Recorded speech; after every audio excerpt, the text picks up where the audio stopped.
Most folks in Eberron live their lives hoping to survive and protect the ones they care about the most. A few do that and more, trying to help those around them, even the ones they don't know. But only one group does all that when no one else can.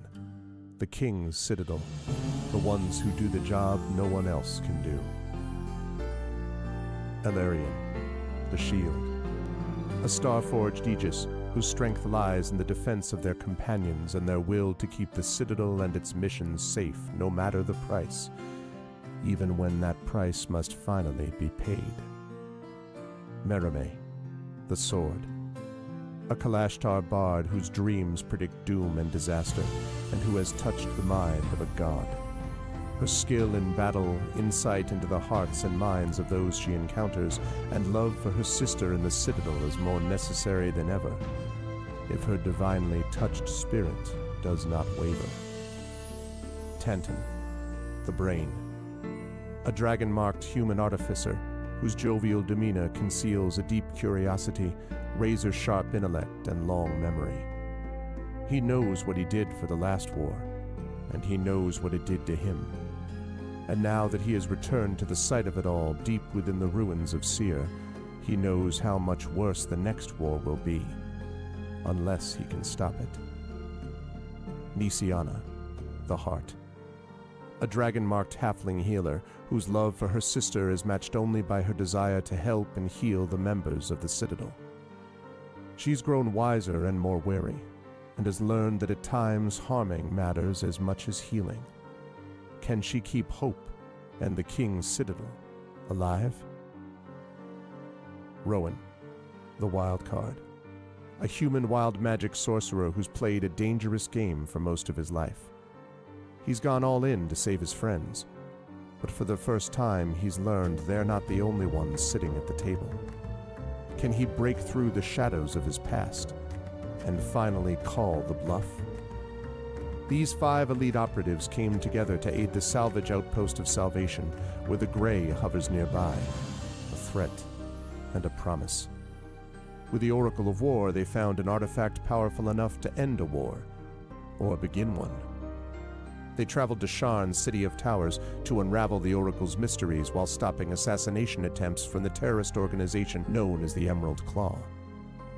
They traveled back to Salvation and into the Grey to repel a war-forged invasion and take the fight to the Lord of Blade's secret fortress Razorcrag. They paid a heavy price to rescue hostages from the fortress, and the Lord of Blades escaped into the Grey, seeking a way to create an army of Warforged powerful enough to crush the 5 nations of Corvair. But the Citadel had more immediate problems, the Emerald Claw, and a looming war. At the same time learning that the Lord of Blades seeks the Oracle of Bones to create his invincible army.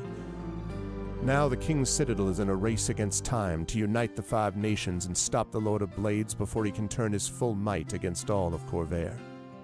They've saved Salvation, navigated Sharn, prevented disaster at Razorcrag, stopped the war with Thrain, and thwarted the Emerald Claw. But can they finally unlock the Oracle of War's secrets and defeat the Lord of Blades?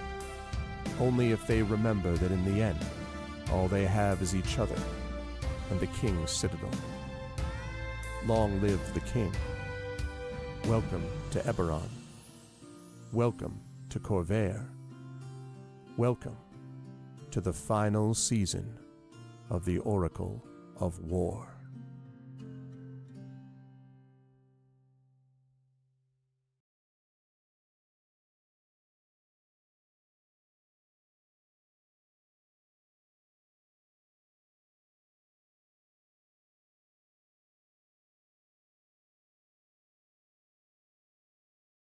Sorry about that. That ran faster than I thought it was going to run. I think, although, why is that not showing? Oh, that's why. Okay, I have it. Hi, everyone. I'm good. I'm all set. How are you?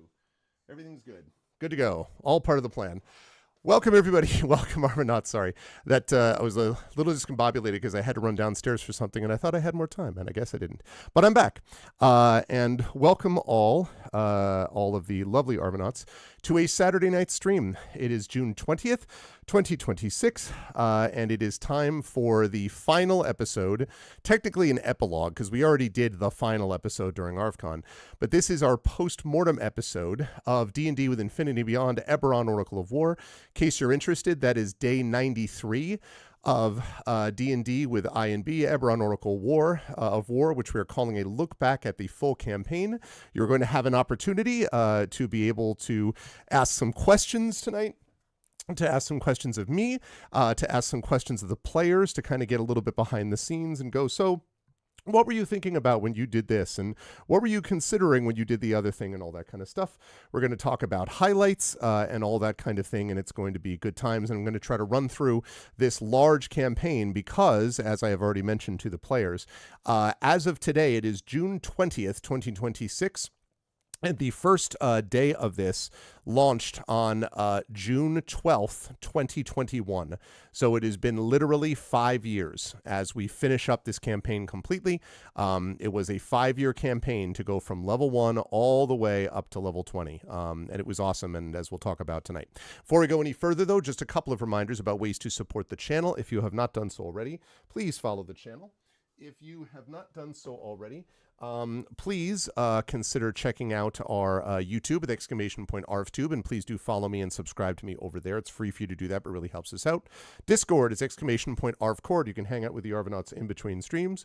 Blue Sky is !ArvSky, and the website for this is arvanelleron.com. Financially, !ArvShop, that's the merchandise area. !ArvTreon is the Patreon, trying to build that back up into triple digits. Again, cool stuff for you and for the channel. We're going to be making some adjustments to it, but even right now it has a lot of value, so please consider jumping on board with that. Let's see, exclamation point, let's see, right here as I check over on that. Subbing to the channel gives you those custom sub badges and emotes to use here, there, and everywhere across Twitch, plus inspirations to help our tabletop players.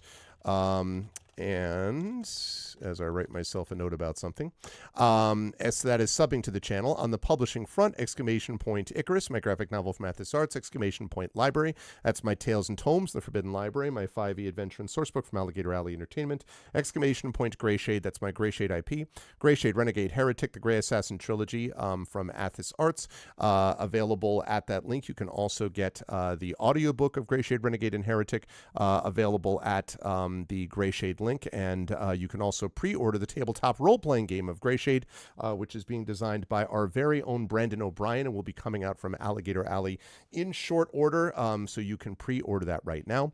And as always, BLM, Black Lives Matter, important to affirm and assert the significance and importance of Black lives. Help Now, the World Health Organization page on suicide prevention, important to reach out to others when you need help and reach out to others when they need help as well.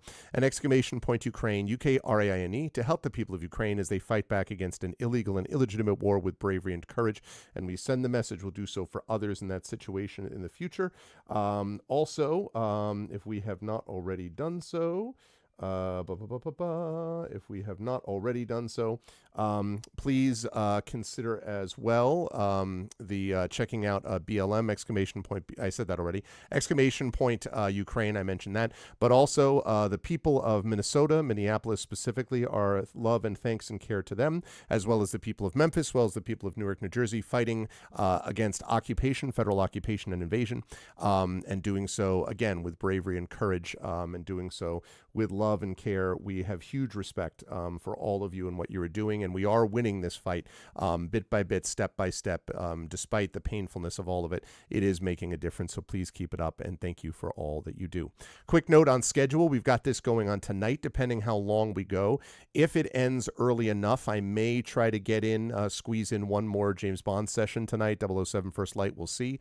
I will be off then Sunday and Monday. We will be back on, but actually, now that I think of it, I will be off Sunday and Monday, but I think we got something going on. Hang on just a second. On Sunday, Sunday. besides Father's Day. And by the way, happy Father's Day to all those who are. No, that's not happening. That's happening Sunday, a week from Sunday. Great. So then what I will say is that the next time you'll see me will be Tuesday, and that will be with Dragonbane as we continue the Dragonbane campaign, and then I'll be back over on Pen and Pixels doing more of the Lamplighters League. That'll be my final pre-San Francisco stream. Then on Wednesday the 24th, that will be Community D&D with the Shadow Crew. So even though I will at the time have landed, I believe, in San Francisco, we will have more content for you as that time goes on, so you'll be able to hang out with the Shadow Crew on Wednesday the 24th. We'll be off on Thursday the 25th because I will be in San Francisco as previously mentioned. Saturday the 27th is Roleplay by the Bay. Finally, it is here. Very excited for this. A live event happening with myself and Zach Clay at the San Francisco Public Library. Again, there is an Eventbrite link for this, and if you have not already done so, I would highly recommend you check it out if you can, because it's going to be awesome, and we do need you to get tickets. Tickets are free, I should mention, but despite the fact that tickets are free, you do need to actually reserve a spot. We are well over 55, I believe, or 60 people at last count that are signed up for it now. So now is the time to sign up if you are in the Bay Area and are going to make a stop, and I hope you will consider doing so because we would love to have you if you're all going to be here. That's going to be happening Saturday. Again, we'll feature the Damon Runyon Cancer Research Foundation scientists, and we'll also feature myself and Zach Clay with a couple of tabletop events. He will also be running one for the team interns that are part of his San Francisco Public Library program for D&D that he runs there, so that'll be awesome. And then the following week is going to be up in the air, and I don't know, I have ReaderCon coming up on July 10th. I've got a lot of panels going on there. I think I will have a stream before then, or maybe two, but it really is dependent on internet access, and I don't want to promise anything that I can't deliver. So I don't know about after Roleplay by the Bay, which we are going to try to live stream. But then after ReaderCon, when I get back from there, then things should be normal for about 2.5 to 3 weeks before Gen Con, and then we'll be off again on more travels and adventures. So that's what the summer looks like. It's going to be an awesome time.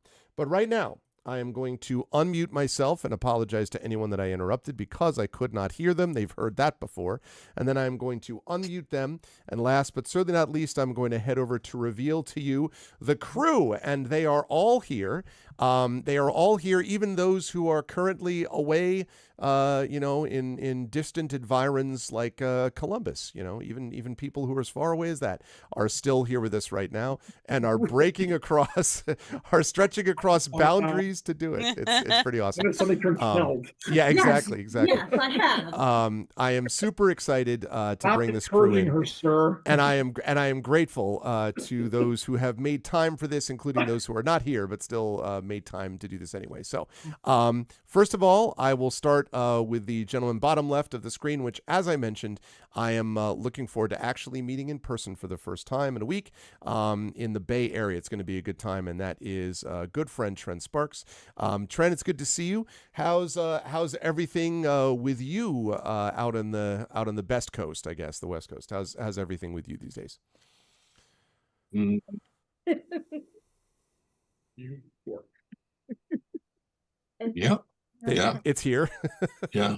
Yeah. It's sort of the West Coast right now. It's the West Coast. Yeah. I see. So there's nothing specific going on in San Fran. Oh, well, there's soccer going on there. I believe. I don't care. Yeah, I know. Well, everybody's like, "Are you watching the game?" I'm like, nobody's playing D&D that I know. I was like, no, the soccer game. I'm like, no. Why do I care? But it's like the World Series. I didn't even know it was here until I was trying to drive down to San Jose, and I started seeing the signs of, it's like, expect delays. I'm like, what for? And then the little marquee switches over. I'm like, oh shit. Mm-hmm. Okay. Well, we do need a World Cup of D&D. Definitely need a World Cup of tabletop role playing. That would be pretty awesome. Well, Tren, who did you play in our campaign just concluded over the last, as we talked about, 5 years? Over the last 5 years, I played. Are you really going to do this? Maybe. It's not like I'm faking it every time I forget my own character's name. Me attention, Tagesschau Yes. Canada. There you go. There you go. Well done. Yeah, thank you so much. Yes. Who was a battlesmith Oh artificer. shit! Right, you want the rest of it? Okay, That's fine. That's fine. I mean, listen, one last time for the fans. Yeah. Okay. Sure. For them. Uh-huh. He was a battlesmith artificer from the House of Caniff. But never mind. We'll talk about that when we get into what happened after our characters saved the world. That's right, because I really want to know about I also want to know about do we get a return of Spanner? Is Spanner become Spinner? Do we get a whole nother? I want to know what we get from that. But I will have highlights and questions for Tren and vice versa, I'm sure. So I'm looking forward to that. Always a pleasure to have Tren here. Also a pleasure to have Marie Bilodeau here. It is good to see you, Marie. I hope all is well with you in the north of the border, as we would say down here in the States. How's everything going? Is everything comfortable weather-wise and so forth? And whom did you play during this 5-year epic that we called Oracle of War? Yay. It's good. It's good here. We had some temperature, which is rare in Ottawa. And life is good. Carrie's spent all day baking. So I'm stunned, really. I can't. Unprecedented. It was good. Yeah. I just had this little homemade Pop-Tart thing that she made with blueberry and pear inside of it. And then she's got, tomorrow we're celebrating the solstice. We always make we always make a nice supper, and then we make a spirit plate to recognize those who have gone, a lot of, including all the pets. For our friends, we put things they would like, and then foods, we recognize those who passed on, if you will. So she made I'm taking care of supper. I'm making buffalo chicken dip, very delicious. And she's making, I don't know what it is, but it's got a graham cracker crust, and then I believe it's strawberries. And then I know she made crème pâtissière because it split the first time. So she's like, it's split. She's never split it before. I'm like, that means what do you need to make it? That means more delicious than your food in French, by the way, Chad, in case you're curious. It's creme true. de awesomer over you, I know you can say it in English, but I'm not sure how. Patisserie cream? Patisserie? Or is that I don't know. Creme. It's the creme de patisserie. Just learn creme yeah, pâtissière. I know. It's like a white cream. It uses whipped cream, and she was out of whipped cream, so I ran so fast to the store to get her more whipped cream. God, So life is good here. I look forward to seeing how that will all assemble together, because that I am unclear of. And I had a book come out yesterday. I saw that. Congratulations. I reposted that. Yes. Please post in chat and all that good stuff. Thank you. I'm hearing you twice. Is that me? Oh, no, that's that one. You should probably move that right now. Is it you? We have two screens. We have the Zoom, and then we have the, what is that? iPad with the Twitch on it. To watch the video, okay. Or we can reminisce. So I'm still hearing it. Okay, then it's not you. I am not hearing it double. Okay, it stopped. It's good. Oh, it's just pastry cream in English. Crème pâte. Okay, crème pâte. Let's go with that. That sounds better. Okay. So, anyways, I will report back. And I had a book come out. It is, I am going to put it in chat. It is a Shadowrun Chaos Tour. Jen and John were definite parts of it coming to life. Thank you both. Mwah. It is very cool. It has all 4 of my novellas in there. If you like rock and roll, chaos, I think it might be the gayest Shadowrun book ever published as well, for Pride. So I think it might be. Yeah, it is up there. That cover is very either Pride oriented, glitter oriented, or all Marie oriented. So I think whatever it is, it's I represent made in a lab for you in Shadowrun. Yeah. And there's if you look at the cover, there's the split of the 4 covers, and cool. The musical notes in it are a lullaby, because my main character has a pink sparkly glitter unicorn named Lullaby, and they're the notes from the lullaby that my mom used to sing to me as a kid. Aww, so that's sweet. There you go. So go buy the book, get some feels, get some chaos, get some carrots. Carrots not included. Get some from Rocker Boys, a rock band, which is amazing. It's been way too long since we had rockers in Shadowrun. So thank you, Marie. That's awesome. My pleasure. I pitched that at Gen Con to to John right after we'd had like some drinks. That's the way to pitch things, people. First get them drunk and then pitch them. I mean, and then pitch it them. doesn't hurt. It doesn't hurt. It's true. All right, so I am playing Mérimée Hawksmoor, or I was playing Mérimée Hawksmoor, a College of Sword bard of the Kalishtar race. I had a lot of fun doing it. I was sister with Nisiana, who's Jen's character. I had just a blast playing this character. So thank you for all of the great memories, and I look forward to chatting about it today. Awesome. Excited about that. Thank you, Marie. Also excited to have a good friend, Brandon O'Brien, with us. It is good to see you, Brandon. I hope that all is well with you. How's everything with you? And there was something I saw. I forgot it now. There was this thing that I saw that was a anime coded thing that I was like, oh my God, Brandon is going to absolutely adore this thing. And now I completely forgotten it. It was a game announcement, and I don't remember what the game was. But anyway, it was not Kamen Rider, to be clear, but it was some anime oriented thing that I now I've completely forgotten. I'll figure it out and I'll tell you. Anyway, because you always do the media stuff that I mentioned before. So, but how's everything with you? How are you doing and all that stuff? And then who were you playing during our festivities? These for you, not as many years, but still at least 3, I think, at least. So. At least 3. I cannot remember when we began. I wish I could go back and actually like discover that, but I do not have the patience.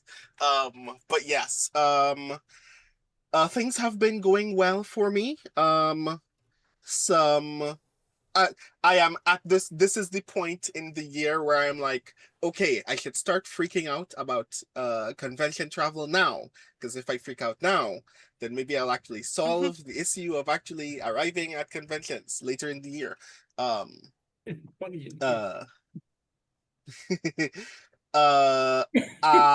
only media thought that I have at the moment is, of course, the last time I was here, we mentioned that a lot of things are ending, and as such, a few weeks ago, the last live service update for Destiny 2 went live, and I have returned to the game since then. It is actually a great deal as enjoyable as I recalled it being. I wish it had more story. It's very weird to see a story come to its quote-unquote end and then see new threads of narrative beats where I'm like, please do more of that. Please give me more of that, whatever that is. Oh, no, that's never going to happen again. Okay, cool. Great. That's lovely.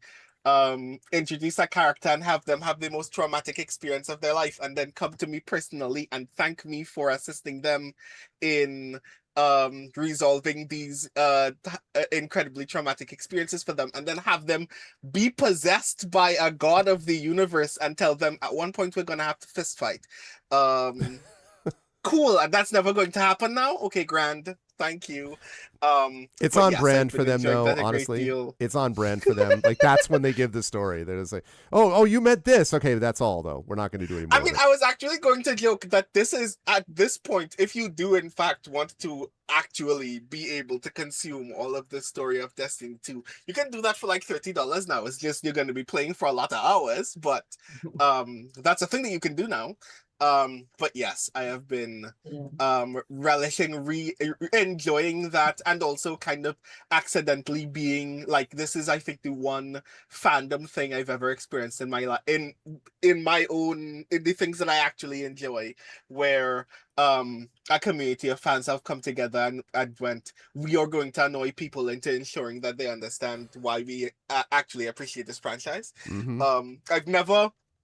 I've never been a part of a fandom that was dying like this, except for maybe when Timeless was still showing on NBC.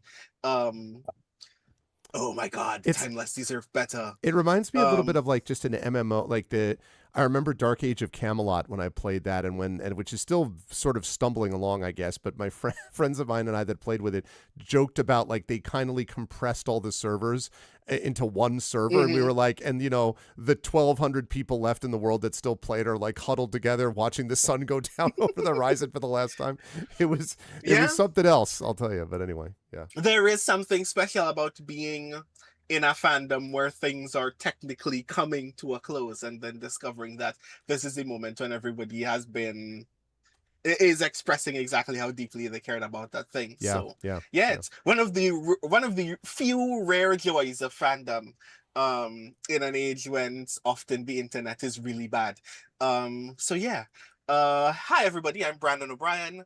I'm a poet, writer, and game designer from Trinidad and Tobago, and for not all of these 5 years, but a majority of them, I have been Rowan Shallow, a wild magic sorcerer whose wild magic was supposed to be gun, but ended up being more gun than wild magic for the entire series.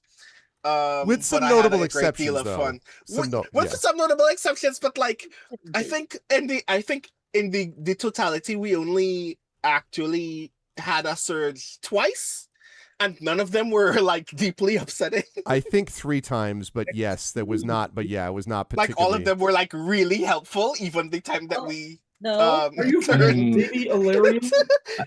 There was Baby Illyrian. But it didn't go terribly for you. You didn't die. You wanted it to go terribly? Like that's the. I mean, at least once. It's supposed to happen at least 5% of the time, and it didn't. I see. But yes. It was quite an experience watching Rowan not actually trigger wild magic surges a whole bunch of times. It was listen, and it wasn't like for a lack of trying magic. I mean, like multiple, you know, God knows how many times. Going out of my way. The only times that magic were bad for the party is when I made a decision for it to be bad. Exactly.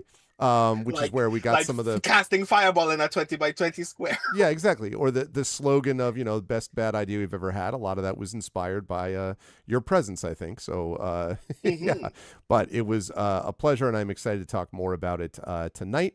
Thank you, Brandon, as always. And that brings us to our 2 folks that are currently sitting in a lovely city known as Columbus, Ohio, at the Origins Convention, coming to us live. So I'll start with Jen, although Jen and John are together. So, you know, at the moment in this room, in this hotel room talking to us. So thank you for taking time out of your busy Saturday schedules. So Jen, I will say, how has Origins been for you and so forth? How is everything going on in the Midwest of America at the moment? And then who were you playing during our epic campaign? Well, getting here was a little eventful because I was traveling without the husband for the first time. I figured it out. Like literally, I haven't been to a convention and vended for 15 years without Jeff. Wow. So I was having to do my job of smiling and being charismatic and everything, and then his job of finding the places, setting the things up. And so I have missed my husband for many a reason, and I have appreciated him so much more. But he is at home babysitting the cats and the renovation that's still going on. And he tells me I have walls now in my kitchen. Oh, but you're right. We were saying progress in the green room, which is, you know, walls are a good thing. Yeah, I can't actually read what he's writing without putting this on. He says, we're not sure we qualify as high as the Midwest. It's technically on the northern border. I mean, maybe, but I think, you know, a lot of people would basically claim it to be Midwest. I don't know if they would. It did storm, and there was a tornado headed towards Columbus, but it stopped a little short. So we just got some really cool rain and thunder and lightning. The convention itself has been lovely. I have sold 85 books of the 95 I have. Hey, congratulations. And I only brought like 60 books. But John kept handing me more books. And so she was moving them better than we were. Like, here, go sell these. Go sell these. I have 10 books left, and if I sell out early tomorrow, I will just go and grab all of the Augment magazines and sell them, because that will amuse me. It's awesome. Let's see. Other than that, John has complicated my life. But that never happens. Me and Amanda out for a very nice drink in a very nice place, which is nice. But I also got to use multiple times during this convention. I believe in you. You can do it. Really? I did. I have. But I still have the Nisiana ribbons. Oh yeah, which I have one of on my Worldcon badge from last year. Yep. So I was playing Nisiana DiGirasco, halfling healer of the House of Healing, who, as much as possible, chose joy over everything else in this. Now, let me tell you, it was hard sometimes, and sometimes she did not choose joy, and sometimes she made bad decisions. But Nisiana was actually one of a really fun character to play. And so, yeah, I will be using the I believe in you. Oh, we lost a person. Oh, Brandon's camera just turned off. That's all. oh, okay. Oh, okay. Just like, what? Oh.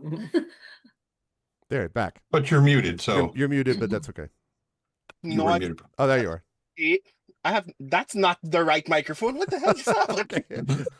That was very funny. You're like, you should do that. Okay, you're back. Great. Yeah, I have no idea what happened there, but I am still alive, I assure Okay, you. okay, that is good. Okay, good. I was not hit by a tornado just now. So I am glad that it has been that way for you, Jen, and I am looking forward to hearing a little bit more about Nisiana as we go through today. And last but certainly not least, the other person sitting in close proximity to Jen is one John Helfers, who is also in Columbus, Ohio, where the work is being done for Catalyst and all that kind of good stuff.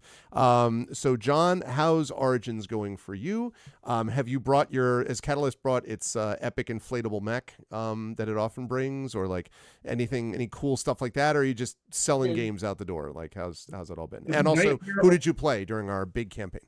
With a nightmare of loading, I can only imagine how bringing Irby would have gone. So no, we did not bring, unfortunately, the inflatable mech. I don't think we've ever brought it to Origins. No.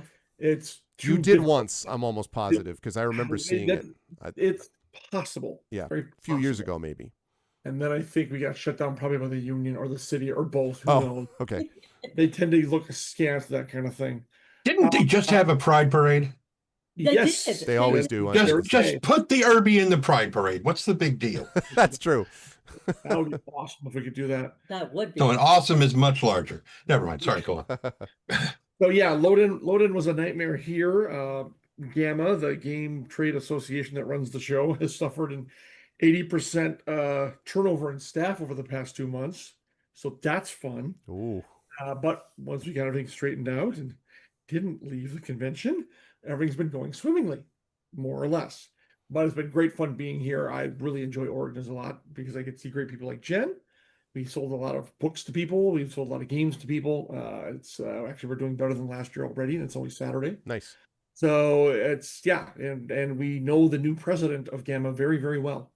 As a matter of fact, when I left the booth, she was playing Liar's Dice with some of my work friends. So that's going to be, I think things are going to be different next year and better, much better. So, but it's great to be here, coming to you guys from glorious Columbus, Ohio. It's great to be here with Jen live. That's awesome too. And I am John Helfers. I'm executive editor of Catalyst Game Labs. I forgot to mention that whole thing about me being an author. Well, you did see you sold books, but I don't think they think you're a librarian.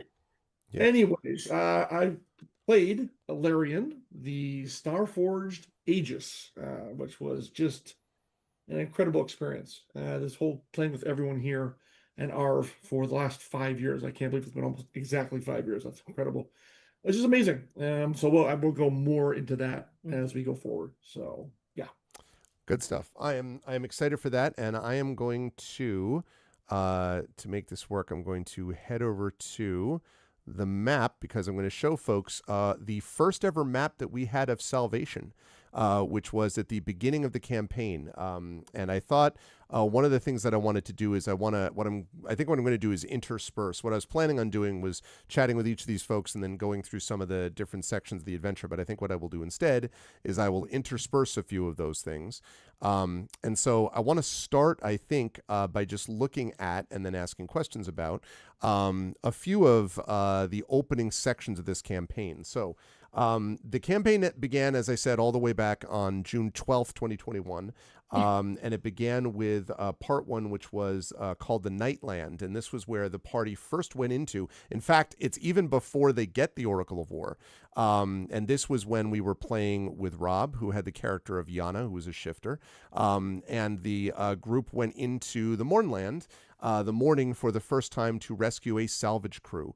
And I think the question that I wanted to start asking then is, and I guess I want to start with Tren, because obviously Brandon was not here for this yet. So I want to start with Tren about this. And that is, Tren, I was curious, I will obviously want to hear about overall highlights for you too, but I was curious about Salvation, if there was a particular NPC or a particular section of the town that was sort of almost like a little bit of a hub world. I mean, I know you all spent some time in Sharn as well, but like you returned to Salvation a lot. Salvation was kind of a big kind of central staging point for all of you.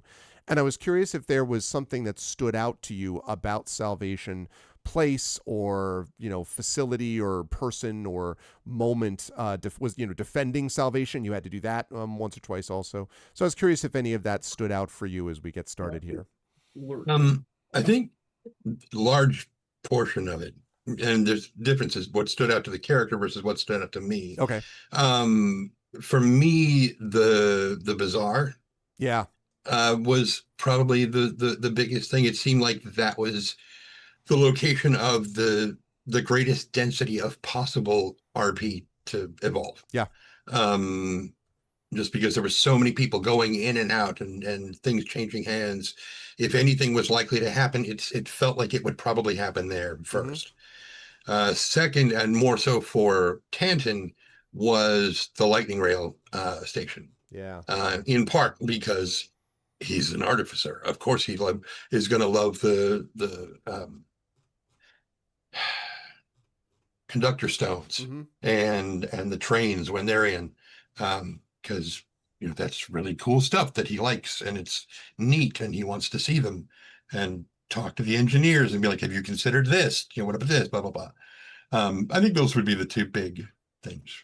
And you all had a chance. This was you put me in mind of the fact that this is also where you all met Bellalore, who was the goblin trader that basically sent you out in the first place. And one of the things that I loved about Eberron, and that is one of the reasons I've always wanted to run a campaign in it, is that it takes group species that we know and it alters them in prominent ways. So that Bellalore is a goblin trader, and the goblins had an empire on Corvair. Like in the past of Eberron, the goblins were not just sort of what they often appeared to be in old school D&D, which is sort of like cannon fodder, but actually had development and nobility and a lot of cool things that stood out. And I remember that everybody had, obviously, Mama Johanna with Ilarion, and there were different people that connected with Rowan had stuff going on with Zodor Tarev as well. There were different people with different things, but Bellalore was one that definitely connected with some folks also. One other question for you, Trent, since we're sort of interspersing all of these. When you were building Tanton as a character, the way that you pitched him originally was kind of a sort of a jovial Santa Claus like figure who really digs, like tech, to sort of minimize it, I guess, and really sort of digs this stuff, but obviously has this secret past that we discovered later on about why he ended up with the King's Citadel and all that. I'm curious if you felt like that changed for you over time, more than just we had character development. Did Tanton become a character that, because of exposure to different things, became a darker character, became a more emotionally resonant character? I mean, like, I don't know. Obviously, this was all stuff you were thinking about as we were playing the campaign, but I'm wondering if you think Tanton did change. Yeah, definitely. I would say that he didn't really lose anything per se, like grow beyond certain beliefs are still there. But I would say that he didn't just deepen as a character as we learned more about him, but he also, and I think this happens with all of our characters, is that they also, they became wider, not just deeper, but their their perspective broadened a lot. But his didn't necessarily change so much. In some aspects it did, but most of what he was driven by basically a repressed trauma. And once that came to the surface at the merry-go-round, oh no. I was like, shit, we're done. Yeah, I think he's more or less the same. He's got some aspects of him that are drastically relieved. Once he discovered that Elaine is still alive, he just like half of the pressure that he was under was gone. Yeah. But he more or less stayed the same. There's three highlights for you that I want to point out. And I'm going to do this for every one of you as I go through. But there's three highlights that I want to point out for you throughout the course of the campaign, which is, from my point of view, that I was really most struck by. One of them was obviously the merry-go-round, the experience of sort of revealing that trauma, which is a delicate thing, because if you use trauma as a blunt instrument, you, number one, are misunderstanding trauma, and number two, you're potentially doing damage to people that are watching that have experienced actual trauma, right? So, but I also think it's a very rich sort of core of storytelling and role-playing, because it is part of what we experience also. So seeing your reaction to it and the way that Tanton reacted to this experience was very powerful, and I think I often found that in the game, other players and also NPCs and so on were playing a little bit against the Tanton's desire. Like, one of the things that Tren said to me back channel at one point was like, very much, do not give Spanner a personality. Like, Spanner does not have a personality. This is not, oh, good boy. Like, people can joke around with Spanner on their side, and that's fine. But Spanner is not going to start going up and, like, looking desperately or, like, whimpering. Like, the Spanner's not going to do that. And which I respected, and I did not give him a personality. But I thought it was interesting that over time, part of that, I'm driven by intellect. Part of that, they're just bound elementals. Like, they're not some kind of desperately sentient creatures we need to be concerned with or whatever. There was some other trauma below that came out over time that suggested that it wasn't just intellect for intellect's sake, but there was other stuff going on. And that's the second highlight, which was obviously the moment with Finta, which was great twice for me, because one, I got to see you do this great role play with her over this hospital bed. Two, I also knew that it was setting up something later on about the giving of the rose to you later on in terms of the time travel thing, to which you were like, God damn it. Which was a lot of fun to see.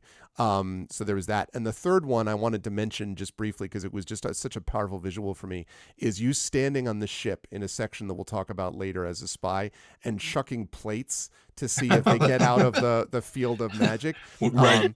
And that was really, really cracking me up. Also, one last thing is the relationship between Tanton and Rowan became really great later on too, and was a really nice way to integrate Rowan into stuff because of that was why you ended up out of there in the first place. So, do you have any, and then I promise we'll move on to other stuff. And by the way, as I'm talking, anyone else can please jump in and say, I also thought this was cool about Tanton, or I love this. Like, please do that. Really? You thought that was awesome? I thought it sucked. That was my low light. Go ahead, Jen. I am really sad that Nisiana and Tren never actually had the argument about spirits. Oh, yeah. Oh, yeah. Never came up again, because the thing that I was going to say about it was to look at him and say, I understand that Spanner is not sentient.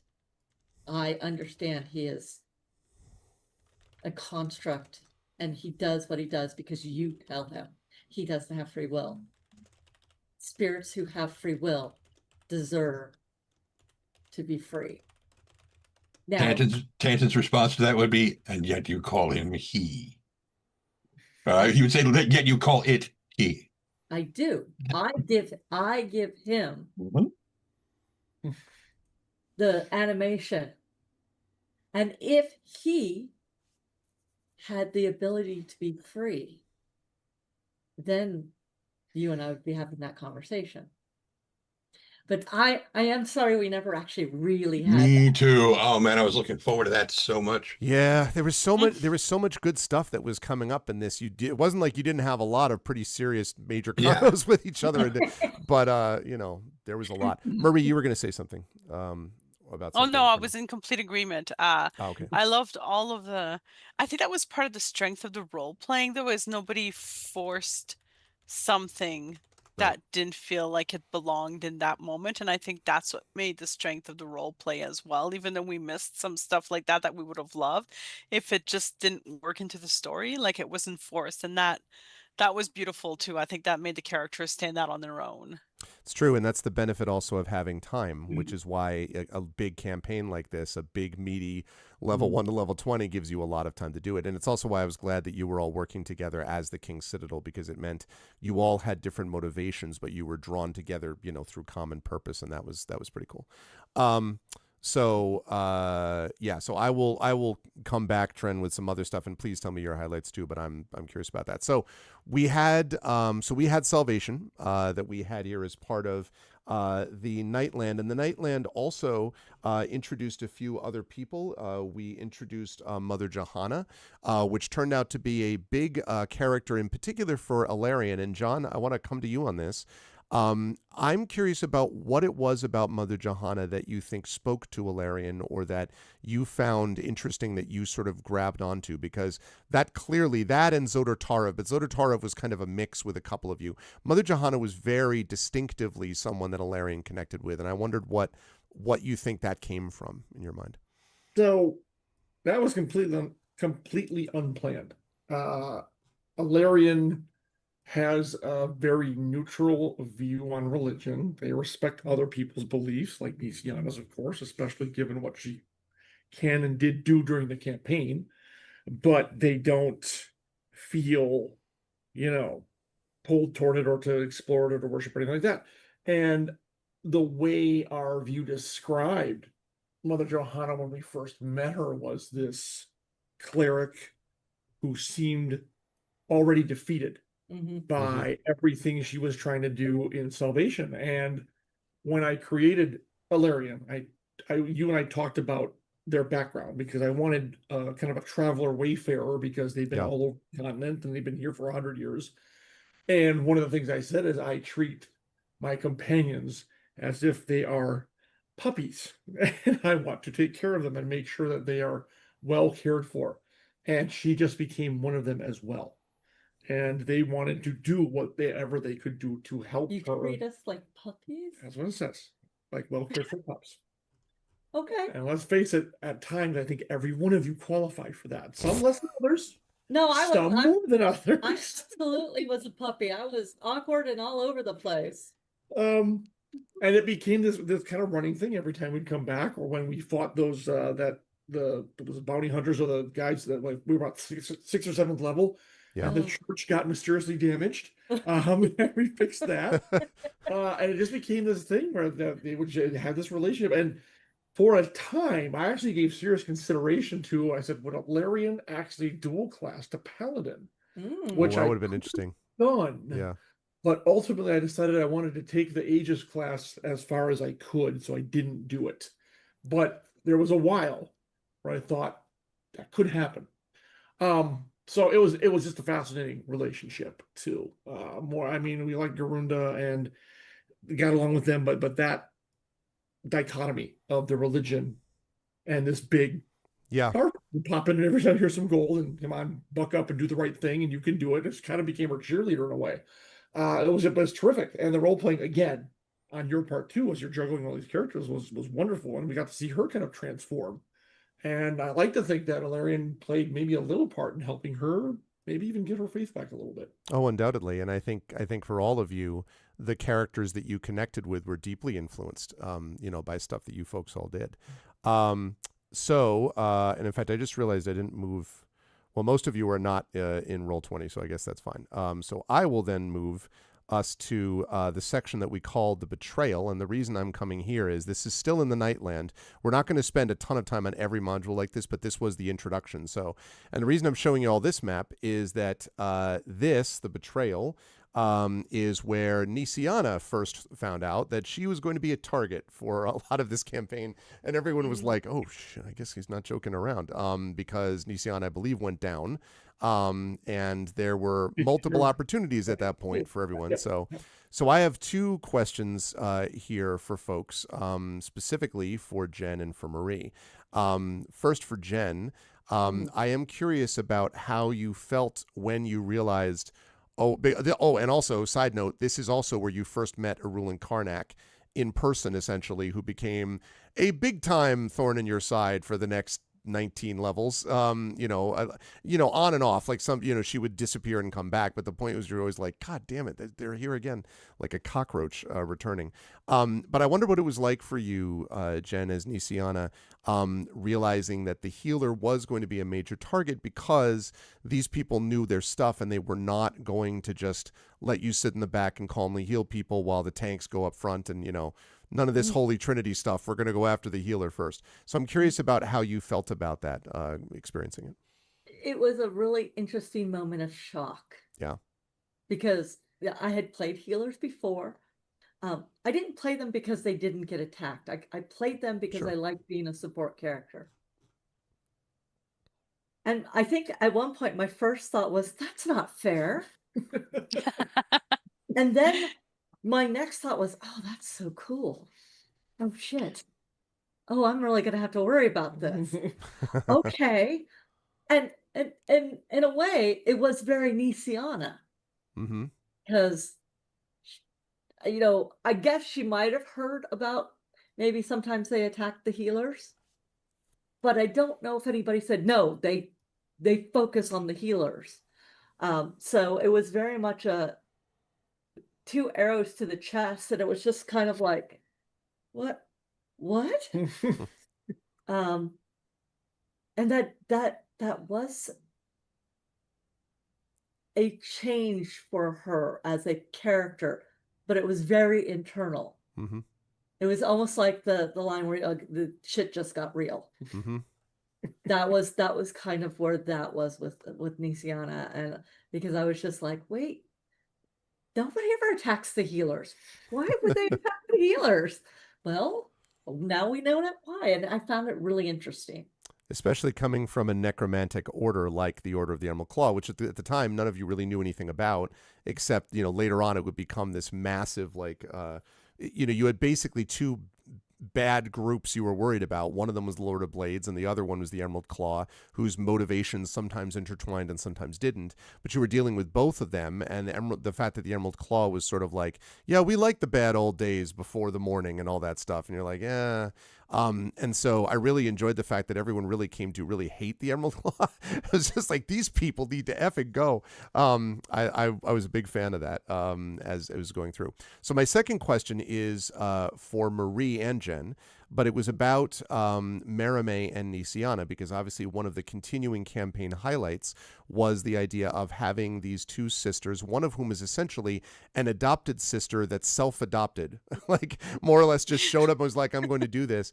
I found that really fun, and I have never had an experience, never run a campaign where I had 2 people that were like, we're going to be, siblings, and this person is going to be, I'm going to be the adoptive sibling of this, and that connection, obviously, which had moments of stress, partially because the 2 of you wanted to be very close to each other, partly because the 2 of you got frustrated with each other over different risks that each of you would be taking.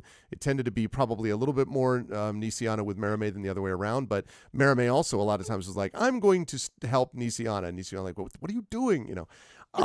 So I was curious about what the experience was like, and I mentioned it in this context, Marie, because Merime for the first time got to see her in this adventure, got to see her sister go down.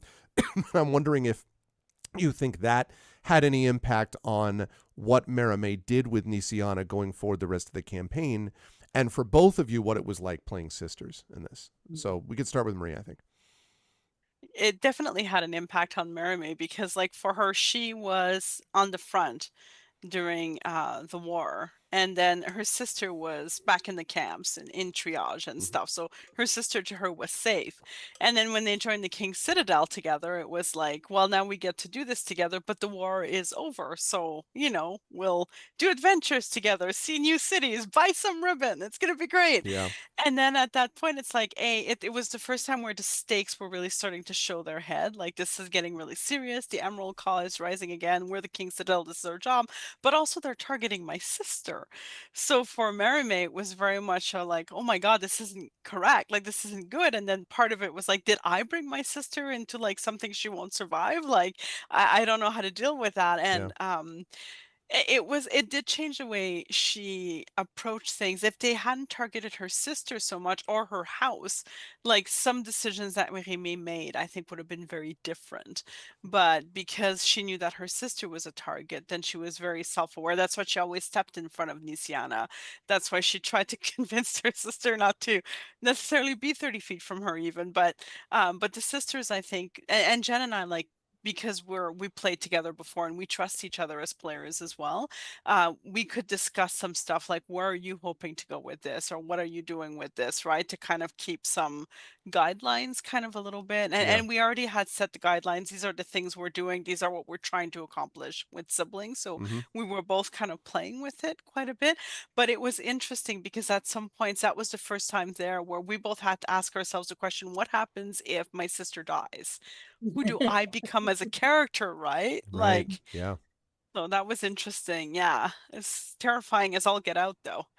And there was a lot of, I think there might have been more back channel stuff in this campaign than I'd ever run into before. There was a lot of behind the scenes, and some of it I don't know how much people were keeping with just each other, but even in like this sort of general Zoom chat, there were a lot of times when I would come back after we finished the session, I would go and there'd just be this run of like 50 things like, oh shit, what do we do? Maybe go this way. I don't know, throw the thing at the guy. Like, it was very funny to see all the back channel talk in Zoom being like, I don't know what to do. And we did justify it partly because we can talk telepathically. We Oh were yeah. all linked telepathically, right? Yep. So we didn't. We were just like, playing in the back No, end. It's listen, all good. your WhatsApp group chat was going like all the time. It was something Yeah, else. and I have to admit that, I mean, part of the fun, I haven't played this kind of sibling character relationship before, but after we came off of the way Savoy and Malma worked so well, Mhm. I was just like, okay, we could do this. And then when she got hurt and the whole backstory is I was told I am supposed to be your sister, the whole realization, oh, she's here to protect me. She never got to see that I did use life transference on her. I know. I really wanted to see that and be so mad at you. But in general, it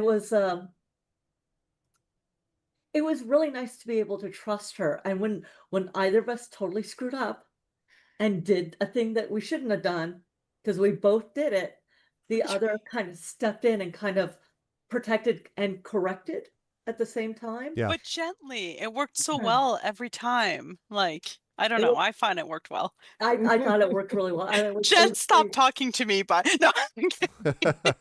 No, I don't know how to classify how the two of them are. And I joked about Dark Nisiana if Merime died, and I don't know how far off that was. I think you both would have gone full Darth. I think so. I think I might have had to get a new character. I don't think I could have stayed. I mean, I love Halar. I liked all these characters, but in every other campaign I've played, I've always been like, protect the one that's the weakest, help the person who's hurt. Yeah. I had a very clear hierarchy. It was Marie's character first. It was my sister first. And depending on how I was feeling about any of the other ones, Today, you will not be on my list of people. and most of the time, Rowan was last but that was partly because he took her away from her sister at the most vulnerable time.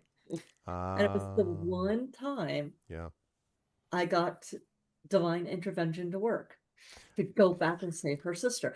I saved you too, but I saved Valerian too. But And we took out the Avatar. Yes. Don't forget that. So, yes, Yeah. because it didn't occur to me to say, bring my sister and Valerian to me. No, I- right.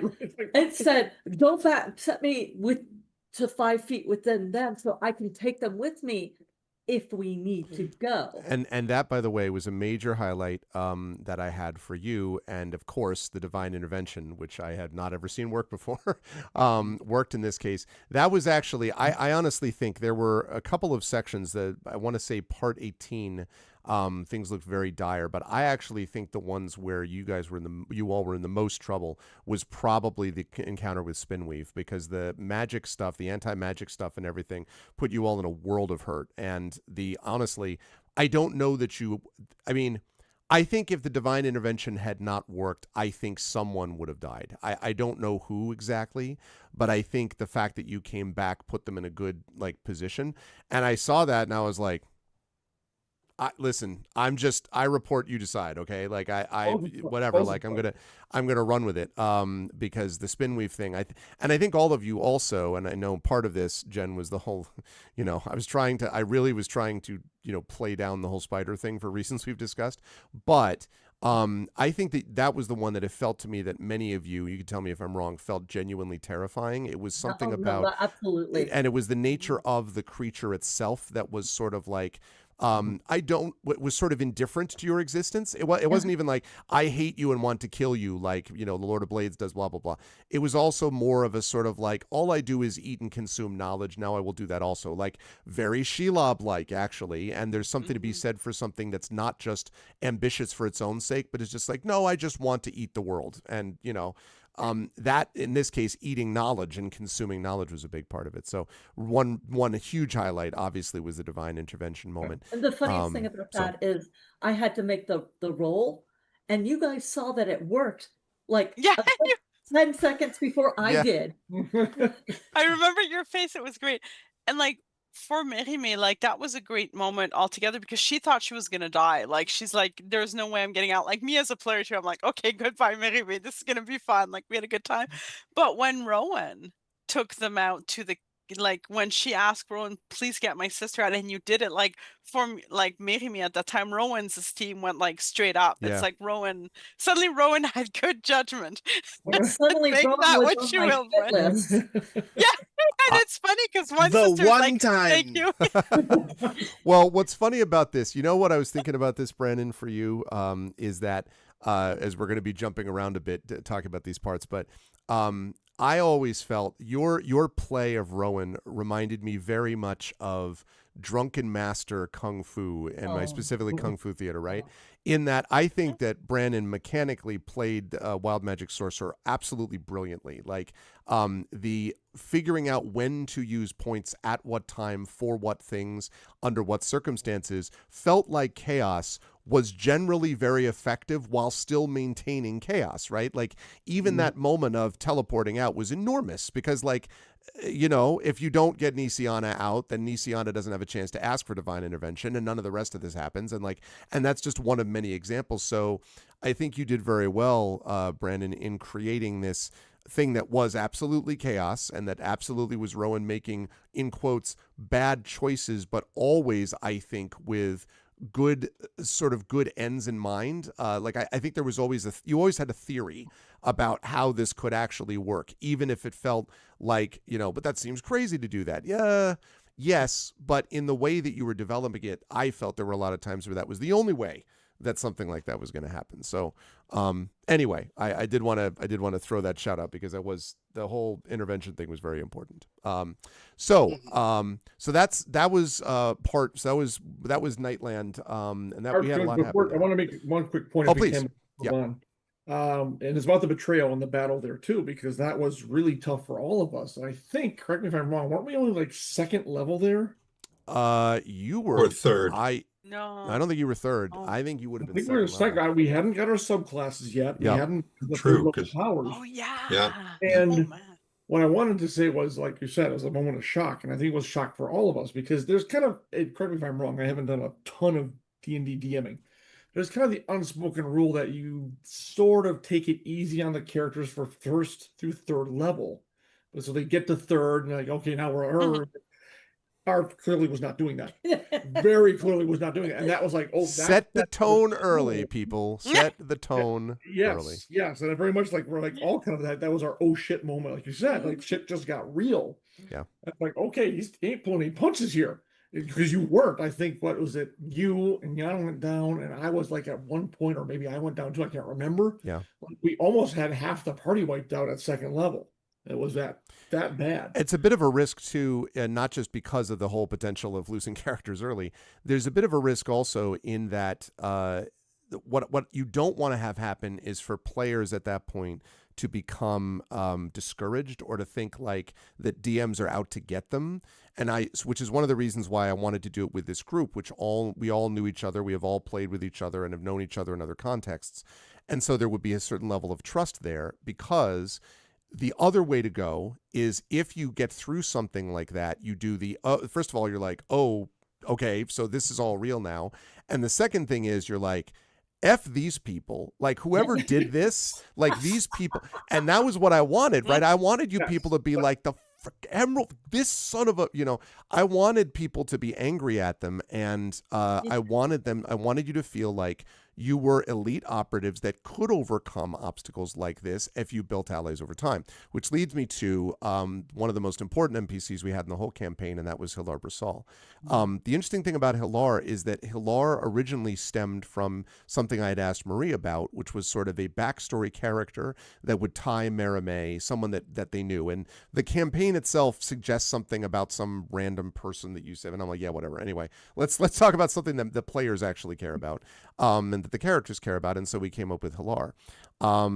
And I really was fascinated to find how each of you ended up with your own sort of connection to Hilar. I would say that Tanton was often sort of like, because Hilar had deep respect for all of you, Tanton was always like, okay, so this dude is competent. I know that he's competent. And I was trying to avoid a little bit, Tren, with you.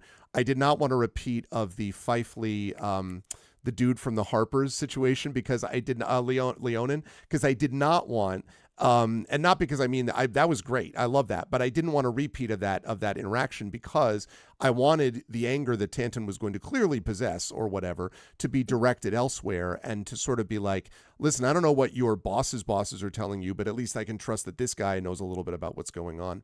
And for the rest of you, you all had sort of an interaction with him, or a sort of a relationship with him that allowed you to connect with him in your own way.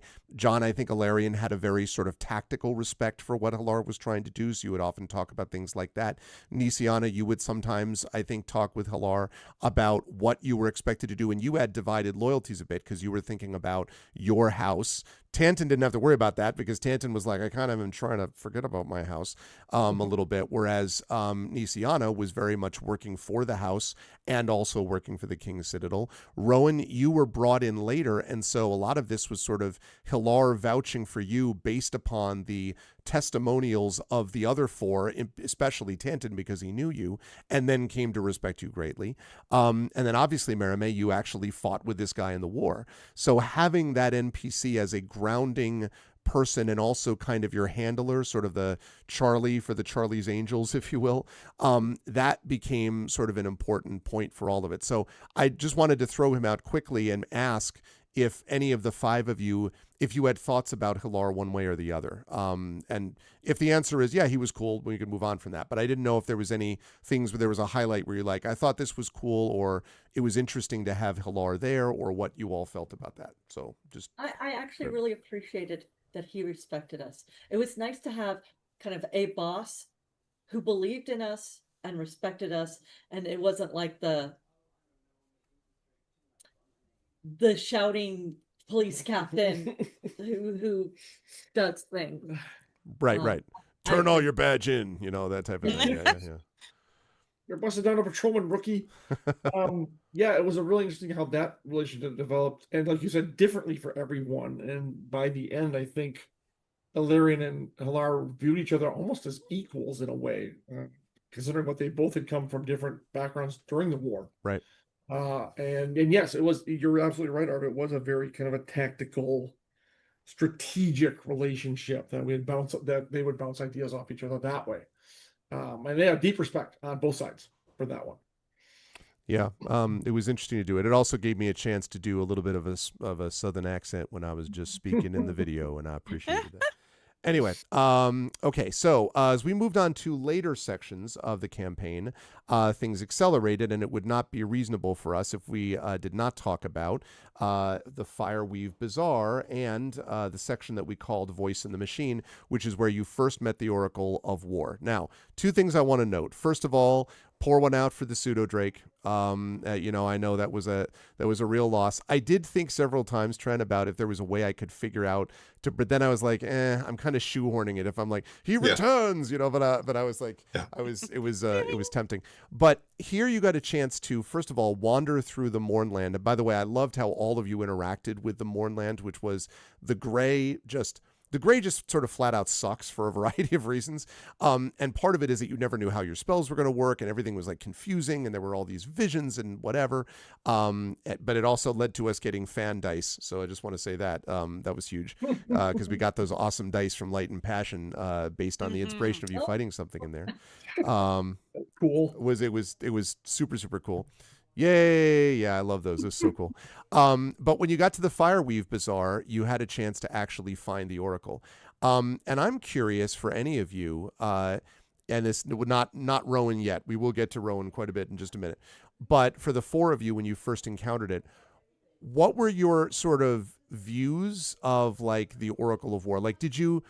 It was sort of a balancing act where it became the central figure, the central element of a lot of the campaign, and you're all figuring out, you went to the stage where it was like, this is super useful, and then this is super dangerous and freaky and causes all these problems, and it's the one ring and don't ever touch it. And then later on you're like, well, it's the one ring, but it's also the only way we survive this next 5 minutes or whatever. So you went through this big like connection, and then of course at the very end discovering that it was actually these bound genies and everything that did that was huge as well. Who did I lose? I lost. Tren. Oh, no, you didn't lose me. Oh, okay. It's just I accidentally hit the button on my desk, so it started going into a standing position and unplugged my okay. thing. So it just Keep going. And you call yourself an artificer, girl. And they don't all always work, okay? Okay, well we'll give this just a second. So we can We're all trend now. get our camera back. Yeah, we are all trend. Right now, John and Jen are apparently Maramay, and Nice. Brandon is Tanton, and Marie is Rowan. And Yes, so chaos. that's what we're looking at right now. Hey, Hillness, how are you? Welcome to our postmortem. And okay, well, while he's getting that set up, I will say I'm curious how all of you felt about your interactions with the Oracle of War. Did you, as time were going on, did you start to dread the thing of being around you, or did you like having this extraordinarily constant presence of this MacGuffin? How did you feel about the Oracle? And anyone who wants to take I'm that gonna can. jump in first because the mall or was it Fireweave Bazaar? It was Fireweave Bazaar, and which I have up on right now on Roll20. Yeah. So, yes, exactly. Thank you for the nightmares. I mean memories. Really quick, just because I remember very clearly that was like Valerian's first very cool moment that they had when they were talking to the other Warforged. Mm-hmm. And that became this kind of also running subtext because there was an army of Warforged that's coming to try to conquer everything, and Valerian's a Starforged too. And the whole thing with the trying to negotiate and then just throwing the spear at him, which I loved. And thankfully I hit the guy and didn't miss because that would have been embarrassing. So that was just very cool too. So I wanted to call that out because I really enjoyed that, even though it put us in like fairly mortal danger. And yeah, Arv, I think I'll keep this quick, that your summation of the Oracle was like, wow, this thing is really amazing because was instrumental in helping us get out of there. And then we'll come to the House of the Dead when we did it again, and then quickly realized this is absolutely terrible. And went out of our way to not use it as long as possible, as I recall. Multiple levels, actually. Protocol activated. Oh, God. Oh, geez. I love that so much. Third protocol activated. You're all like, no. So yeah, it was this, wow, this could change the course of, oh wait, in a bad way. Third protocol and it was a steward, and it was weighing on us like every single, especially during the second half from like level 10 on, it was just like weighing on us every single time. Yeah. Hated that thing. All of us except for Nisiana, I think physically tried to destroy it. Yeah, I think Nisiana's the only one who didn't, and she still stuffed rags in its thing. it's true. With the How I did think how the did Rowan feel first about thing it? Rowan, Yeah. I think the first thing Rowan did when I discovered what the thing is and that everybody else is afraid of it was try to shoot it, Yep. yes, and I think it nearly killed Alar as a result. Yeah. It was very much the sort of wait they'll hear shoot in the garbage disposal in Star Wars, right? Where like the laser beam just shoots off or whatever and doesn't hit it. Yeah. And it was interesting because the Oracle itself, I thought was very it's a really interesting item that never worked exactly as a technological thing, and then later on you found out why, because it's got living creatures bound to it. It was very hard not to think about a little bit about the self-driving cars that we have now, that 90% of which are not actually self-driving, but in fact have people that are humans that are somewhere back at a incredible low rate of pay that are backups for the self-driving car. So the computers are not running the cars as much as people might think they are. Anyway, there was a sort of sentient, root to the Oracle of War, and it became hugely important for all of you, starting from the point that you were leaving the Firewee Bazaar.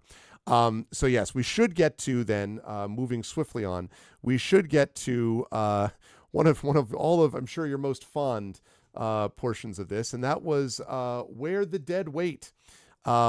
Which was here. Let it be known that James Intricasso, who is fairly well known in the field, is the one who wrote the part of this adventure. And so I just want you all to know that if you have problems with it, you can take it up with James, because I'm writing an email right now. Yeah, exactly. But this place where you basically came to this this cabin, and then it became essentially almost literally Plants versus Zombies. There was a massive tower defense thing going on that all of you had to deal with these waves and waves of undead. And I'm curious, I guess, about this, how all of you sort of interacted with that. This was still not Rowan. I think that Rowan came in after this portion, I think it was it when you went to Sharn, or was it? No, it wasn't. It was when you came out of Sharn, maybe. Because you were at 4 for a little while. Because he was gambling. Yeah, that's right. And paid off his bet or That's right. lost bet or whatever it was, and just like go. That's right. Pick the guy out, and then he came with us. That's right. So I think that was after you left Sharn.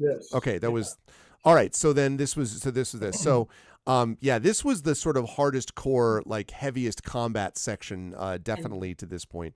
And I'm curious. Welcome back, Trent. I'm curious how everyone felt about that, because it was also very intense and very worrisome. I don't think multiples of you went down in this one, but you felt freaked out about it, it seemed to me, because they just sort of kept coming. What did you all feel about the undead tower defense thing that we had going on here?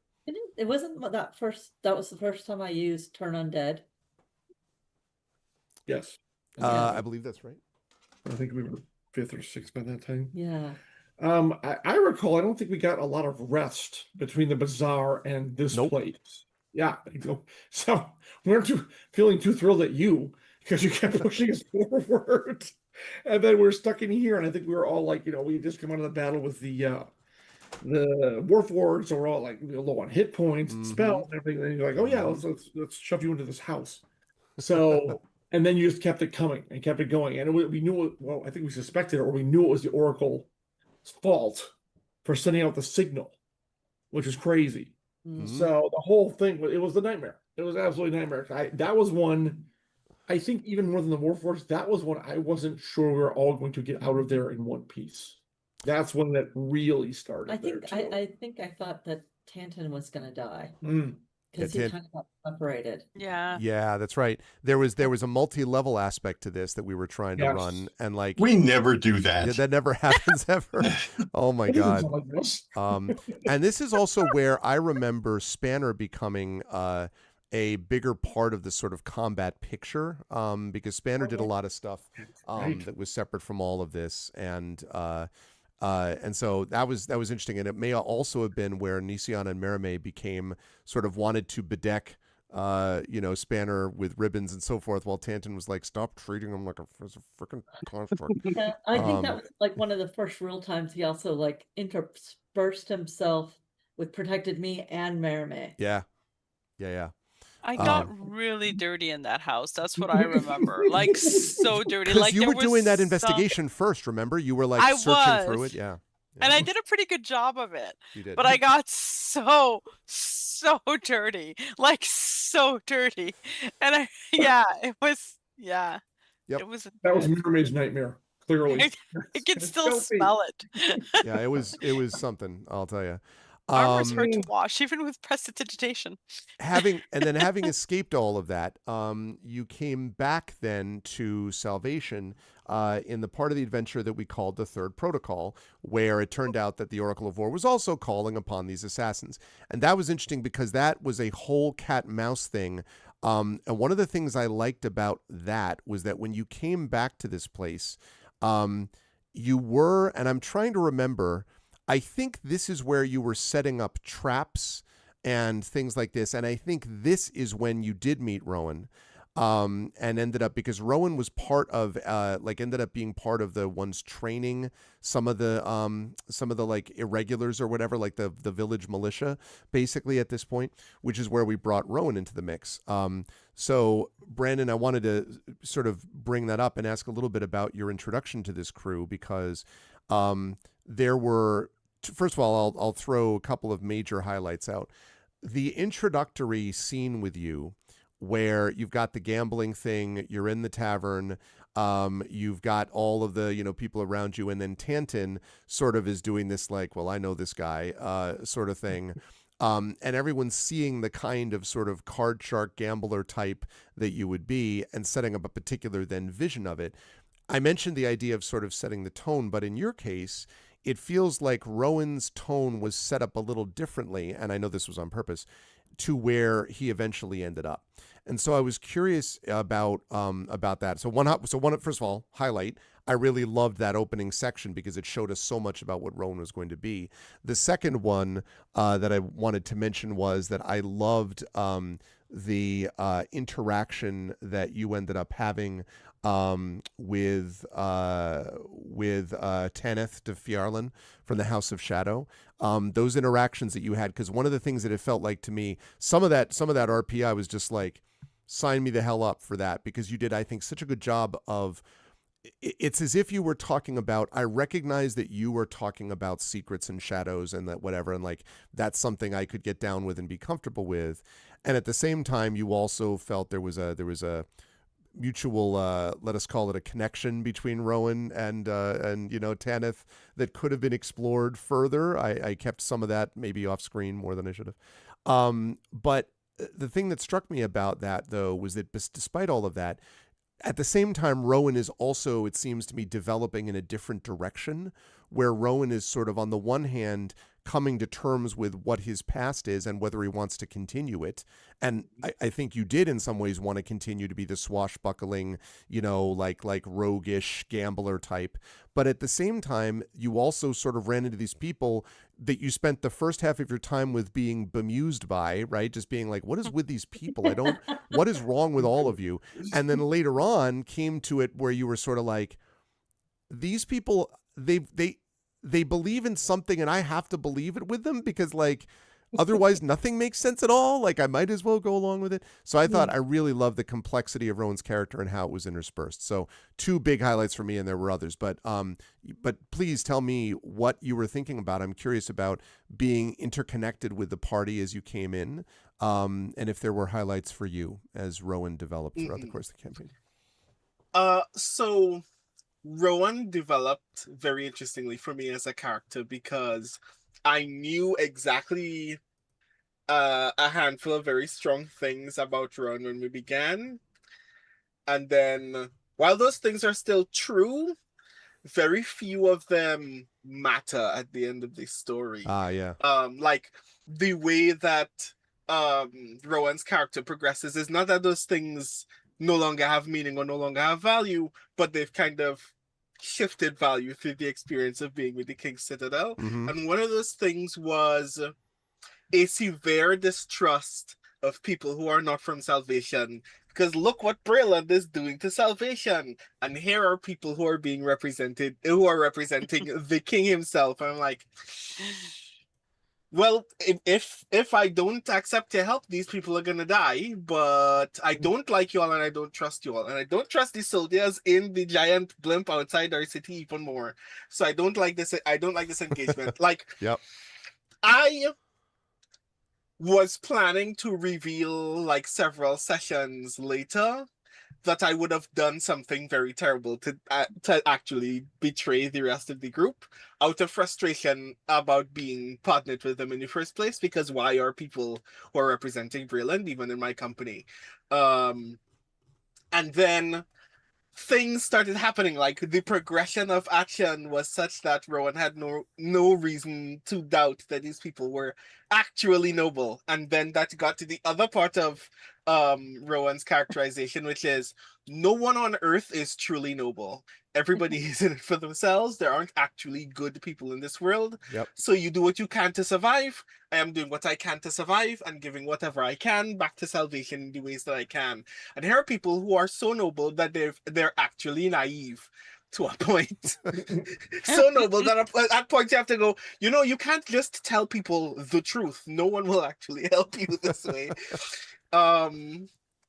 Which is a very like interesting kind of. This is a thing that I kept meaning to play off of Illyrian every once in a while, but the way that Rowan and Illyrian's relationship manifested, and this is not.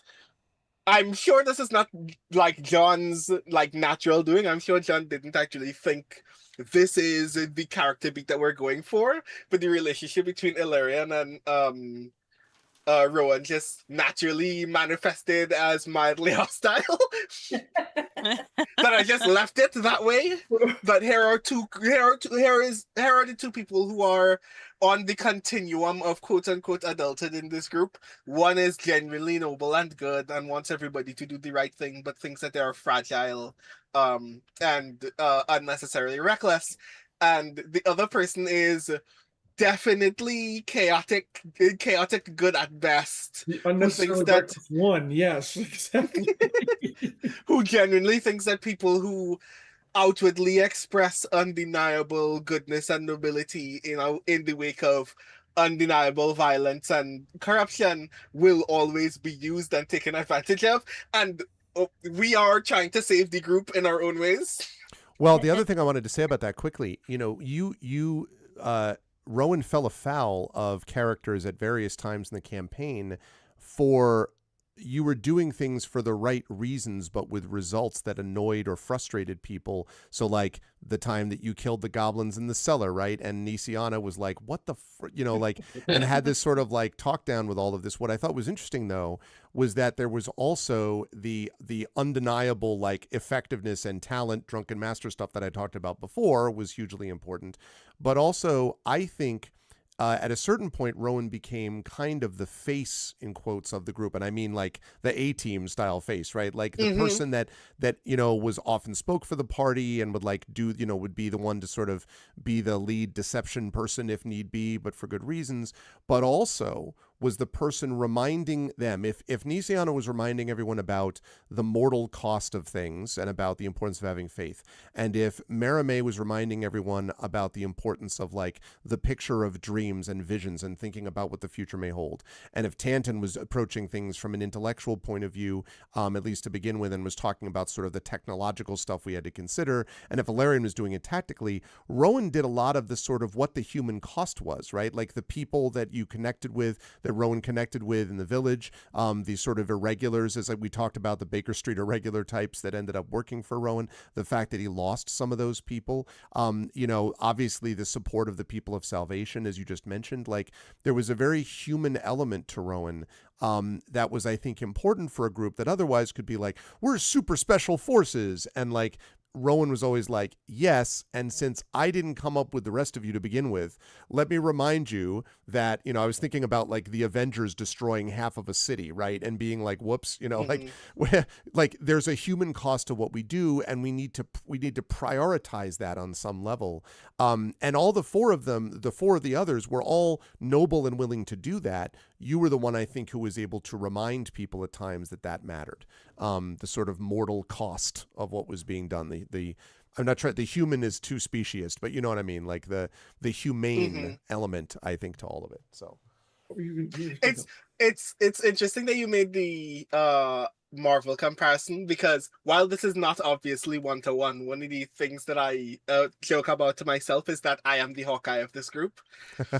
Not just because none of this makes any sense. No, actually, take that reference. I mean, why you are superpowered. Right, but I don't think of myself in that way. Like, Rowan's logic for what Rowan is doing is just, I have a gun. Everything else is tangential to my arm. But you are right in that sense.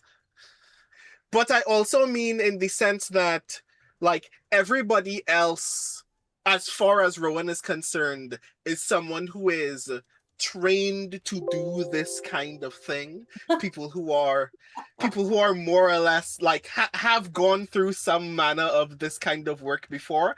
I'm just a guy with a gun, and every once in a while I will enter a conflict and realize, oh, dozens of people are dying, and they can be me, and also I am now severely injured as a result of this thing. Meanwhile, everybody else is doing cool shit 40 feet ahead of me.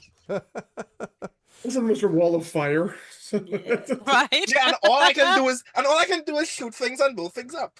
Well, I mean, really, the only two actually trained were Illyrian and Merime. Me and Mia Tantan, we basically got sent here by our houses. Now, I would have gone with my sister anyway. But I have to say with you, Rowan, like, I like the fact that you just couldn't believe that Nisiana had the faith in people as well as her god. So I want to speak together. I want to speak specifically to, because I think the relationship between Rowan and Nisiana is like my definite highlight of the entire series. Because you are right in that regard. Like, I think a lot of Rowan's ultimate frustration with Nisiana is not just Nisiana is the most noble creature I've ever met in my life. Like unabashedly good to the point of perhaps being self-destructive. But also a lot of that frustration is also like, what has faith done for me or other people?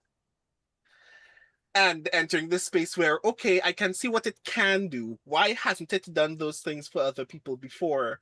And when it's saying somebody who has an answer to that question, that people have to actually show up for other people, and the reason why that's not been happening in Salvation and other parts of this world is because no one is as noble as Nisiana, and like that, like ultimate annoyance of, so that means that I'm lucky then that me being in this situation is essentially having the fortune of meeting someone who is this noble, and like having a little bit of a hang up about that fact, about like how do we make this manifest for other people, and why is it struggling to manifest for the people that we're actually meeting? Why do we still meet people who are suffering in ways that we cannot actually stop them from doing? Are the gods actually that good?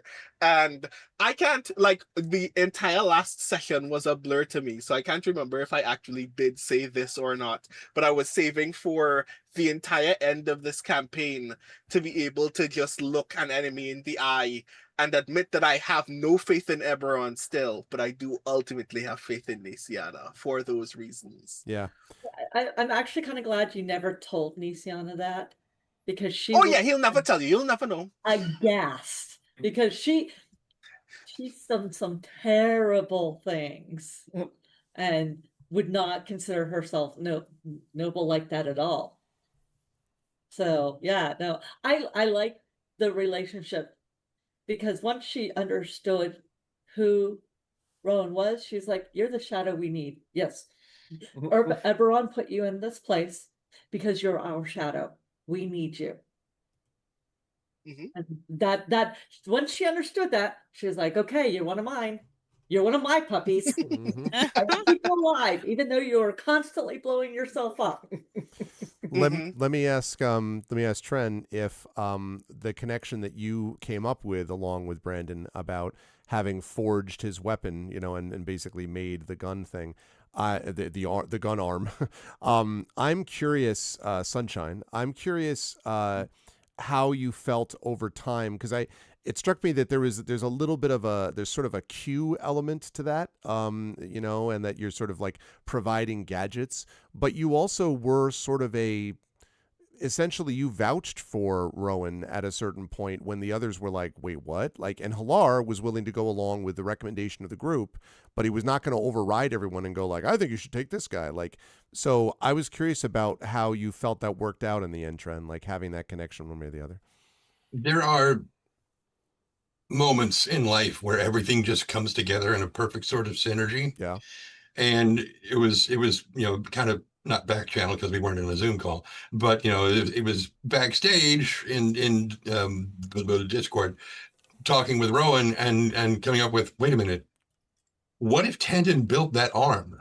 And it's like, and suddenly we have a direct link that goes well before the whole King Citadel thing. Right. And I was like, okay. And then the gears kept turning, and I was like, what if that's what got Tanton in trouble? Yeah. Oh shit. Yeah. And I'm like, okay, yes. And so then as the more we talked about it and we kept tossing things back and forth, figuring out how they could play, and it's like, okay, so how does the gun influence your magic?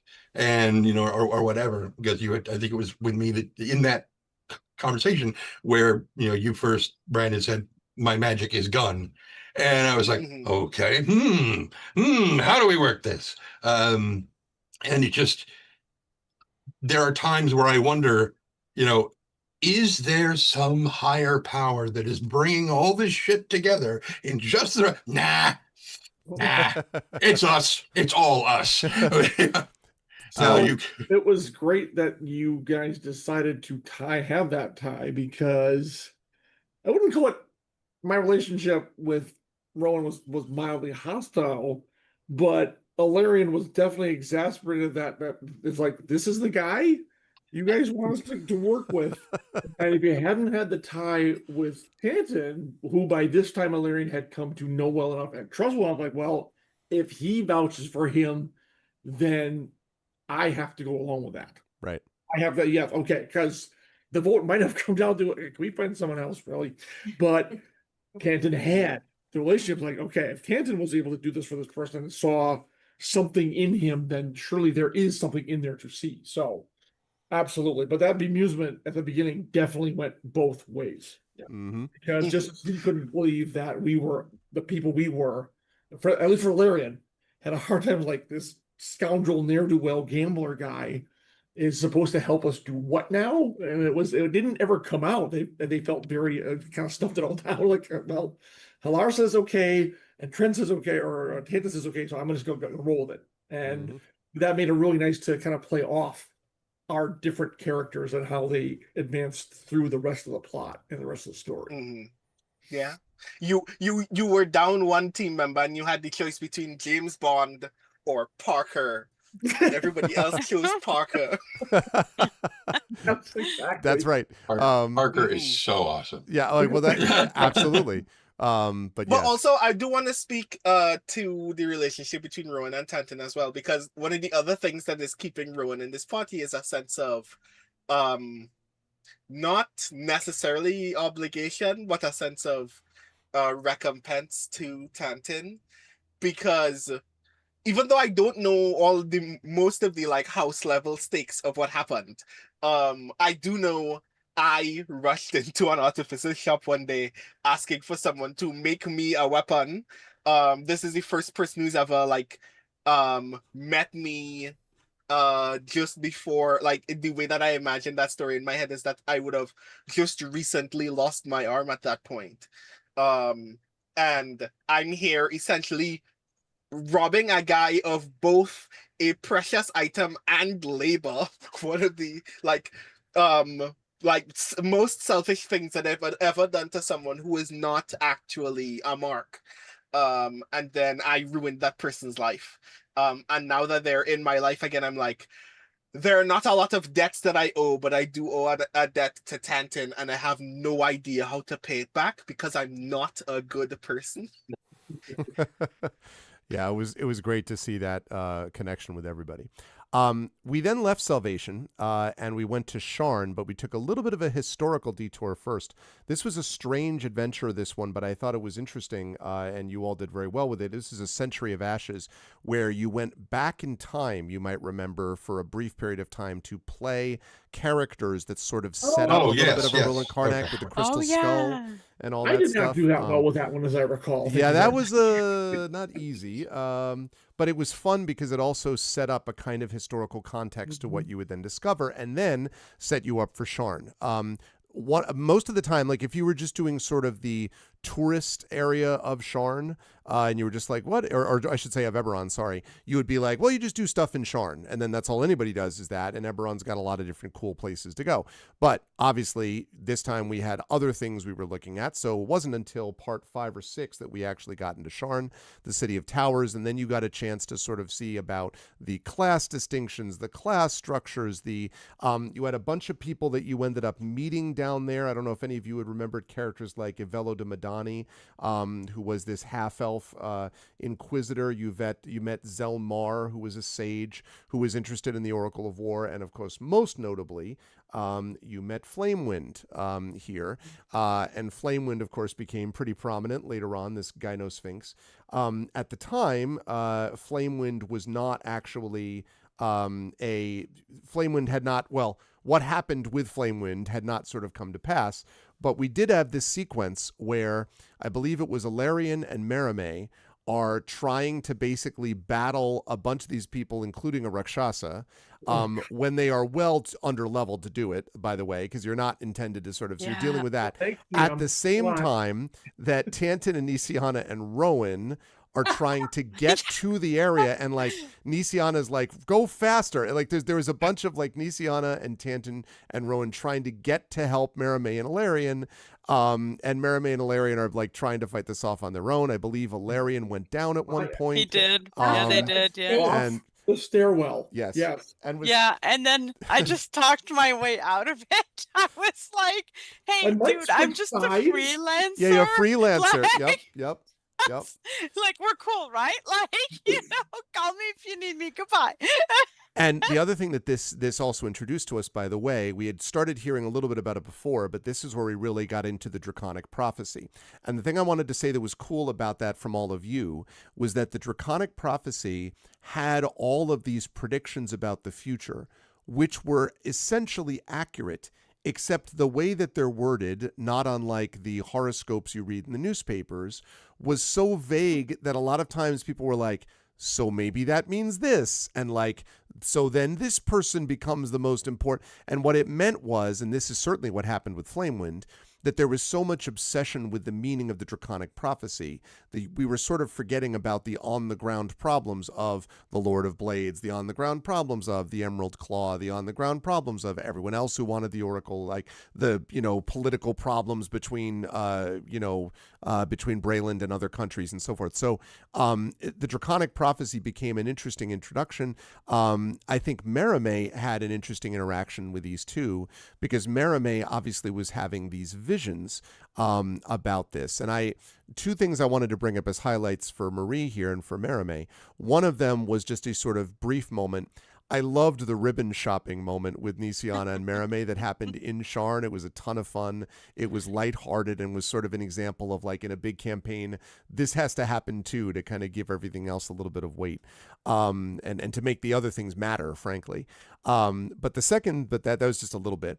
But one of the main highlights, Marie, that I had for you was we were, I think, sort of on a very delicate edge throughout this campaign of being a Kalashtar that is both able to interpret and understand and connect with dreams, and being somewhat nervous about it also. The mentor that you ended up meeting in the dreams here, that you were both uncomfortable with, and sort of like, I don't want to just be what the Kalashtar expect me to be, or what my family expects me to be, or like, but at the same time, and those visions can be treacherous, but you felt in your gut, I think, that they were right, these visions.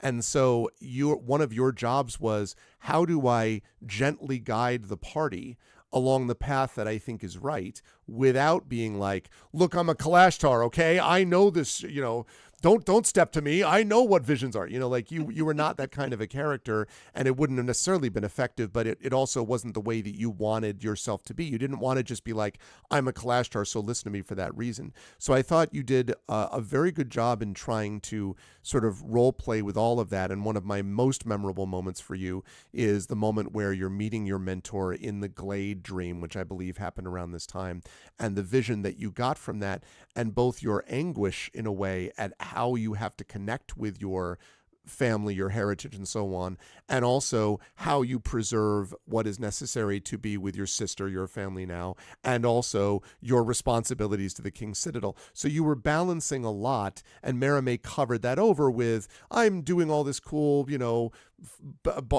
flourishing stuff, and I'm, whatever. But I think you had a real balancing act that you had to do beneath it. So those were a couple of my highlights for you. And I wondered about how you felt about having to navigate those things, Marie, as Merime, Kalashtar or King's Citadel member or sister to Nisiana, etc. I really liked it, and I wasn't sure how it was going to go, because I created a character that's like, okay, you're not connecting with the visions have brought you to good things like your sister, but they also brought you to like deathly things, like the village where Halar found her. Like the visions brought her there, and then a lot of people ended up being slaughtered around her. And that never really fully came up, but it informed the character. Yeah. But as it went ahead, I let the dice decide for me a little bit. Like if she was like not succeeding a lot at hitting people with her sword, then it was because she was connecting more with the dreams. And then there were a few times in the campaign where she did connect more with the dreams and the visions, and the Oracle of War really helped with that. And there were just enough things that she gleaned from it that helped the King's Citadel, that she was starting to be more sold with her dreams. And even at one point after she'd killed the Nisiana's Right, which is later than yeah, this, but yeah. yeah, which is later, like she started to connect more to the dreams because she felt so unbalanced. So like as the character became less balanced, the more she tried to fall into her magic. Like it But grounded so her more in a way, I guess. yeah, exactly, because the sword grounded her. The magic was less grounded and more linked to her heritage in a way, for her mind, if you will, just because she had all psychic magic, a lot of it, right? So when she used more magic in battle, that's when she was less grounded.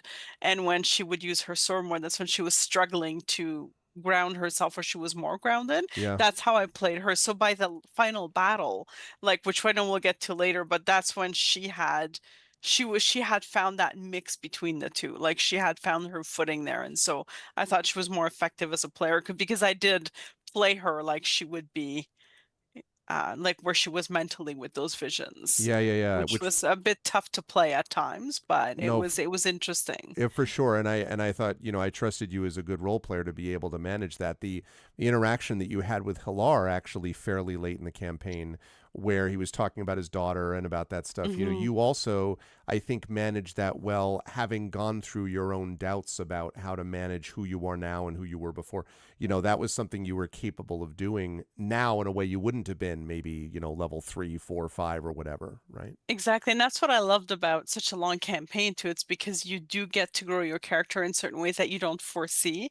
And because of the way D&D works too with the dice, like the dice also decide partly where you're going to go as a character as well. Totally. And I like that role play with it. It's not just, forcing your will onto the character. It's also letting the dice decide some of it, which it could at any time, because if the dice really screw us over, like we could die at any time too, right? But it's the same thing. Like so I love that piece of the role play. I really enjoyed playing her as a character because she had that difficulty kind of matching the two sides of who she was and who she wanted to be. Yeah.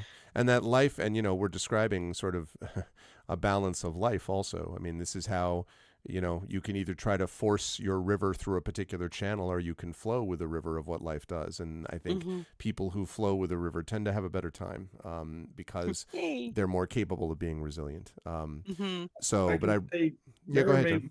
was so lucky that Eberron was unconscious when she talked to the Rakshasa, because they would have approached you first, and if you had kind of just brushed it off, they would have totally ratted you out to Nisiana and let you deal with her.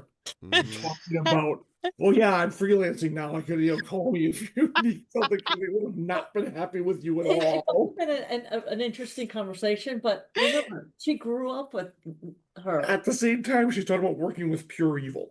She's Yeah. talking about working with pure evil. And We didn't sign a contract, just the NDA. Relax. all she would have to say was, I was lying. Yes, that's true. That's it. And, Yeah. and Nisiana would have been like, or you would have told her, she said, well, clearly she did it to save your life. Well, yeah, Mhm. we would have been dead otherwise. I couldn't fight it It off. would not have gone the way you expected it to, Yeah. and that would have been really interesting too. Yes, it would have been. True. But you did survive it, and you preserved Flamewind, and Flamewind then was able to interpret the Draconic Prophecy and brought us up to one of my favorite moments of the first half, and that was the last word, because this is the one where you went to find a Brailish spy, only to discover that the Brailish spy was actually, it was a lot more complicated, had fallen in love with someone from the other side, and all of a sudden you're like, God damn it. Like we have, listen, we're trying to stop nations from getting into a fight, and now we're doing this. And again, that's where that highlight that I was talking about, Trent throwing the plates out of the magic, out of the magic bubble was really funny. But the other thing that I really appreciated about One this, quick side thing please. with the previous thing is that you mentioned that it was important to have that moment of just casual life of the lady shopping for ribbons and whatnot, because it gives a framework to everything else. This is what we're fighting for, kind of thing. The first thing that came to mind with that is from Godzilla -1. Fantastic film. When the kamikaze pilot, who's the main character throughout the whole thing, when he is flying out to lure Godzilla, he kind of rolls the plane over and looks down, and he's in one sense he's looking at the feet, the footprints of Godzilla stomping through the farmland, but he's also looking at the farmland and this peaceful life that he really wants, but because of this thing he can't have yet.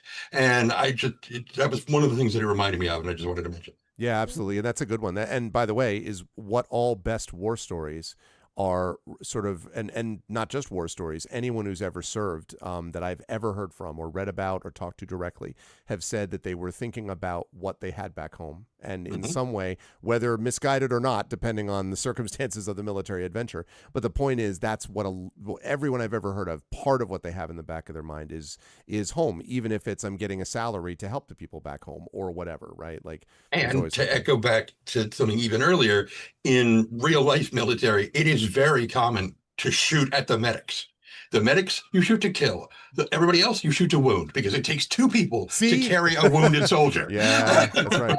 I'm aware. I know you are. But I've been playing D&D. I'm an old fog. I'm an old fart of gaming. I've been doing it since like college, like 30 years. So when this is the first time I've had a GM target the freaking healer, whether I'm the healer or not, like I said, it was a shock. It was this is not fair. You don't do that. What it also means is that all of you all, from now on, anytime you're like, I'm going to play a healer, head on the swivel. Immediately head on the swivel. I've written about healers, and they're the ones who, in my Nellis Academy, she was the healer was the one who drew first blood. Mm-hmm. Yep. Side note, going after medics and medical professionals is also considered a war crime under the Geneva Yes. Convention. Yes, it And is. the fact that someone is doing this, which has been done too much of the time in the real world. Another reason I also hated the Emerald Claw, because they were the kind of people who would do, this is the thing that we do. And I'm like, it is if you're a staggering piece of shit, and if you're an evil person that deserves to be treated as such, right? So They'll bring him back. You know, It'll be sure. fine. Yeah, it'll be fine. Hi, guys, Shield. Okay, so the end of that was interesting. The ship, you had a lot of stuff you had to handle. Also, there was a lot of investigation. Merime at one point had to sneak down below decks. There was like all of this sort of like wandering around to find things and clues so you could figure out who was the bad guy, in quotes, and then turned out that they weren't the bad guy and everything. Again, King Citadel handled this with flying colors. One of the ancillary effects of that was that Flamewind then even more believed, got high on her own supply a bit, and was like, aha, the Draconic Prophecy does tell the truth. And so that means I can send you off after a line of the Draconic Prophecy, which said, and I quote, let's see, that the verse of... No, that's Draconic. Sorry. Sorry, what? What is it? I was saying it in Draconic. You guys can't understand that. Oh, yes. Which was basically about this aura of blue, and that was where you all got to know Sky Blue. Now, this led to one of the most fun parts of the adventure, just sort of a little bit of a set piece for everybody but Tanton, because this is where all of you were flying on source sleds, you will remember. Everything was great, except Tanton didn't make the rolls. And repeatedly didn't make make rolls. You cannot say I did not give you multiple rolls. It was very, very funny. And ultimately that was interesting because you all got to fly above and around Sharn. And at some points there was we've got to get to these people, like it was a race against time sort of thing. Like we're getting down while they're also about to kill this person and, whatever else. So there was a lot of stuff that went down there. Also got a chance to go back to what we talked about with Rowan, to see the refugee camp. One of the things I love about this is that Sharn is a fascinating place. It is also a fascinating place, again, in which there is this enormous class divide. And as is the case with modern day cities, the New York that people who mostly live on the Upper West Side see is not the same New York as people who live in, let's say, portions of the Bronx and who take the subway to work every day, or even those who don't have work and are homeless and are living in the subways in the first place. They see a very different vision of what the city is. And so you all had a chance to almost see all of those aspects of these things as you were going through it. So I enjoyed watching you all sort of navigate Sharn and try to deal with Sharn, and then ultimately get this mark of the Sphinx, which meant that you had successfully dealt with Flamewind, except not dealt permanently, as we'll come to.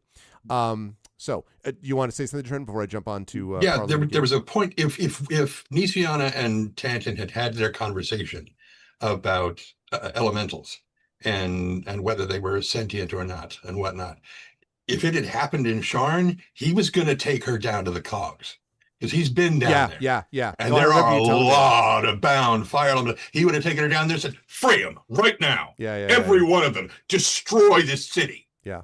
He was just salivating. Well, I was salivating. I was like, I want this conversation. I know. But it wound up not happening. So the spirit thing, we were not certain whether or not the spirits were sentient outside the gray. Mm-hmm. And that would have been the thing she would have been asking you to show her one way or the other.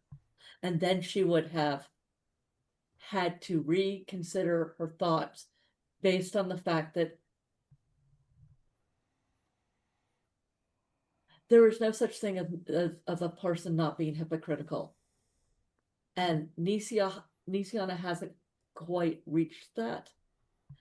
And she would have understood that freeing all the spirits would destroy civilization as we know it.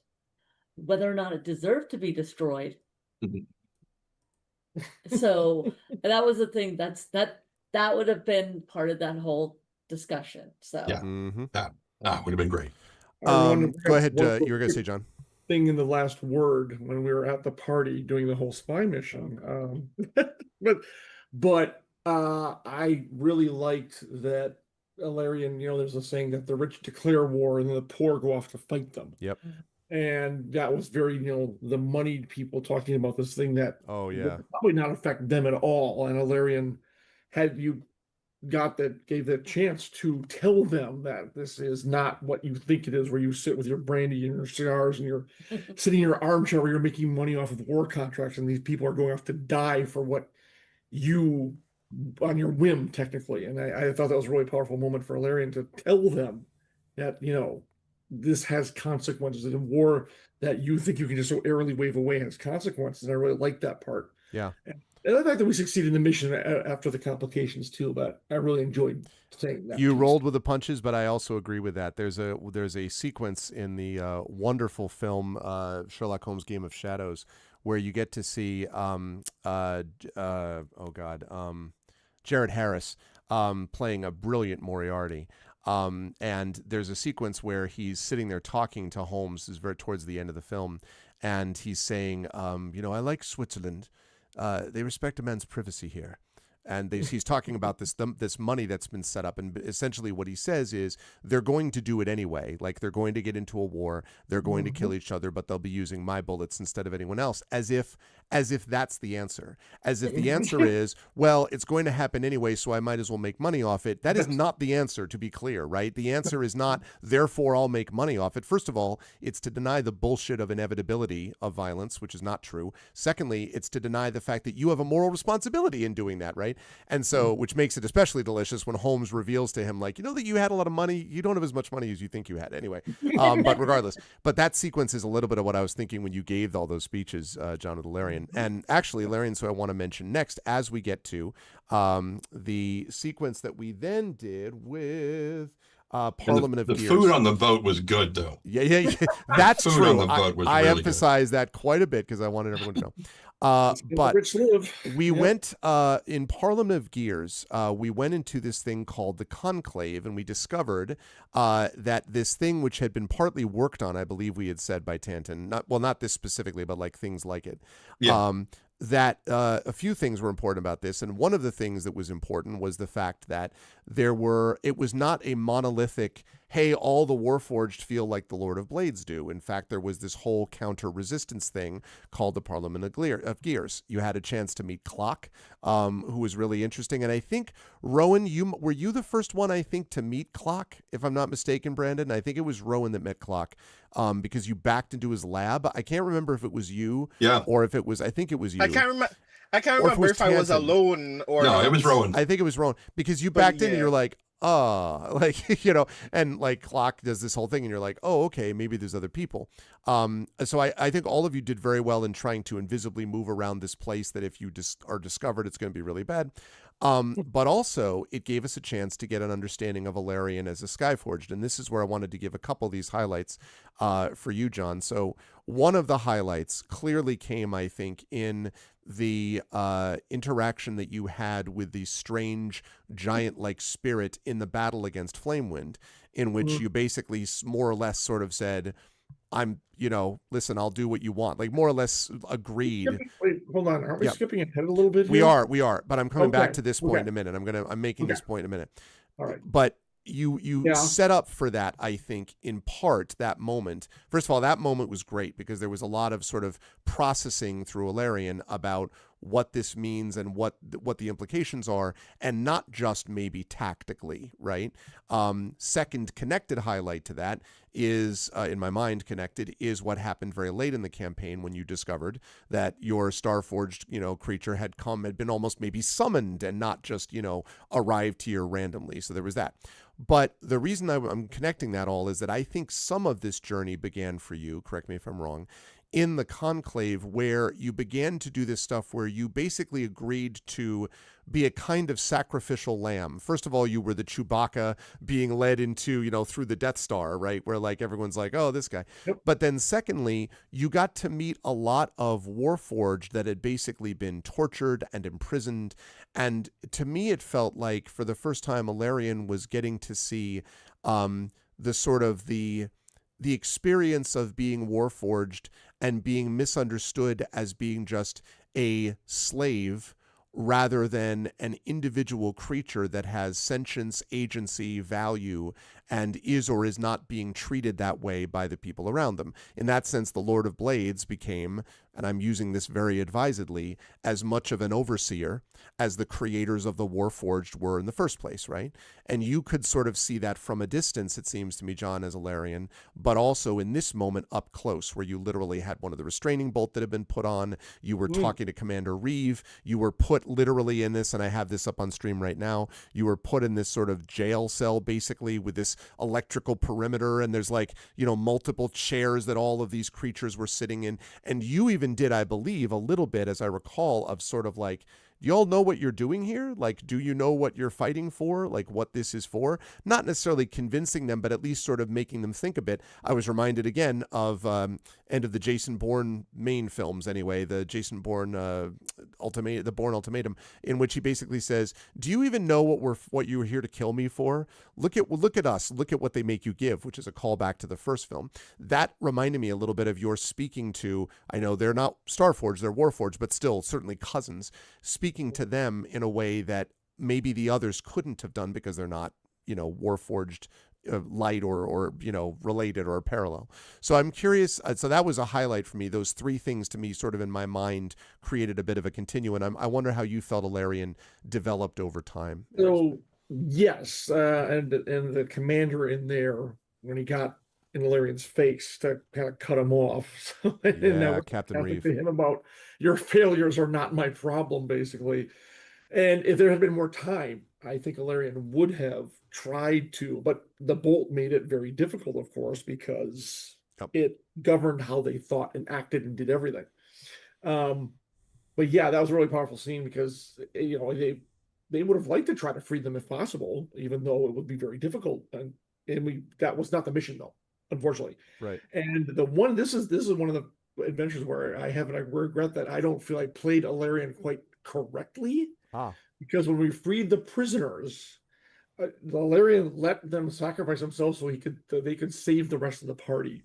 And I don't feel I played Alarian correctly, that they should have been trying to keep off the Warforged so the people could escape. And I thought about that afterwards, like, oh man, I don't think I played that correctly. And I'm kind of annoyed at that myself, that I wasn't true to what I think the character would have done in that situation, for real. But then maybe Alarian wouldn't have. Alarian might have been killed there. Right. Well, but also I was going to say, overwhelmed. But isn't that reflective also of what Alarian was experiencing at the time? I mean, not just the restraining bolt, but also under enormous pressure, Possibly? right? Like Alarian's basically like, you could have played it differently, and I certainly, that's interesting. I hadn't considered that before from you. But also Alarian was given a bunch of crap choices, and had to figure things out on the fly. But our mission was to save them. Right. That was what we had gone in there for. Yeah. The prisoners. And now, if I'd had more time, because it was so fast, would I wrestle with the moral dilemma? Absolutely. We didn't have time. They couldn't think it out quickly enough. So right. I did what I felt, but we left people there to die. They left people there to die. And which was how I ever wanted to play that character. So. And it tied into the Parliament of Gears that you met later on. Yes. Also, side note, how good was Rowan and the invisible coin all through that? Like the tossing a coin, using the coin, being invisible, I'm going to use another coin. Because, if you think about the fact that you were mostly trying to maneuver while Tantan's trying to figure out how to disable the goddamn thing, and you were all wandering around half invisible. Merime did part of this too. But the thing with the coin with Rowan just kept happening over and over again. And I'm like, this is the most use I've ever heard out of an invisibility combo coin, trick that was being done through here. A lot of tension, but this time not political tension, but mechanically what happens when someone comes in. How do I avoid the people that... Because you would have, you were at this point, I think you're about level 8 or so, or 9, right, yeah. But you are not necessarily able, I'm just looking at this part of the map, there's 11 Warforged here, okay? And that's just for starters. Yeah. And Reeve himself is a badass, and the Lieutenant Sundar was there too as another one. So you would have had a hard time against this many, especially when you were trying to save some people. Right. Also, one side note, this is also where Tantan and Nisian and Merime started to get into their little battle about whether or not, the fact that there are elementals that are actually powering this thing, and Tanta being like, yeah, that's great, so we can use them for our purposes. I'm paraphrasing, and Merime and Nisiana being like, those are what? Like, that was cool because at that point there was a sort of this is not gonna, go well. I mean, you're all King Citadel first, yeah, but there's a lot of the very big difference philosophically of opinion at that point about the elementals and whether you think that they need to be treated as creatures or not, whether they're just forces of nature. So anyway, that was fun. Okay, that brought us to Lord Bucket. One of my, Lord Bucket was great because everyone had a very strong reaction. Tanton was like, Tanton was like, I can't with this guy at all. Obviously, Alarion had very little respect also. Merimee was a little more sympathetic, and Nisiana was definitely sympathetic to Lord Bucket. And Rowan, as I recall, I'm trying to remember how sympathetic Rowan was towards Lord Bucket or not. Brandon, was Rowan sympathetic to the Bucket experience? I'm trying to remember if he was, because I do remember you speaking directly to Lord Bucket and being like, hey, some things you need to know, but I don't know how much of that was you taking your cue from Nisiana being like, look, this guy's okay, or how much of it was deceiving him because you needed him in the moment. I don't know. I won't say I hated Lord Bucket. I think a lot of Rowan's feelings about Lord Bucket was essentially, this is still very bad. This is still not the way I would deal with people like him. Mm-hmm. But it's not just that he was necessary. It's that and this is admittedly, as you say, because of Nisiana, a sense that even if it does take some manipulation, even if I still have to essentially con it out of him, he is actually capable of acting with valor instead of just being a selfish coward. Which only the two of you and I should say Merimee a little bit also, but basically 2 to 3 of you. I mean, Tanton and Larian were like no, and the other two, Nisiana definitely the most. You were sort of maybe the bridge in trying to convince, and Merimee a little bit as well, trying to convince him because you saw something in him, which gets pulled out in the next portion, that Alarion and Tanton were like, this guy sucks. This guy just sucks, and he just sucks because he sucks. So, yeah. People who are in pain and are sick and are hurting make bad decisions. Yeah.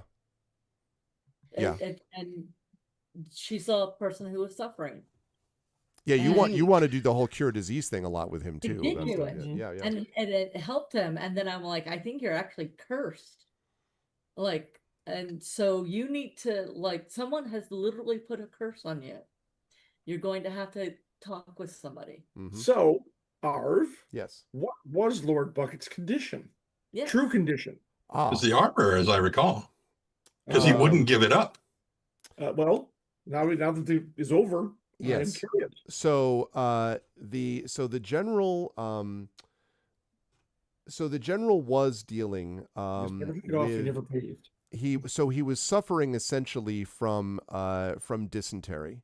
And the dysentery was, yes, based upon a curse, but not necessarily specific to the armor.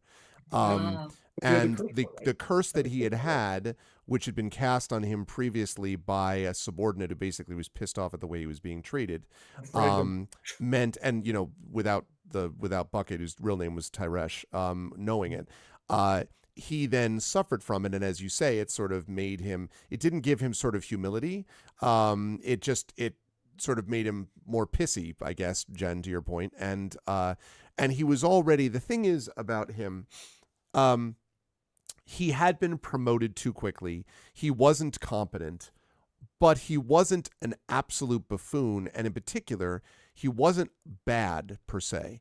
Like, there was some core of him that wanted to live up to the fact that he was the living embodiment of the Peter principle, right? Like, he got promoted way over what he should have been, and he was in sort of a tough spot, but he wasn't a bad person at the end, which is what made it interesting, because in the next portion of this adventure, that actually, Lord Bucket was interesting because it sets up for what he actually does in Judgment of Iron, which is the next part, which is, for everyone, by the way, in chat, this is your end of Empire Strikes Back moment where everything looks real bad. Like, and that was the sort of low point in some ways for the characters in terms of like overall in the campaign, because it's Bucket who tries to sort of resist and is obviously killed and is thrown out of the window by the Lord of Blades. So there was something left over based upon, and that was not a guarantee. If the party had basically treated him, I was about to say like crap, but now that we know about dysentery.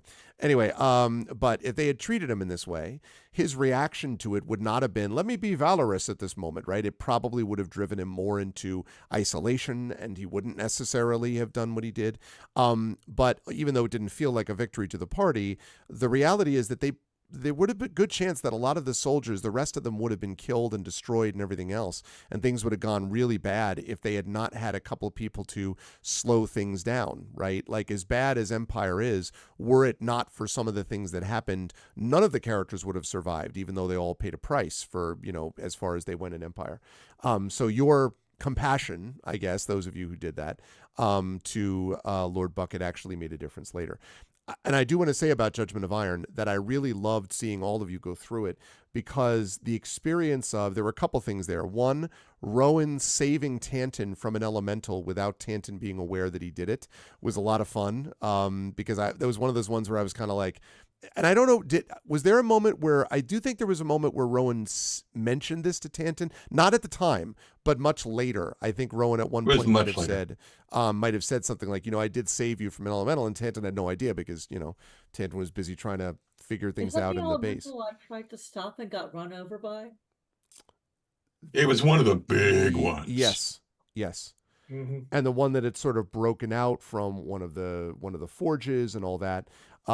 This was also the adventure where we had Bara, who basically was betrayed all of you, but not because she was bad, but because she basically bought the lies that were being told they're being told by the Lord of Blades. I shouldn't say lies, bought the propaganda, let's say, right, that was being done. Say again? I thought there would have been a time when we would have faced off with her again. Yeah. There was a certain point where I felt like there were so many people that we tied up. We tied up a lot of them, but I felt like at a certain point it starts to become rather ridiculous when you literally tie up everybody. So you deal with Arulin, you deal with Bara, you deal with Zodotarev, you deal with Mama Johanna, you deal with the Emerald Claw, you deal with the leader of the Emerald Claw, like at a certain point you're just like, really? Like, like it feels like a bingo card that, the people are checking off. And so, in the end, Big Bara, although the other thing about Big Bara was I also wanted to be careful that it didn't become like, here's another one who's betraying you, just like the last one who sort of betrayed you that you couldn't trust. Like, I did want you to feel doubt. I didn't necessarily want you to feel like you were all, like literally every person was betraying you all the time. That's more Curse of Strahd that has its own problems. But anyway, so you got to see the Elemental Forge, and you got to learn more about the dangers of the Oracle of War. And in particular, what I loved about this from all of you, and I'm curious to ask you all about this, was a lot of you, I think, felt like you lost this. Like you're out, you've lost the fortress, right? You lost the Argonth. It turns out you had gone to the base, but you didn't get the Lord of Blades. In fact, you didn't get, a bunch of the Warforged. You did save some soldiers, but a lot of them died, and you're literally left like trudging through the desert at the end of the Empire Strikes Back / Judgment of Iron. And also, Merimee had an up-close and personal look at the terrifying Lord of Blades as he sort of, rampaged through the Argonth and all that stuff. So you all felt like, well, crap. And none of you used that as an opportunity to go, this sucks and I hate it. Why aren't we winning all the time? But I was curious how all of you felt role-playing out of defeat as opposed to role-playing out of victory. Because you had a lot of victories in this campaign, but you also had some defeats, in quotes, like this one. You failed forward, but this was one where it didn't look good for the home team. And I'm curious if any of you had thoughts about that after this. Well, we did save the town. So it was You did save the town. Victory. It would have been much worse if the town of Salvation had been burned to the ground or whatever, or shelled or whatever. We stopped that. That is true. So we had that in our pocket at least. But yeah, it did feel like to me at least, it felt like a defeat, especially in Alarian, absolutely, because I don't know why they thought, oh, I should know that Bar was going to turn on us. There's no way they could have known that, but it still felt like that the camaraderie we thought we had with her was not the case. Yeah, And I think this was the first time Nisiana, like, she really saw war, and she broke a little, Yeah. and then she had to basically lean on her sister for support because it was so horrible. And playing that out, she thought it was a defeat. It felt like a defeat, but it was character growth, and I was really glad it was fantasy. And then, because having your whole world shaken like that is rough. Yep. Is that where I was like, I hated every minute of, I had a great time. I had a great time. I hated every minute of it. I think that's where that quote came from. Yes. Okay. Yep. Is this where Tanton lost Spanner like number 2? Like it got pulled through the portal into the gray and was just gone? I think that's probably right. Right near the end of that. Because we had like 5 different versions of Spanner in the end, or 4. Yeah. So that was sort of rebuilt. Yeah, I think that's right.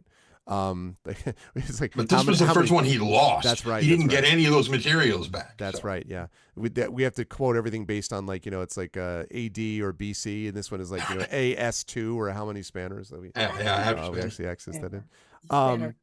But you managed to, and the thing that was interesting about this also is the fact that, and I'm trying to remember if it was in the waiting game or if it was on the way back after because oh no, I remember. So I think it was after this when you were trudging back that you encountered the carnival and encountered the carousel, which was obviously a very memorable moment for all of you.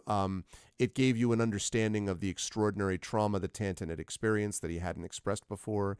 It gave you all a sense too of sort of the sort of darkness at the core of it. I was thinking about this, Jen, because of what you said about Nisiana seeing war for the first time.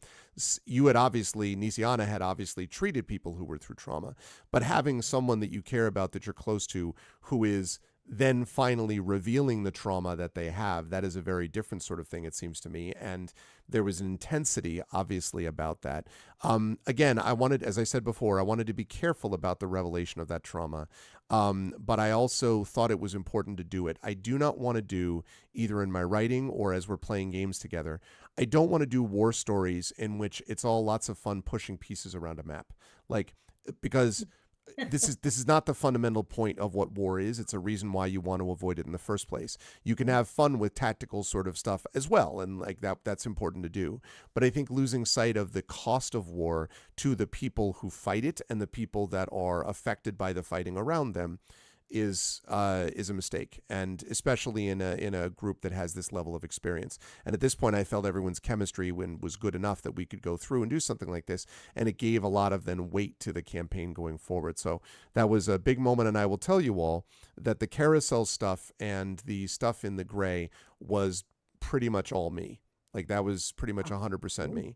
And I included it then because I wanted it. Because I wanted something that I wanted a connective tissue that was going to lead to some of the things that happened next. And it was more or less, we were roughly 2/3 of the way, closing in on 2/3 of the way through the campaign at this point. And I wanted something to be like, okay, now it's on, where people were going to go, now we're really getting the sort of richness and depth at that moment. And so I threw it at you and saw what y'all did with it. And you did great, as I might have expected. Okay. Now, My Undying Heart. This is where you went into the place and found a vampire that was the head of the Emerald Claw. Great things about this that I loved. Number one, I loved all of us remember the encounter of Merime and Cliff, the Broadway-loving chef, and the sort of Merime singing with stuff like that I loved all of that. Theatrical agent, yes. Exactly. That was one. The second one was battling a vampire in the middle of I have it up on screen right now, lava-filling room. Thank you for bringing that back. My pleasure. It was good times. I really love that. Even getting there was a joy, as you had to go through various puzzles and go over ledges that disappeared and all that. But then something I didn't expect was after you went through all of this, and it was no fun doing all of it. But fun in general terms. You know what I mean? It was difficult. But as you came out of it, then you have this sense that there is this agent, Merame, that Nisiana had told you needs to die if you're not going to be able to rescue them. And so without telling Nisiana, you know, Because my house told me, my parents I told me know. not to tell anybody. No. And I didn't have the experience to look her in the face and say, you're setting me up to fail. Yep. I Yep. didn't have that experience. That was the lesson that she learned when she's given an impossible task to do it without her team knowing that she's going to do it. She learned a lesson then. It was a terrible one. That and her words kill. Yep. So, which was a definite stressor for you at the moment with Merame specifically. Like, okay. Yeah. So that was a lot of fun, and I'm looking at the map that still has the animated skeletons there that I found. Oh man! Oh yeah, where they're just kind of. And didn't you all stuff the vampire in a bag of holding to preserve Yeah, him? and we were none too gentle about it either. Yeah, and then I Ran him almost back in his coffin, and then we still had the bag. And we were able to shove him in there too. Yeah, and then I almost died Whatever getting happened snuck to out that? by Flower too. Oh yeah, jeez. Wait, say that again. Say that again, Marie. What? I almost died getting snuck out in the flower too. That's right. That's right. You were in the crate full of flour. That the crate full of flour. I choked. And as far as what happened to it, Brandon, so that guy was interrogated and gave you basically like Widman gave you like info about the stuff later on. But the thing is that you didn't all know initially that this was a vampire, right? Later on, you're just like, oh God damn it. Like, because you're like, why? Well, okay, you had a guess maybe. No, I had played this part before. That's why I told you Terrence is not going to be doing much because I already know how this plays out. You knew this one, how that plays out. That's right. Yeah. But the rest of you did not know. And of course, quote unquote, Tanton, wouldn't have necessarily known the same way. Right. But you did get valuable information from Widmond, which set us up for the waiting game. Which I still have. That's right. That's right. Couple of notes about the one that was the waiting game. First of all, this is one where you first got to meet the 12. And these were the ones who basically were members of your house. So we got Tanton being like, oh, you. And then we got members of House Tarasco, again, meeting with you and being like, what's up with this? Rowan got again to meet with the leader of the House of Shadow and was like, hey, what do you think about this? So there was a lot of that like individual, are they going to split apart? Are they going to stay together? And then you were sent to go try to make peace with Thrain. And then the ship blew up and you got to spend a full combat in full out like free fall while you were battling. For 30 minutes. Which was amazing. It was so much fun to watch you all manage that and deal with that in various ways. Let me throw something up that people smash into. Everyone calculating like at our level, which at this point was about a level 11, I want to say. Yes, right before I got flight. Thank you very much. Yeah. Can we hit the ground? How much is it going to be? How painful will it be when we actually hit the ground? Everybody within my sphere. I had to pull the Iron Man to collect everyone. Yep. Oh man, it was the best. I mean, that was one of the most unusual scenarios I think I've ever encountered in my life. Yes, we're gonna play out falling to Earth. Can we save everybody? It was really kind of amazing. Yeah, it was wild. And then and this was, I think, the one of our ARFCons, maybe last year even, I don't know. We had the dinner party. Where you actually got to the place, the floating castle, and you had the dinner party where you first met members of the Undying Court, who basically came in and they're like, all y'all don't know what you're doing. You're going to give us the Oracle. And at this point, all of you were like, okay, go F yourself. First of all, we're so sick. It was so funny because one of you at some point, I don't remember who, was basically like, listen, I actually would prefer to give you this piece of garbage because I'm so sick of this goddamn Oracle. You sure as hell aren't going to get it because, like, who the hell are you? Like, just, and they're arrogant because they're sort of these undead immortal elves and like, oh my God. That was precious because all of you were like, Alarian was like, I'm going to be the tough guy. They were like, what about this? Rowan's like, wait, let me navigate this way. You're like, no, Mermaids, let's be reasonable. You're like, no. It was very, very funny. And eventually we just got into this big thing where you had to not only like deal with the dinner party, but then you had to fight your way to the bridge because the castle at that point was starting to tilt. And you're like, what am I going to do about? There was a lot of falling in this episode is what I'm saying, chat. And it was a joy. I'm curious about what I'm curious about what you all felt about you were thrown. This is the one that maybe had the most varied elements in it, that had the most different things you had to do, although they were all falling themed, I guess. And I'm curious about how you felt, because you were trying to do something diplomatically. You were sort of isolated at the moment, when you were going through it. You met these people you had never met before, who were another faction that were dealing with the Oracle. So I'm wondering how you all felt about being thrown this series of curveballs, because this wasn't just more Emerald Claw or more Warforged, or this was another sort of a new enemy, potential enemy has entered the chat type of thing. And I was curious about what you felt. With a ship blown up due to sabotage, obviously, Obviously, we didn't know who we could trust at that point either. That's Even true. the guys who invited us there. These are true We statements. were. I remember us having conversations like, do we trust these mages or not? And we were just starting to get, I think, a little paranoid. Mm-hmm. And that's when Rowan turned me into baby Alarian. Right. And so Wow. the baby Alarian moment happened, which I think we all remember with fondness. This was a good moment for us all. You still have the same strength. No. Oh. I had a form. It was the cutest little Warforged, but I was literally like Iron Titan minus Yay! terrible. Oh, horrible. Death from above. Worst combat ever. It was Thanks, indeed. Rowan. Thank you so much. I mean, Rowan apologizes to Eberron, but I do not apologize to John. To be fair, I know it was truly random, and it was very ironic that it was me, of course, because yeah. There's nothing that makes a combat scenario more intense than knowing that the tank is now a baby.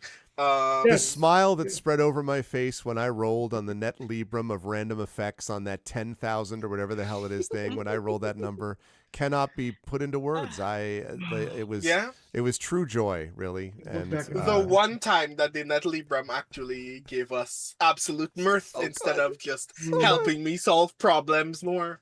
But I did want to speak to one thing. Yes. About this is one of the moments that I think the story the entirety of this campaign becomes thematic about a certain thing, for me at least. Which is how a lack of trust makes conflict more fraught, makes it almost inevitable in certain circumstances. Yes. Because I'm not sure if you've ever read the Sherlock Holmes story, The Adventures of the Six Napoleons, or you've ever seen the movie The Pearl of Death. But I was literally thinking of The Pearl of Death when we got to the latter parts of the actual diplomacy scene with the Undying Court, which is, here is this very precious object that the rest of us know is cursed and bad, is actually we think that this object has our worst intent at heart. We would like very much to get rid of it. If somebody else could take this responsibility from us, at least Rowan would very gladly say, please, if you can actually solve this problem, go right ahead. And everybody is behaving like their worst possible selves about it. Yep. And here is Rowan watching, again, all of these very, self-destructively noble people go, no, we cannot let bad people take this object from us, or they'll do bad things, even though this object has been the bane of our existence for the last several weeks. And Rowan is like, this is the reason why we should throw it in a hole. This is the reason why it should burn in lava. Not what it does, not the fact that a war is being started over it, but it's making our allies our enemies. This is what it's turning to people who are supposed to be on our side. This is the way a conversation starts with people that you have just met about this object. Nah, I don't like this at all. And then from this point onward, all we see is groups of innocent people dying because we either have it or are trying to find allies to help us solve this problem. And I'm like, yeah, Rowan doesn't enjoy this experience at all. Is war, the thing that Rowan is experiencing this moment is not just the pain of watching innocent people die in uncountable numbers, but the larger kind of question of, is war simply continuous experience of watching people distrust other people for no good reason, Yes. when trust could solve these problems? And the answer to that question is yes. Is yes. But Rowan hates that. Yeah. And it's quite true. And it became this weight for everybody. Which is why it's interesting that later on when you're like, do we really have to crack the seal on this bad boy? Because I don't want to do that after what we've learned about this thing. But you're right. And the other thing is, and I forget who it was that mentioned it. It might have been Ilarion, that if the guy from the Undying Court had just been like, you've done a good job, but as immortals, we think that we have an understanding that may allow us to, right? Yep. If instead of being like, you people are screw ups, and like, I don't know what your problem is. And again, but the reason he's doing that is this is the arrogance, right, of immortality and of creatures that think in this context, like what do these mortals know about anything? Like if you took 3 seconds and went, these people probably know the Oracle a hell of a lot better than you because they've been with it for this long. But to an immortal, oh, you've had this thing for a couple of months. Oh, how bad you feel. Like, let me tell you about my last 2 centuries of existence or whatever, right? And so there's an arrogance and a disconnection from sort of mortal concerns that really means that he kind of shot himself in the foot. And instead of presenting it to you in a way of like, hey, we can work together, he was never going to do that because he's like, all right, you're going to give it to us. The adults have entered the room, and you were all like, go F yourself. And also the fact you're acting this way is exactly why we won't give it to you.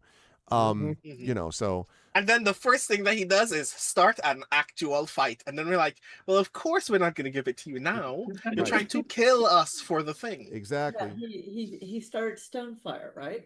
Well, speaking of that brought us to Stonefire, which Tren would then later on bring up in every scenario that involves, like, are we sure that these elves are trustworthy? Yes, because this sort of code word. So you arrive in Thrain, and there were a couple of really good moments about this. First of all, Nisiana in particular, we talked about these different NPCs that you connected with, but you, I think, made a real connection here to Jayla, who is the keeper basically of the flame, who's the head of Thrain, as this young, very young leader who's trying to do her best under very difficult circumstances. And the Stonefire thing happens because the lover of the creature that you just destroyed in the previous one is real pissed off about it, and then starts the Stonefire thing, and all of a sudden, like, all hell breaks loose.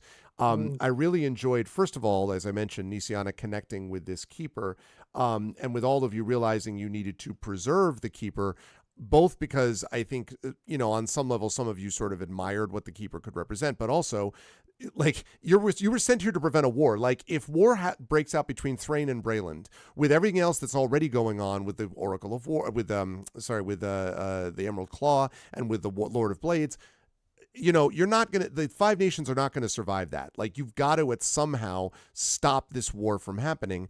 And you did, barely, and made it so that at least the Five Nations could come together. It also showed me that for Nisiana, a theocracy was actually very uncomfortable. Yes. She didn't like it. I mean, all things serve Eberron, even the Silver Flame. However, watching how they were in control of everything was just a little bit disturbing. Yeah. I would agree with that. So that leads us to the end of that adventure, which was the betrayal with Flamewind. And here's where I get to mention something else, which may have been curious to the party. Now, I do have to say, first of all, Brandon will appreciate this, that the person who wrote this part of the campaign was actually Rich Lescouflair, who is the guy from Alligator Alley Entertainment, and is the one that is working with us on Grey Shade and so forth, the TTRPG. Oh. Rich knows a lot of stuff, is very, very smart, good adventure designer, good to all these things. However, I had to make one major adjustment to the end of this, because in the original version of this, Flamewind decides to just betray the party because Flamewind decides that the Draconic prophecy that more or less repeats what we just talked about with the Undying Court, and more or less is like the party has proven that they're not actually capable of bringing order to this the way that I could. I just didn't. I just don't buy that. Like I at a certain point, I'm like, it just doesn't feel credible to me. Number one, it's repeating the same beat we already had. Number two, it also doesn't feel credible to me. Like, why would Flamewind, having been somewhat sensible and sort of unearthly and uncanny and all that, but still being driven by knowledge, suddenly be like, now I'm sort of vaguely driven mad by the prophecy, and so now only I can be the mad scientist who gets to, like, it didn't feel right to me. And that's when I was like, but wait though, what if the Rakshasa, who I happen to like Rakshasas a lot as enemies for parties because, oh my God, they have so much good stuff that they can do. What if I had the Rakshasa that actually killed Flamewind and there would have been opportunity to do it and the party was not there and Sharn is all in a freaking mess anyway because everyone's worried about the war everywhere else? Be easy for something like a Rakshasa to come in, assassinate Flamewind, and then become Flamewind. And that's essentially what I ended up doing instead. And I think that felt much more coherent to me and less like, you know, you can't trust anybody, but you can't trust anybody for different reasons than what this would actually be otherwise. I note that 2 people are leaving. Sorry, we're losing power. Oh, you're losing power. Oh, you're getting okay. Literally, we're both of you at power. one point stood up and were like, we're out. Like, how dare you, sir? I can't believe it is late here, and we have both had very long days. Yes, so, I'm zipping to the end here. We're getting more power. Yeah. Okay, no, I understand, and I know we will try to. We're actually a little bit less than our usual session time, but I want to make sure I zip through and get through the rest of it. But anyway, so that was sort of that. The other thing, of course, I know John's doing the power chord right now, but the other thing was that this was also where you had the moment with the god that had basically otherworldly being, yes, that had taken notice of you. And I was curious to see, and also hi Trippet, after a tribute to Jane Yolen. Oh yeah, I said before I was honored to be on a panel with Jane Yolen either at BosCon or ReaderCon a couple of years ago, and you know what a loss to the field. So anyway, but you had this otherworldly being that you had to deal with, Alarian, and it was interesting to me that you just said, let's go ahead and do it. And you didn't reveal to people that decision had been made by you. And I was curious, I guess, a little bit just about that, about what Alarian thought as he made that decision to kind of go, because you were, at the time, you were fighting a Gynosphinx and a bunch of other creatures that were dangerous. And, well, sorry, you were fighting a Rakshasa, which is even more dangerous. So I was curious about what you thought about that. So, real quick, first of all, I was surprised that I was able to communicate with the being, but we were getting our asses kicked, and I wasn't sure we were going to make it out of there. And just because we were beset on all sides, and once again, we're like all half beat to hell and everything. And I had chosen the wording of my agreement with them very carefully. Mm-hmm. I said the debt will be paid. Right. And I was thinking, I was like, well, that's why I was kind of hoping to find Big Barra, because if I could defeat her or the Lord of Blades or someone else, and like, here, have this guy instead. Yeah. Here's your debt. Yeah. But it didn't. Yeah, it was like, we're gonna swap out this guy. He's just as good, maybe even better. Trust me, you can do. But we never had the chance. And I was, and when we got to the end, and we'll get to the end and talk about it. When that being came back at the climax, it was like, oh, we're gonna play it this way. And of course, I was rolling with it, but it was always my intent to find a proxy for myself and try to use them as well. I really didn't want to, but hey, they're just as good. So, but it never came about. So that's kind of funny. That was kind of my plan. But in the meantime, I was like, I don't want my friends to die. And so you asked, like, I didn't tell the rest of them. Well, quite honestly, Larry didn't think it was any of their business. So it's like, I made the decision. I wasn't going to talk it over with anybody because we didn't have time. I just went ahead and did it. And it didn't come up because we had bigger fish to fry. We always had bigger problems on our plate. Like, well, that's going to come and bite me on the butt later. But when it turned out, it kind of worked out. Kind of worked out in the end. And I can't even tell you how many people I had independently privately messaging me about, here's what I'm going to do to sacrifice myself if this happens. It was really funny. I was just like, don't tell the others, but this is my plan. So I won't tell you how many of you said it, but it was definitely more than one. One? I think I don't know. I don't remember offering to sacrifice. Not everybody did. but I'm just saying more than one person did. That's all. All right. Oh, interesting. So, yeah. I'm not sure Marie was one of them. So after we got you defeat the Deadly Flame Wind and so on, and we moved into closing into sort of the end game here. But first we had From Dust. And From Dust is where you encountered Spinweave. I already talked a little bit about that. One of my favorite parts, because it was the first time that I had seen, many of you had been worried about stuff, and you were all invested through the campaign the whole way through. This was one of the first times that I felt there was dread from the party. Like the party was like, we are really screwed, like, because it's such a sort of, and the whole thing was a bad deal to begin with in a way, because you're trying to go to this person. I go to the information broker that's a terrible evil creature, but it's the only one that has the info I need, because I think that I can maybe get the info. It won't matter though if I'm then dead and can't report the info, from Spinweave. So I really enjoyed playing Spinweave and like thinking through what Spinweave was imagining quite a bit. We got a little bit of more Emerald Claw stuff with the Thorn Expedition Camp. I don't want to spend too much time on that. I did think it was interesting, though, watching you all sort of make your ways through to where Spinweave would eventually happen. And I also want to note, I also really liked the way that you all handled the dwarf Rolferor, who was talking about having gone down there, and then the discovery that it was a ghost and that the dwarf had already been killed, and didn't realize it, right? And that, I thought you all did very well with that. And I think it might have been Maramé, but correct me if I'm wrong, Marie, that first was like maybe sort of copped that, like I think sort of figured out, is this guy even real? Something like that. I can't remember if it was Maramé or not, but I feel like Maramé was talking to the ghost, connected with the ghost, or knows something that was off. Yeah, it was something like that, definitely. Because I remember talking in the Myling going, I think this is a ghost. Like, wait a minute. And then what do you do about the ghost? Like, I don't want to make the ghost feel bad. So there was that. He's not a bad ghost. He's an okay ghost. Curiosity, because we left so much of that place unexplored, and after Spinweave, there was a good reason for it.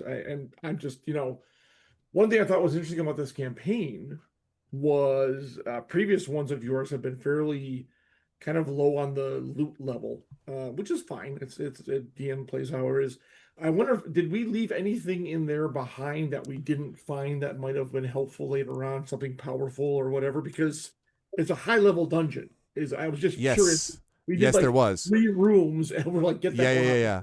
Well, do you remember when you were crossing over the bridge that was over the mist there, and you had that? Yeah. So below in the mist was and I quote, juvenile kraken. And if you had been taken by the juvenile kraken, one of Rolfor's doomed expedition was on the floor, concealed by the mist, and there was a tentacle rod, which was nearby. Now, in case you're like, what the hell is a tentacle rod? I'm glad you asked. So a tentacle rod is a magic weapon that has basically these 3 rubbery tentacles.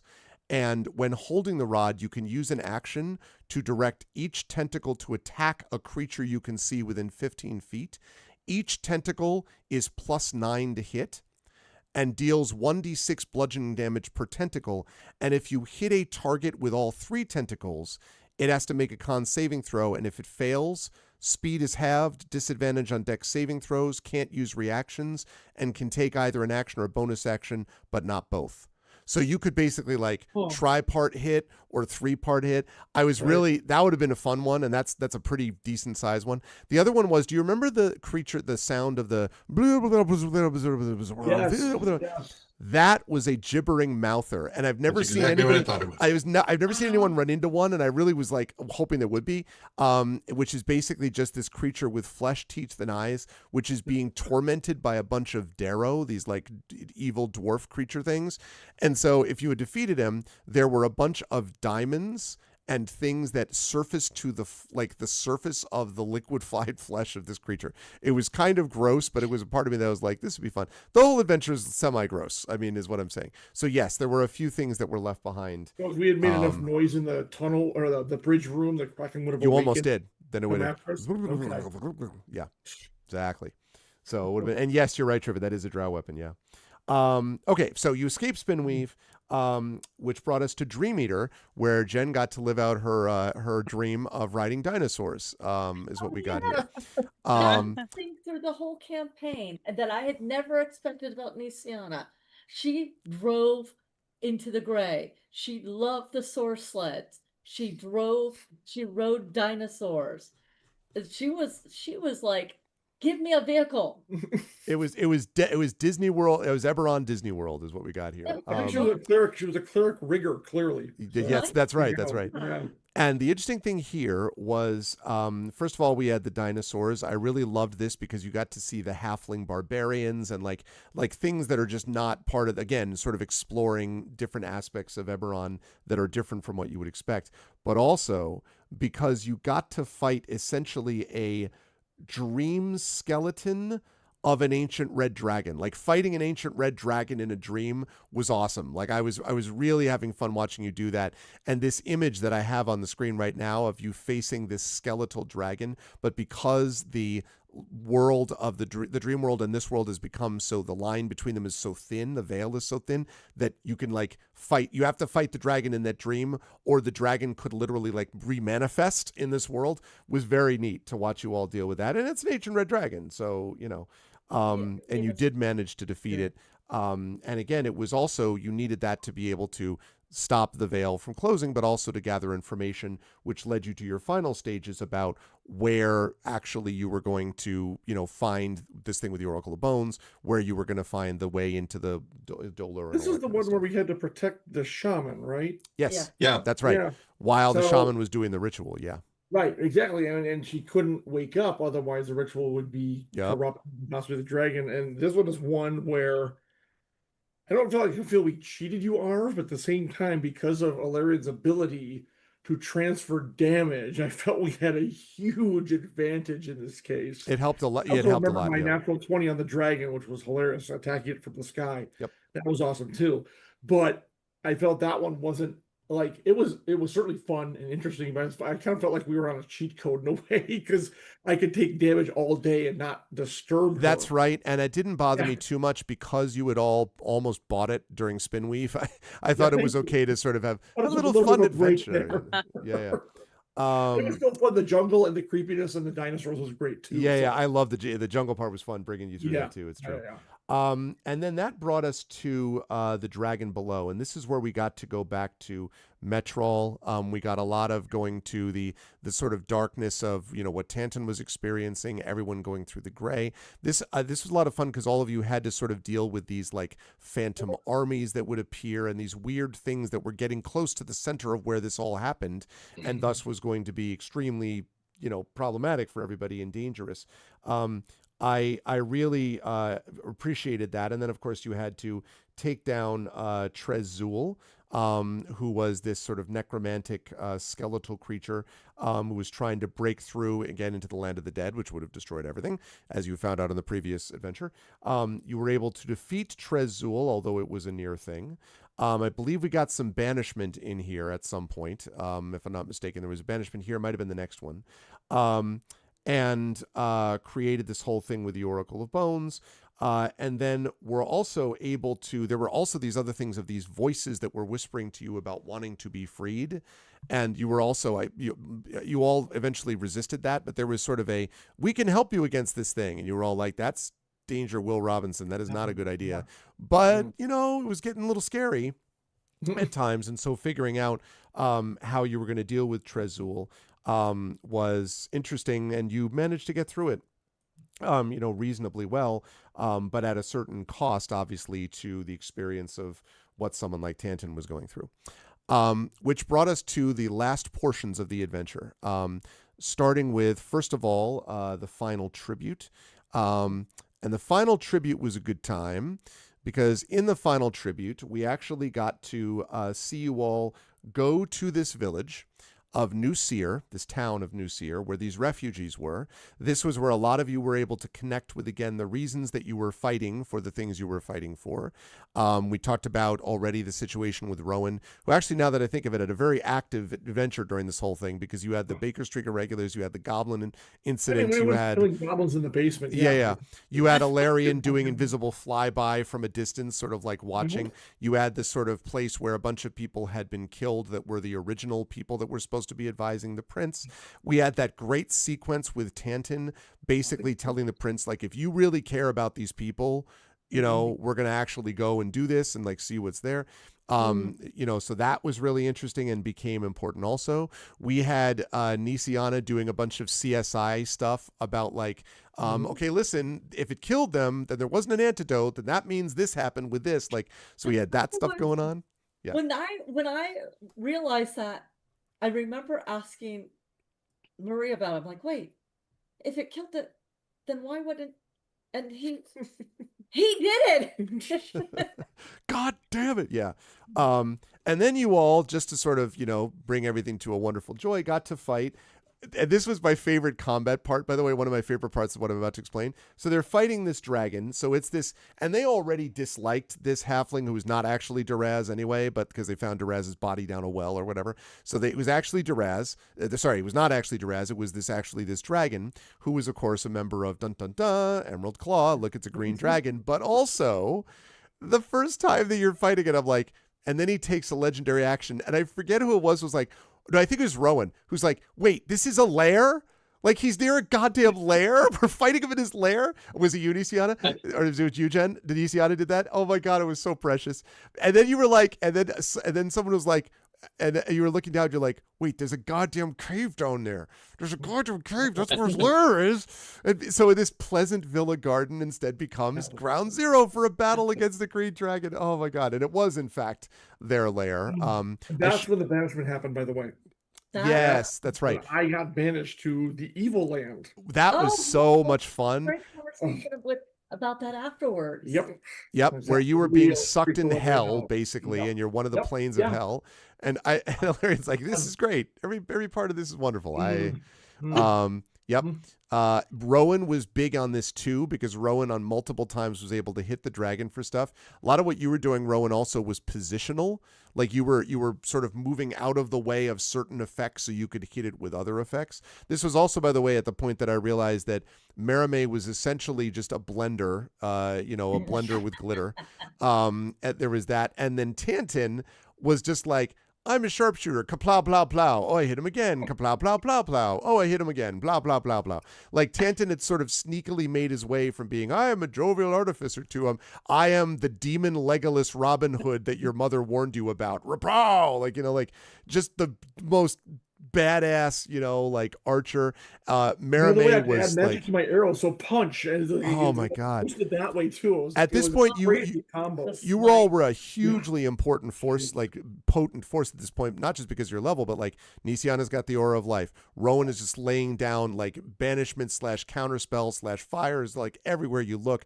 Alarian is just tanking all the damage. Merame is blending things to death, and Tantin is like, when not flash of geniusing people, what I'll do instead is just sharpshoot you and destroy all these. I mean, it was very impressive. Two walls of thorns. Yeah, 2 walls of thorns. It was very impressive. Now, this dragon still was no joke for all of you, but it was fun to watch you all navigate it. But that thing where Jen was just like, "This is a lair." I'm like, "Yeah, let's go. It's a lair." It was a lot of fun. So actually, it could have been Rowan who said that, and then I said, "Oh, there's a cave at the bottom." Maybe that's what it was. I just remember that there was some combination of these things that was like, "This is a lair." It was so funny. Oh man, I do not remember this interaction at all. I just remember throwing fireballs at things. Yes, it was. I don't actually remember what I did during that, except maybe heal. Well, and have an aura of life up, and all that other stuff. That was first time I used mass heal. Right, which was important for not just you, but the other soldiers. Points to everybody. Yeah. Which led us then to Scales of War, and this is the one where you all got to do your little tactical moving things around the map, moving the different armies. I like this one myself personally because I really liked watching you all sort of navigate that, and it was really fun to watch you go, oh, okay, we're going to move Brayland here, Onder here. You all had personal stakes in it as well. Obviously, Halar went with one of the groups. Rowan, you had the irregulars with one of the groups. Brandon, Rowan had, and like everyone had like their own people that they had positioned in different places. And tactically, there was sort of the who do we save and who do we not save. And you were able to make your way through the weirdness of this. And in the midst of that, we get the moment of Ergelios showing up, and like on the back of this mechanic on this Warforged dragon, and being like, "Hey, Tanton, I present to you this iron rose." At which point you're like, "God damn it!" Like, because that means that there's something that happened in the future that is going to affect stuff in the past. And so that was a lot of fun to walk you through this. What was it like for you all, just quickly doing the sort of tactical moving around a board as opposed to more sort of traditional D&D? It was great. I hated every minute of it. Mhm. I Because, think. Go ahead. I mean, yeah, I'm sorry. As the quote tactician, Alarian and me, the player, was trying to minimize the losses as much as possible. And it was difficult. It was very difficult because the armies were all spread out, and we had the choice of the 2 missions we had to do. And we chose the other one, which turned out to be a fake. That really pissed me off too. And then there was times I thought we were actually going to be the losing army. I wasn't sure we were going to pull it off because the die rolls went against us. Sorry, Jen, but they did. And it was just, I was concerned that maybe we weren't going to pull it off. I will say, you're the one who told me to roll the damn dice. The next time, because I had stacked it in your favor that you couldn't lose. I did it for a reason, because the last time was kind of demoralizing, I think, for all of us. And so this time I said, no, Jen's going to do it, because I'd gotten out the math, and the most we could have lost was a tie, and you beat him. I did beat And we got him. So yes, but there were times where I was very concerned, like, oh man, I hope I'm doing this right. So Yeah. It was complicated. Yeah. And then we had at the very end of that, we had the battle of the dragon that actually you had to fight, that was Narcy, that you had to fight. Although this, relatively speaking, I wouldn't say that it's anticlimactic, but it was not as bad as the green dragon fight, because you weren't dealing with a lair and whatever. But you also hadn't had a lot of rest, and you were getting sort of pushed through all of this so that you were using up spell slots and the like. But it was fun to see you sort of roll with the punches about that, and it then set you up for the last adventure, which was figuring out how to get forward in time and to deal with that. You also met with some of the generals here too of the 5 armies, and that was itself interesting. In the magic-proof tent? In the magic-proof tent, that's right. Some magic proof, yeah. Well, again, and the Oracle, this is also where you discovered that the Oracle had the 3 genies in it that were running it, and the 3 genies that Merime swore an oath to preserve and help. And I'll have one last question for all of you about that when I get to that. And that was then Arfcon was the final thing, and that was Back to the Mud. Now, the thing I want to say about Back to the Mud was, so you all did, wonderfully with this, that being able to go through the glass cavern, figure all the stuff with the time stream and figuring out what you could or couldn't do. I loved not only that you were dealing with that, but also that you were willing to make breaks in it when you felt it was necessary. And there were a couple times where, and I know you all started to sort of get very squishy about it, because you were like, this is a bad idea. Like, we've already incurred these consequences. Like, Tanton got nailed for 50 points a day, and then we got nailed for 80, and then we all had to and it is true that if you had hit the 5th consequence, I think you did 2. There was one where you didn't hit a consequence because it was a fork in the road, but it wasn't actually a consequence that broke the time stream. But if you had gotten to the 5th one, the world is destroyed. Oh. The last part is the land of chaos, and time is broken, essentially. That's it. So, and that's why it was constantly going up. Like, I think the 3rd or the 4th one was something like, you each take 150 days, something you would have been like, Jesus, like, you're like, we cannot do anything else, but you did enough, because the other alternative is just to say, nope, well, somebody has to die.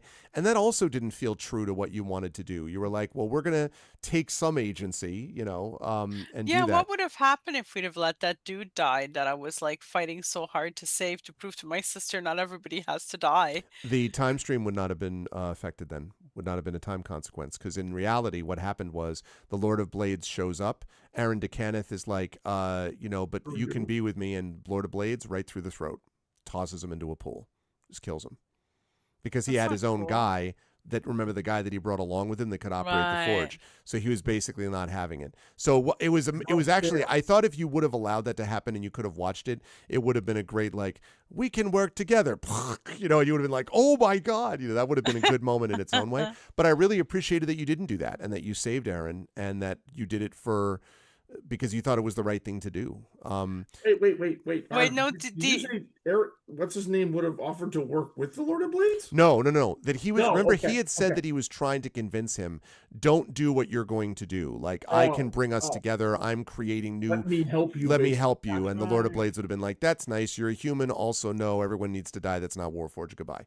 Like Okay. that would have been that. Gotcha. I meant like the other guy though later on. Which other guy? One that they The- brought in chains, the other. Oh, Demery. artificer. If you had killed Demery, that would have. Did you say? Wait, you We saved. saved him. You Yeah, we saved him. saved him. Yeah. So that did not incur a consequence because No, it Demery. didn't. Because Demery doesn't. Because Demery survives that. Because in your time, remember, there's in the time that happened that you had before you went to change it. He was continuing to work with them to produce Warforged.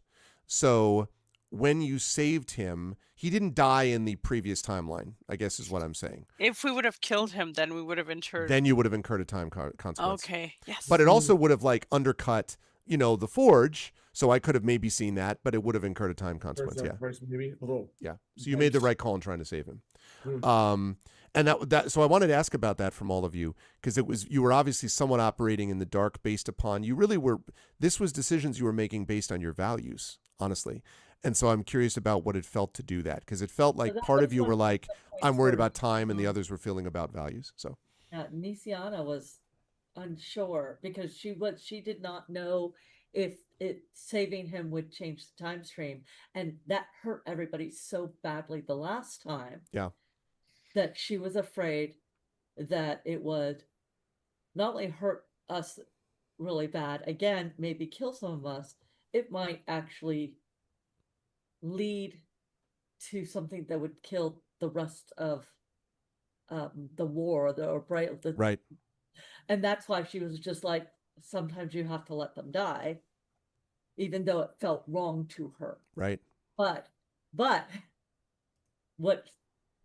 what's happening with Mermaid, where she was just like, we don't have to let them die.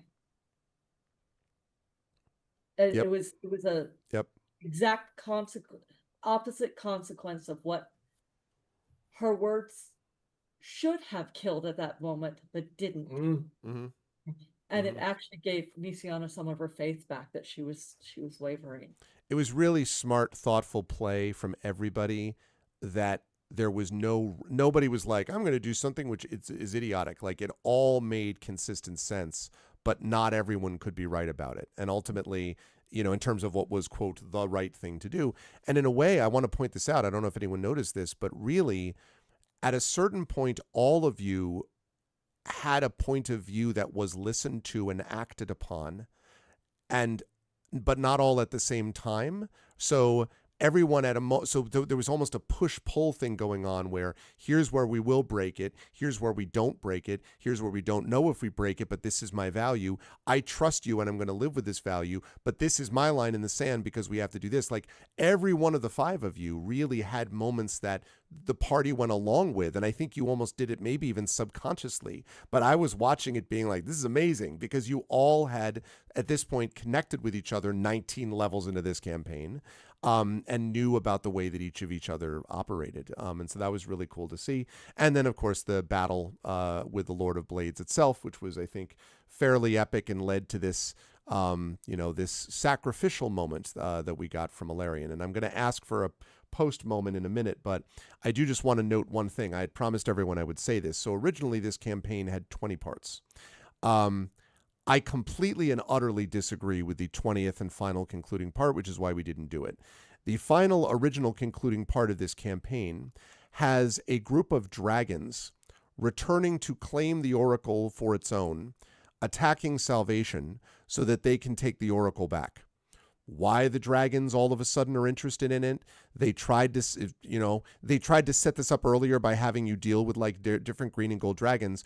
But rather than having all the dragons be like, this random dragon would also like it, I was like, no, how about we have the dragons connected with the Emerald Claw, which you already hate, and which makes much more sense because you hadn't dealt completely with the Emerald Claw yet, rather than having yet another faction playing out the same beat. And again, that was why I think this campaign did very well, but a lot of the adjustments that I had to make were things where I felt like they were repeating themselves in a way that wasn't helpful for the players. Like the players have already learned the whole, like, they will betray you because this person means this, or, this one wants the Oracle because, like, they already got that. Like we got the meaning, we get it thematically, like, let's move on to something else and not make them go, and now randomly we have a dragon battle. It's nice that it finishes back in Salvation, but to my mind, you'd already saved Salvation like 3 times by my count. Really forced. And I just was like, what is this? So that's why we didn't do part 20, because I was just like, I don't, and I could have invented a whole new part 20, but I was like, at this point, I feel like the logical conclusion is the defeat of the Emerald, the Emerald Claw, and the defeat of the Lord of Blades, and doing so after having adjusted the time streams. I think we're good. I think the Avengers Endgame has been appropriately, processed at that point. So that was why we did not do part 20 in the original part 20. That's the logical I agree with endpoint. that. Yeah. Because otherwise, divine intervention. Eberron, please take care of these. Yeah, like, I mean, why are we I just, anyway. I have a quick question yes. for the group, or a statement. I hope you guys didn't think that the final battle ended too swiftly when I made that call, when Alarion made the call, because I think we could have taken him, but I wasn't sure. And I honestly didn't want anyone to go down, possibly permanently, because the guy had just reformed into Dragon Blade, whatever he was, and probably got all his hit points back and everything like that. And we were like 8 hours in or 9 hours in or something like that. I'm like, I'm not even sure that Brandon remembers the final fight. And falling asleep, and I'm like, you know what? I think we're just gonna make the call. And it wasn't Deus Ex Machina because Alarion had made that call in the first place. And I thought, let's go here. And I wasn't sure. Well, it kind of was Deus Ex Machina because it was a god hanging out with you. But you would set it up. You would set it up that did you bring it in now? Sure. Yeah. And I wasn't sure what you were going to do, but the deal was, as I said, like, we have to defeat this thing first, and then I'll go with you. So I hope you guys didn't think you were kind of like cheated out of the last fight, but that might have gone on for another hour. Who knows? So no, I mean, honestly, we had fought so much that this is the kind of thing that does happen. I didn't feel cheated out of it. I also wanted to sleep by that time, even though it was like 5 o'clock my time. Yeah. Well, you all been through a lot at that point. Right. So, that's how it played out. And I even went back I was talking to Greg in the back channel about, what are the options here? And he said I could have refused it. And so we had, we're fight this thing, but I was like, you know what? I think this is a good place to wrap it. Let's do it this way. I think, like, for me, like, I had to think about it as a player. I was a bit confused because it didn't, like, the big guy never hit us. So it was like, you don't know how strong he was. So to me, there was a lot of jumps in it. But I also understand, like, I'm not saying, like, but as a player, I was like, okay, he was big, but he never hit us, not once. So we don't know. And we just got now back to full HPs. So we were like at full strength. We were, stupid and then, cons. and like, he went down with 136 points of damage, which is not that much for level 19, right? We would have like slayed him within like easily. But so I worked it through. Like, I'm not saying, like, I understand your decision. Like, I'm not saying that at all. So I spent a lot of time thinking, like, what did Merime think about it? Because she's just like, she did a lot of damage to him. She just used a wish spell, and everyone's like, so to her it was like, and to Merime, it's like, okay, he's big, but that means nothing. My sister is small, and she brought a god to help us. Like, come on, size means nothing, right? Plus that wish that you had been back channeling me about using too. Marie. It's like, I want to use wish. I am so glad you used that wish. I was so cool. Yeah, so was I. I was really happy you got a chance to use it. That's like a high. Interrupted. I couldn't do it. I kept trying to. Oh, I get that. It was one of the highlights, so I'm glad I got to do it, honestly. But for Merime, honestly, the way she saw it is Ilarion wanted to go home, and this was his chance to do it. Oh, yeah. That's how Merime interpreted it. This was Oh, his chance to do That's it. a guess, but just a guess. That was I Yeah, don't oh, know where it's that a thing was guess for taking me. her. Yeah. Which So R, can Sure. you give us a few hints on like hit points when he achieved his final form or immunities or something like that? Less So- than 136. well, yeah. So he had 195 hit points to begin with. He start. had AC 19, except he had adamantine planing, so any critical hit against him became a normal hit. Neat. If he moved towards you, which happened a couple times, and then hit with this adamantine 6-blade, a very Final Fantasy style weapon, you would get an additional 2d10 slashing damage and had to succeed on a DC 19 strength saving throw. He was a 20th level spellcaster. So he had Wall of Force and Mordekainen's Faithful Hound, and he had Dispel Magic, and he had he had a bunch of these things. And then the adamantine 6-blade was plus 11, 3d10 plus 5 plus 2d6 force damage on every hit. His bladed wings were another plus 11, 1d6 plus 5 to hit. He had legendary actions, including the blade dash. He also had legendary resistance. So he had a lot of stuff. But I mean, could you have taken him? Yes, I think so. You know what I think might have happened? I think after you used the wish, one of you probably would have died, and it might not have been Eberron. And so what Eberron did was sacrifice themselves, and as it turned out, as we say, maybe didn't sacrifice. We don't know. It depends on how you imagine the stuff with the star and all that.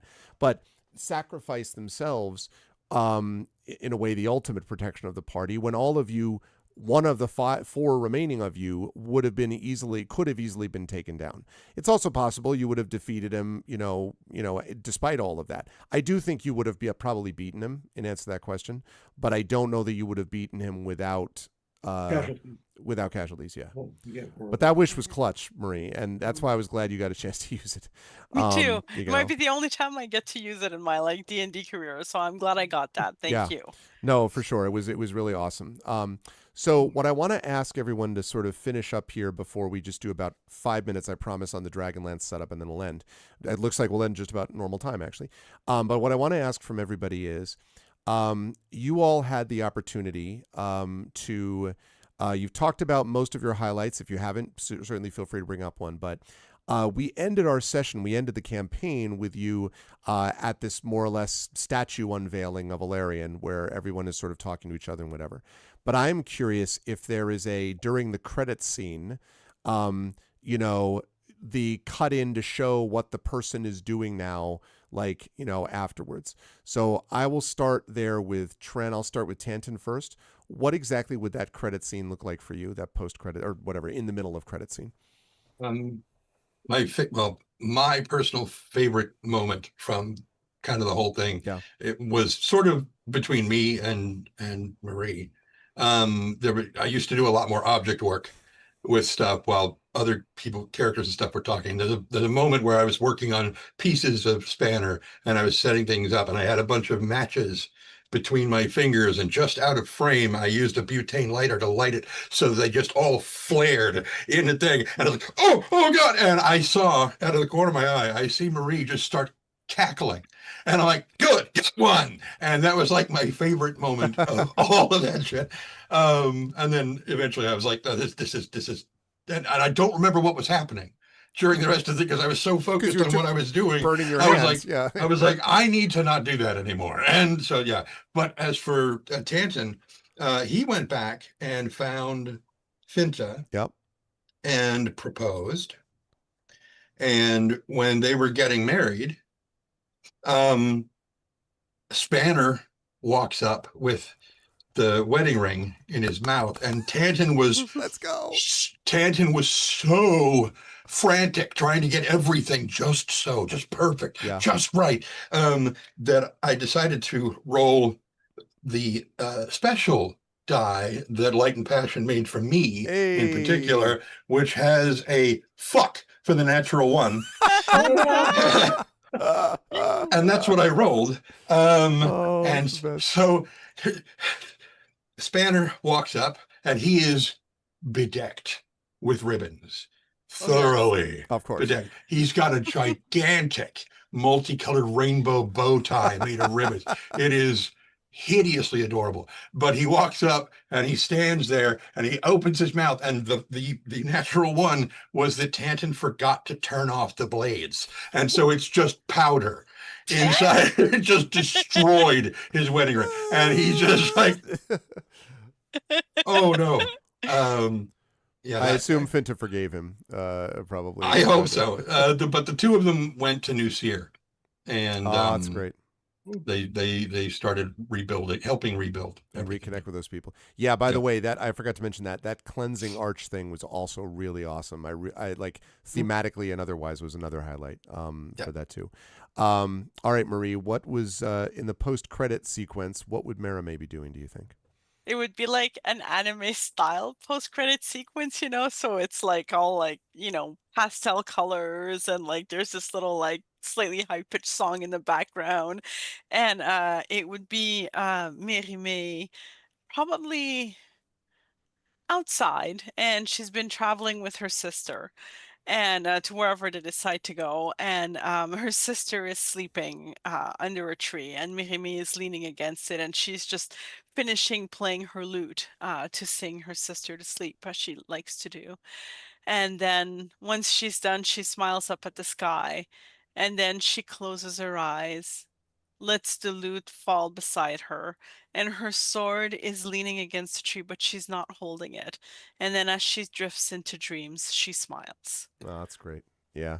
I have on my gaming computer the end screenshot that I took from the last DLC for The Witcher 3, which has Geralt standing up while his daughter Ciri is just sort of like lying back against a tree. And it's the first time in this guy's entire life that you've felt there's actual peace there. That's nice, Marie. You get the sense that there is a sort of a what happens next as you allow yourself to drift into dreams without being burdened by them. That's cool. That's cool.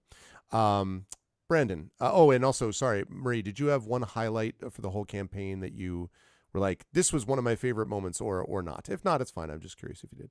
It's not a favorite moment per se, but I loved all of the little moments where there was just like this, where you could see one of the players was waiting to find what they wanted to do next, but they obviously wanted to do something, and then everybody would just hold that space for them. Mm-hmm. Like that moment, I love that. Like those little moments, and they were everywhere in the campaign, and it felt like because of that, everybody got to RP some of the stuff they really wanted to, or pursue some of what they wanted. So I love that. Those moments really stand out to me as just beautiful. Totally. Yeah, I agree with that entirely. All right, Brandon. What, two questions again. What would the post-credit sequence for Rowan look like? I wonder if it involves gambling or not. And then two, did you have a campaign highlight overall or not, that you would want to bring up? And if not, it's fine. I'm just curious. If it's an overall highlight, it would be the overall relationship between Rowan and Nisiana. Absolutely. And that's why a thing is going to happen in this sequence.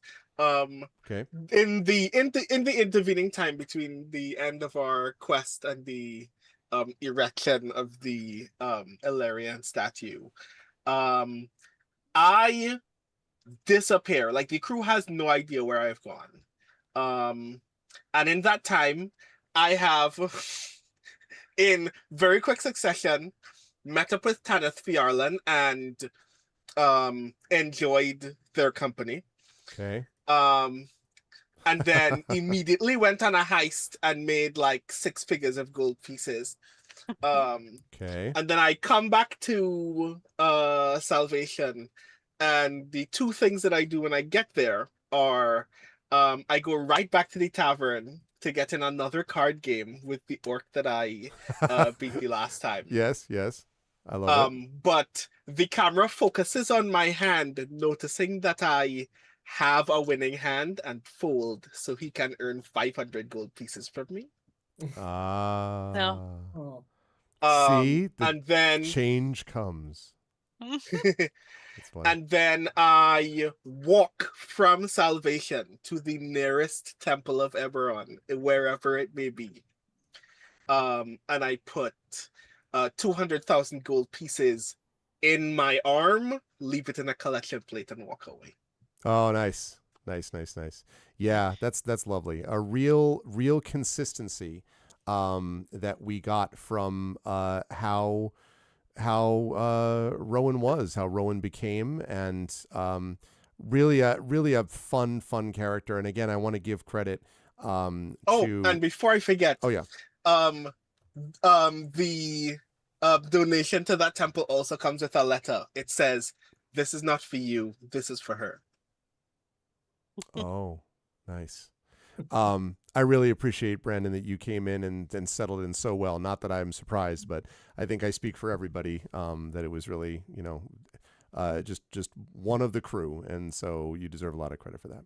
All right, Jen, what does Nisiana's post-credit scene look like, and do you have a highlight overall that you'd want to mention? Okay.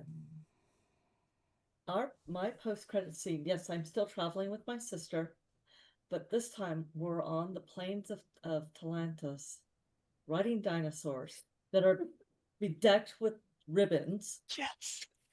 in an utterly ridiculous adventure, Okay. remembering why we do what we do. And I guess my highlight was honestly the backroom conversations between Mary May and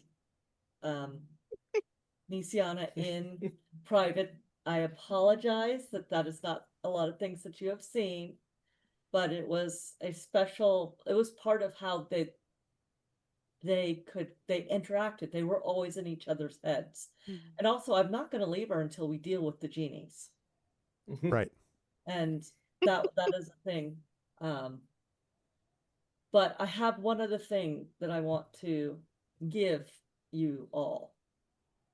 Okay. Before we continue on. Okay. So next month I have a new novel coming out called Emery Gray. And then Emery Gray turned out to be a lot about relationships and people far away and close at hand, and how you need to talk with people and you need to face your fears. And so I'm actually dedicating Emery Gray to, this one is dedicated to my Infinity and Beyond Eberron crew, Marie, John, Tren, Brandon, and Greg. Though we live far from one another, gaming with you all for the last 5 years, up to level 20, has been a balm to my soul when life has gotten complicated. You have always given me something fun to look forward to. Thank you. I can't wait to see what we get into next. Oh. And so sweet. That's terrific. And I purposely did not write it in there for you to see when you edit it. That's very sweet. Well, thanks. So Good, because you're missing a comma right here. He'll look at it when I turned in the novel 4 o'clock the day I flew out.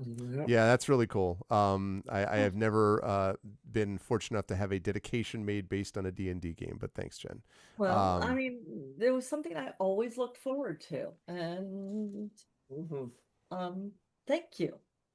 Thank you for giving us a space to role play and to be able to have the pauses and to have arguments and to disagree in character and then be able to be like, yeah, we're cool with each other.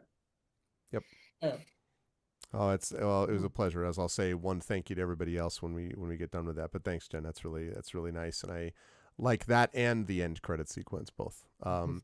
Last, certainly not least, John, what would and this is a difficult one, of course, what might a post-credit sequence look like for Eberron, since it's all speculative, of course? Since we're all speculative. And do you have a highlight overall is the other one? It's really difficult to pull just one out. I think, first of all, watching everyone interact with their characters, and I'm gonna second what Jen said. The interactions between us together as a group and some of the side conversations. I really treasure the conversation that Eberron and Nisiana had after they went to that dimension, and the conversation about evil and everything. That was wonderful. But the one I actually which we didn't talk about too much because this went a little bit long, was when we were in the carriage in New Seer and we all just started getting out to help the people. Yeah. I really loved that, and I understand why me and Tenton couldn't do it. I totally get it. And then he redeemed himself later with the arch and everything. It was great. That whole bit where we suddenly turned into detectives. And what I loved was, well, I think we need to interrogate the victim or ask the victim a question, resurrect. That was fantastic. Like, what if bring him back and ask him what happened? Level 19. Challenge rating 1 million. Wouldn't we? And we asked Greg if it would break the mystery part of it. He's like, no, that's what you would do, and it's true. That's what we would do. And the other part, of course, we raised the goblin back too. Yes, was awesome. we did. Yes, we did. So, I was also very much afraid of collateral damage, and yeah, Rowan taught me about that. Mm-hmm. And there were dozens of those interactions. Just watching all of you just role play, it was a delight. So, and yes, it's very speculative. This what I'm about to say may happen, may not happen. It's hard to say. Sometime in the future, Salvation, with the advent of the lightning rail, has grown from the sleepy little town it was at the start when the King Citadel first arrived to a bustling small city. There's new businesses, new life. The rail has reinvigorated it, and it has become kind of a destination point. But with all that opportunity comes people looking for money, both good and bad. Scofflaws, outlaws, people thinking they can come and make their fortune off the backs of others. And Salvation has had a little bit of trouble with that. So they've sent out a call. And one day, the train rumbles into town. And as it disappears, on the other side of the tracks is a figure that some people may know, some people may not know. And that figure is floating 3 inches off the ground. They look different than when people last saw them. There is a preserved scar, a slash across their armor that apparently has been kept because they used to be able to heal their armor. And around their neck is a pendant of a very distinctive, one might say it might be a tiger claw. And they kind of walked into town, and people kind of look at them strangely because they're not warforged, and a little boy kind of stares at it, and the mother pulls him along, like, come along, Jimmy. And they seem to have a very specific pair of destinations in mind. First, they go to the church, and they're there for several minutes, and then they come back out. And then they go to the sheriff's office, and there's a sign in the window that says Sheriff Wanted. Yeah. And they go inside, and the door closes. And after a couple minutes, that sign is removed from the window. Yay. And hand back out on Salvation. And one might think that perhaps a new era has dawned for that bustling city. That's awesome. And then Tanton shows up and is like, you're still broken. It's still he's got to stop using these broken down. Wow. That's great, John. Great pleasure. You know what I suddenly also remembered? Yeah. But I will let you continue, and then I will add this one singular funny detail. Oh, just I was going to say that it's the great pleasure of doing this game with 5 deeply creative people, 4 authors, 1 person who writes, even though he doesn't like to talk about it, and also does voice acting and voice narration and wonderful role play, is that you just get great stories like that. So I can just be like, so what do you think the post-credit scene is? You're like, how about this banger and this banger and this banger? I'm like, that's all tremendous. Like that's what I'm hoping for. So that's great stuff. All right, add what you were going to add, Brendan. Right. Before I forget this other thing, because I can't remember if it did in fact happen in the last session. The very final post-credit scene is Rowan sitting down with whoever else has returned to Salvation at this point. He has decided, might as well decide to be domestic this one moment in time. He decides to make a meal for everyone who gathers. He makes these like very ornate, very fancy sandwiches for everyone. Because I never got to do the thing where one of the consequences of one of my last wild magic searches is that all of those sandwiches turn to concrete. That's right. Oh my God. That is, I love that callback. Very quickly, Arva, just out of game. Those were all terrific. I do want to say, after the time when we got killed, I think. And because we had saved the town after Right. the assassins came. Right.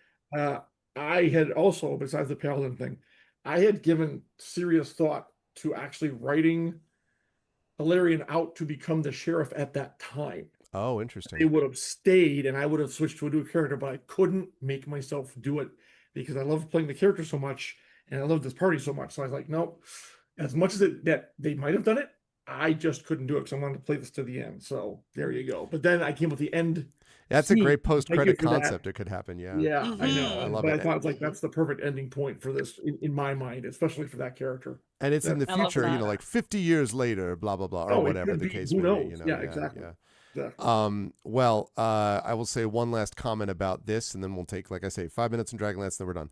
But I will just say quickly to everybody that it's been an enormous pleasure to do this. As you all know, it was a dream of mine to be able to DM a level 1 to level 20, which we've now done. It was also a dream to be able to DM a campaign in my favorite secondary setting of D&D, which is Eberron. And we got a chance to do that and really explore a lot of Eberron. And to do stuff where you have a group of people working together for common purpose, but also have a lot of intrigue built in. And as usual, Infinity and Beyond has brought it. And so I'm very grateful to all of you for doing a wonderful work in all of your individual characters and working as a team. And chat, for those of you in here who watched many, some of you watched all 5 years or watched some and dipped in and out. For anyone watching now or on the VODs later or whatever, thank you all, because it really made a big difference to what I think was a great campaign, because you all made it so. So thank you to all 5 of you, because it was a great pleasure to be able to GM this. So you may be asking, but then is Infinity and Beyond gone? No, Infinity and Beyond is not gone. Infinity and Beyond will return. I need the James Bond. Infinity and Beyond will return next time, but we are going to be playing Dragonlance Shadow of the Dragon Queen. I will tell you that we have had our session 0. I will tell you that the players have already largely figured out, although there were some details to work out still, but they have largely figured out what kinds of characters they're going to play. I will tell you that Dragonlance, which is also a story of war, I swear to God, I don't mean to make every one of our sessions war-based, but I didn't before. I mean, like Curse of Strahd was not war-based, really. True. But this definitely, this last one was. But it is set in the early portion of the War of the Lance. And for those of you familiar with Dragonlance, that's basically where the first 3 books are. And it's going to be a really cool campaign because it will be very different again from Eberron. It will be very different again from regular D&D. For instance, there are no halflings in this world. There are Kender, but Kender are not halflings. They're a little bit different. The experience of dwarves is different because there are different kinds of dwarves, and some of the dwarves don't necessarily get along with each other. They do not all live under mountains. There are hill dwarves. There are gully dwarves. There are dwarves that just don't, that are different from each other. There are orcs. There may even be certain horned creatures that may end up being player characters. Who knows? We'll see.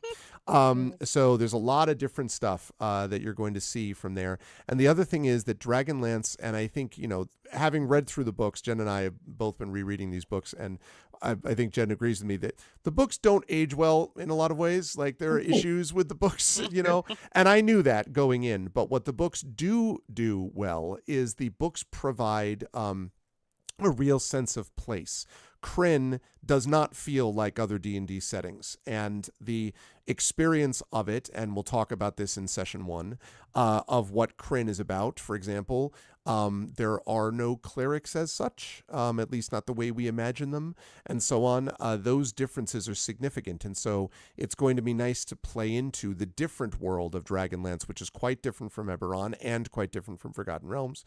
And so I'm really looking forward to that as also. And I will also say that this is a level 1 to maybe we get to 11 at most campaign. This is not a level 1 to 20. As much as I had fun doing the 1 to 20, don't mind doing sort of a little bit of a, 2.5 year, 2 year maybe, as opposed to a 5 year. Let's not, that. So that is going to be great. But all 5 of these wonderful players, I am happy to say, will be making their return. and are going to be part of Dragonlance Shadow of the Dragon Queen. So this is going to be launching next month, late July, which means now is your chance, chat, to be like, holy crap, Infinity Beyond did an amazing Eberron campaign. And you know what comes next? Dragonlance. Holy crap, I love Dragonlance. I don't even know what it is, but it sounds awesome. It's a lance and a dragon. Let's find out. This is the time for you to spread the hype and spread the word and let people know about it, because we are going to be, as I say, launching later in the summer, and this is going to be the next part of this flagship campaign. Infinity Beyond, remember, started back when we were playing the old Infinity Engine video games way back in the day. John was playing that with me, and we did some tabletop stuff. We did Dragon Spear Castle. We did, which was still what it was called, D&D Next. Hadn't even hit 5e yet. And then we ended up doing Horde of the Dragon Queen and The Rise of Tiamat. And then we did Palace of the Red Pasha. And then we did Curse of Strahd. I think it might have been Curse of Strahd and then Palace of the Red Pasha. But anyway, then we did those. And then we went from there into Eberron. So we've been through a lot with this Infinity and Beyond crew. Along the way, Tren and John have been here through almost all of it.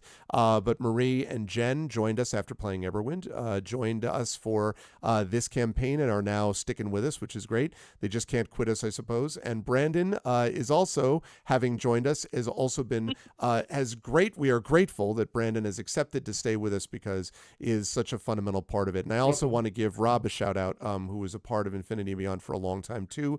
Rob, good friend and a good guy. And so Rob also want to make sure that he's noted as part of this chain that goes back and includes people like Series Runner and Sod and even Optic Nerve Productions and people like that. So we have others that have been part of this too in the tabletop sense, and King Foom as well. But Gray Dybbuk. And say again. Gray Dybbuk. And Gray Dybbuk, yes, that's right. So we have a lot of people that are part of this chain, but this crew in particular now is going to continue with INB. So I'm excited for that, and I'm excited to have these folks with us. And so, John, any last words, and where will the folks find you next? Just Arv, thank you so much for bringing these adventures to us and allowing us to share in them. It's always a blast. It's been great, and thank you for also reminding me how old I am. I really appreciate it. But no, it's been so much fun and looking forward to the next adventure. Next people I think will find me, probably at Gen Con. It's a month from Origins to Gen Con, and I stop this one and start prepping for the next one. So I don't know. I can't remember if we're actually going to try to get something done in July. We are going to try to do one if we can, yeah. But if it's going to be pushed too much, then we'll launch in August. But it would be cool if we could do it in July. But we'll see. Well, otherwise, Arv, you're going to be at Gen Con. I'm going to be at Gen Con. Jen's going to be at Gen Con. So But that's true. We would just have to get Trey and Brandon on. And Brandon too. Actually, now that I think of it, is good, right, Brandon? Yes. You are at Gen Con. So the only one the mission is to make it to Gen Con. To make it to Gen Con. So it would just be Tren. But yes, just Tren we would have to bring in remotely, and if we could ever get the Catalyst people to maybe like get the the most prominent audiobook narrator of the Catalyst Marie line. Can't make it either. And Marie, because Marie, Great. Well, okay, yeah, and that's because that requires some significant reshuffling of our administration. Correct. we're working on it. I know. I look forward to seeing all of you, and yes, Marie, you will absolutely be missed. Trent as well. I look forward to seeing the rest of you at Gen Con. If we can get a July session in, that'd be awesome. So yes, absolutely. Agreed. Good stuff. Thanks, John. Jen, any last words? Any thoughts about where people can find you?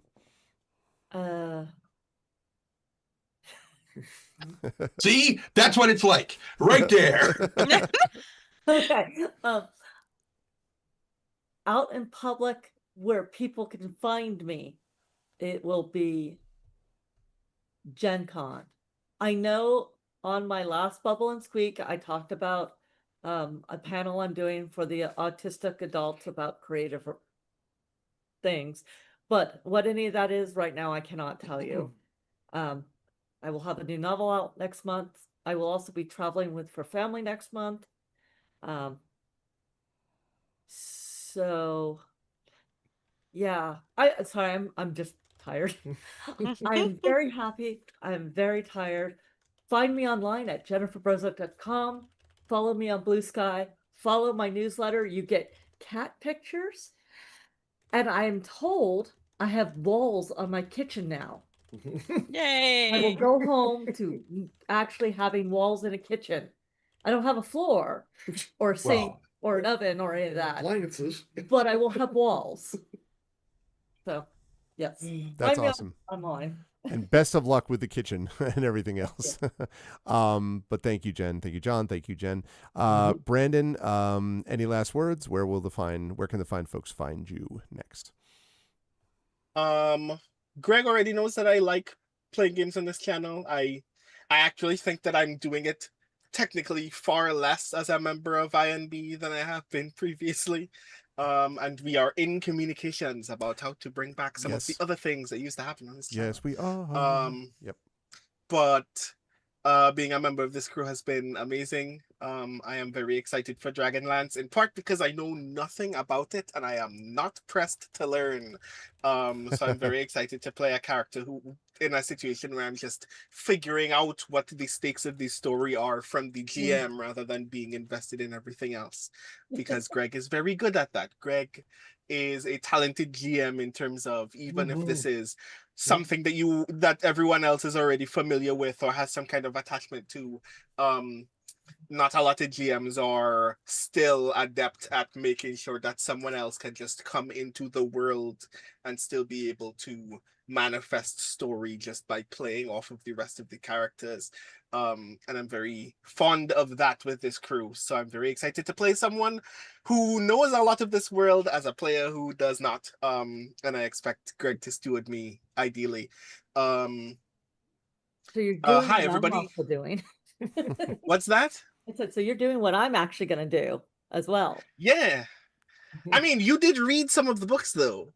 But I do know nothing about what's going on in Dragonlance. Okay.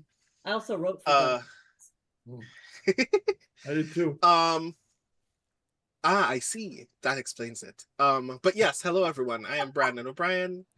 I am a poet, writer, and game designer from Trinidad and Tobago. You can see more of me nowhere in a hurry until Gen Con, actually.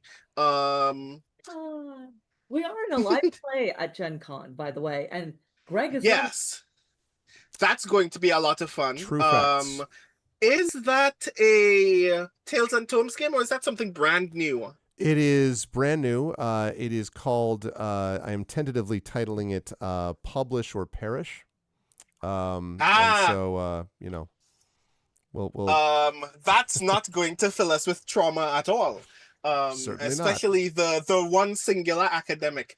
So yes, that's going to be fun. That's I'm very much looking forward to that. Technically a place where you can also see me. I'm not sure if these episodes are live yet, but I've been playing a game of Cthulhu by Gaslight over at the Old Ways podcast. Oh, cool. Nice. That's been a lot of fun.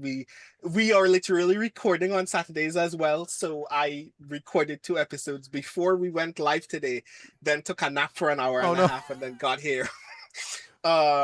So definitely check out the Old Ways. A lot of the stuff that they do is very, very cool. I met those folks when I went to Necronomicon Providence as their poet laureate a couple of years ago. Very fun crew.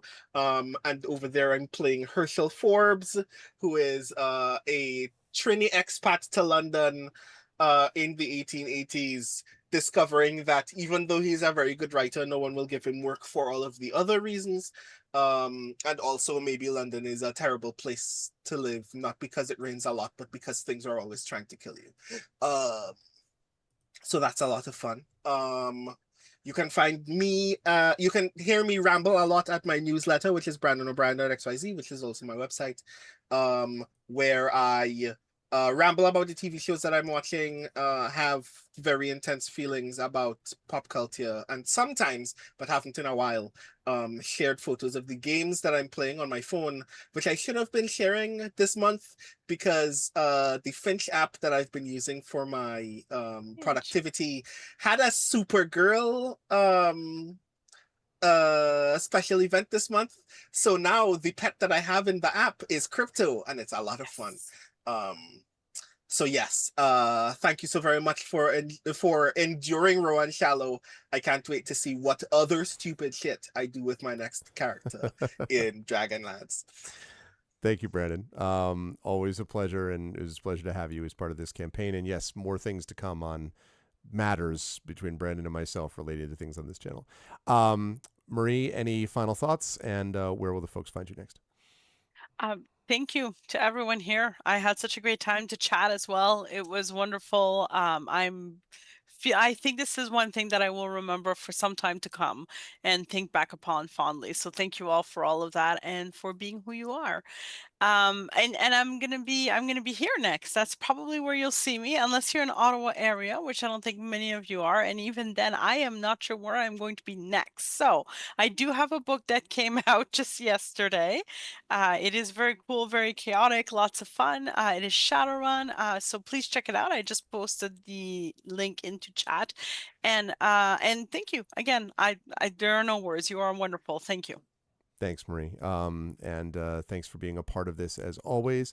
And last but certainly not least, Tren, any final thoughts, and where will the fine folks find you next? Final thoughts? No. Where will people see me next? Will be on Tuesday, right here. With Dragon for Bane. more Dragon Bane. I was like, Dragon something. We got so many dragon. Yeah, I am going to have Dragon things. Bane and Dragon Lance. There's going to be a lot of anti-dragon. Dragon Spear in chat is going to be frustrated, but yeah. Yeah, more of that. So let's see. Before I forget, and it's early, but happy Father's Day. Thank you. And also to my dad. And after that, to me, happy birthday on Monday. Yes, that's right, Monday. Yeah. And then Tuesday, Dragon Bane. Right. And then on Saturday, the 27th, you and I will pretend to meet up in thing. It'll look like somebody, photoshopping themselves in with Bigfoot. Like, I'm not this is saying which of clearly us is AI. Bigfoot. None of this is Yes, real. exactly, You can't believe right. any of this. Exactly. Yeah. Right. All will be well. No, wait, that's Oh God, from Curse of Strahd. yeah, The Curse of Baron, Strahd. all will be well. Oh man. Yeah. Dick. Anyway, that's about it. Yeah, I think. Mhm. Thank you all. I'm going to let you all go now, and I'm going to try to get those videos, try to do the videos in sequence as I do my outro here afterwards. So feel free to stop up to continue to watch if you wish, but I will let these folks go. Thank you all again. I cannot wait for Dragonlance, and I'm really appreciative of a wonderful campaign from one last time, the King's Citadel. Chat, can we get some love for Trent Sparks, Marie Bilodeau, Brandon O'Brien, Jen Brozek, and John Helfers? Thanks, everybody. Good luck with all endeavors and stuff, and I will see you folks soon. Bye for now. All righty. Good times. Very good times. Now, what I'm going to do, so in fact, we did actually go, this is great because this ran pretty much even a little bit longer than we might normally do. So that's perfect. That's exactly what I was hoping for. It's going to end up being about 3 hours and 45 minutes ultimately. But considering that we're summarizing literally a 5-year campaign and 20 levels, I'd say that's pretty good to get a postmortem and to get some questions answered and things like that. So it was a pleasure. And I'm wearing, of course, the Best Bad Idea We've Ever Had shirt, the back logo of which is starting to fade, alas, but my memory of this will not. So, and I appreciate everyone in chat having been a part of this too. So thank you, chat, for all that stuff as well. So before we do this outro, which is going to be 4 or 5 videos long, I suppose, I do want to thank Chrono Wolf, who did the music for this campaign throughout. And I want to thank Wholesome Horror Gaming, otherwise known as Mike Smith, who he and I came up with this idea of doing this as a sort of a seasonal exercise, where we would have different seasons of Eberron Oracle of War, and it worked out beautifully. It was exactly what I hoped it would be, and it was great. And so I'm really grateful for the awesome, excellent videos, and I believe we will have some good video work that's coming. Of course, I have someone in chat now who is taken over as the main video person and has done an amazing job with it, and no truth to the rumor. I may or may not be coming back to that person to ask about, Dragonlance very soon, possibly. But anyway, but this was a great time, and I cannot wait for Dragonlance to start up, and so glad that we got to do Eberron. It was a great time. If you liked what you saw and heard here, please follow the channel. Please check out my YouTube at !ArvTube. Discord is !ArvCord. Blue Sky is !ArvSky. Website arvaneleron.com.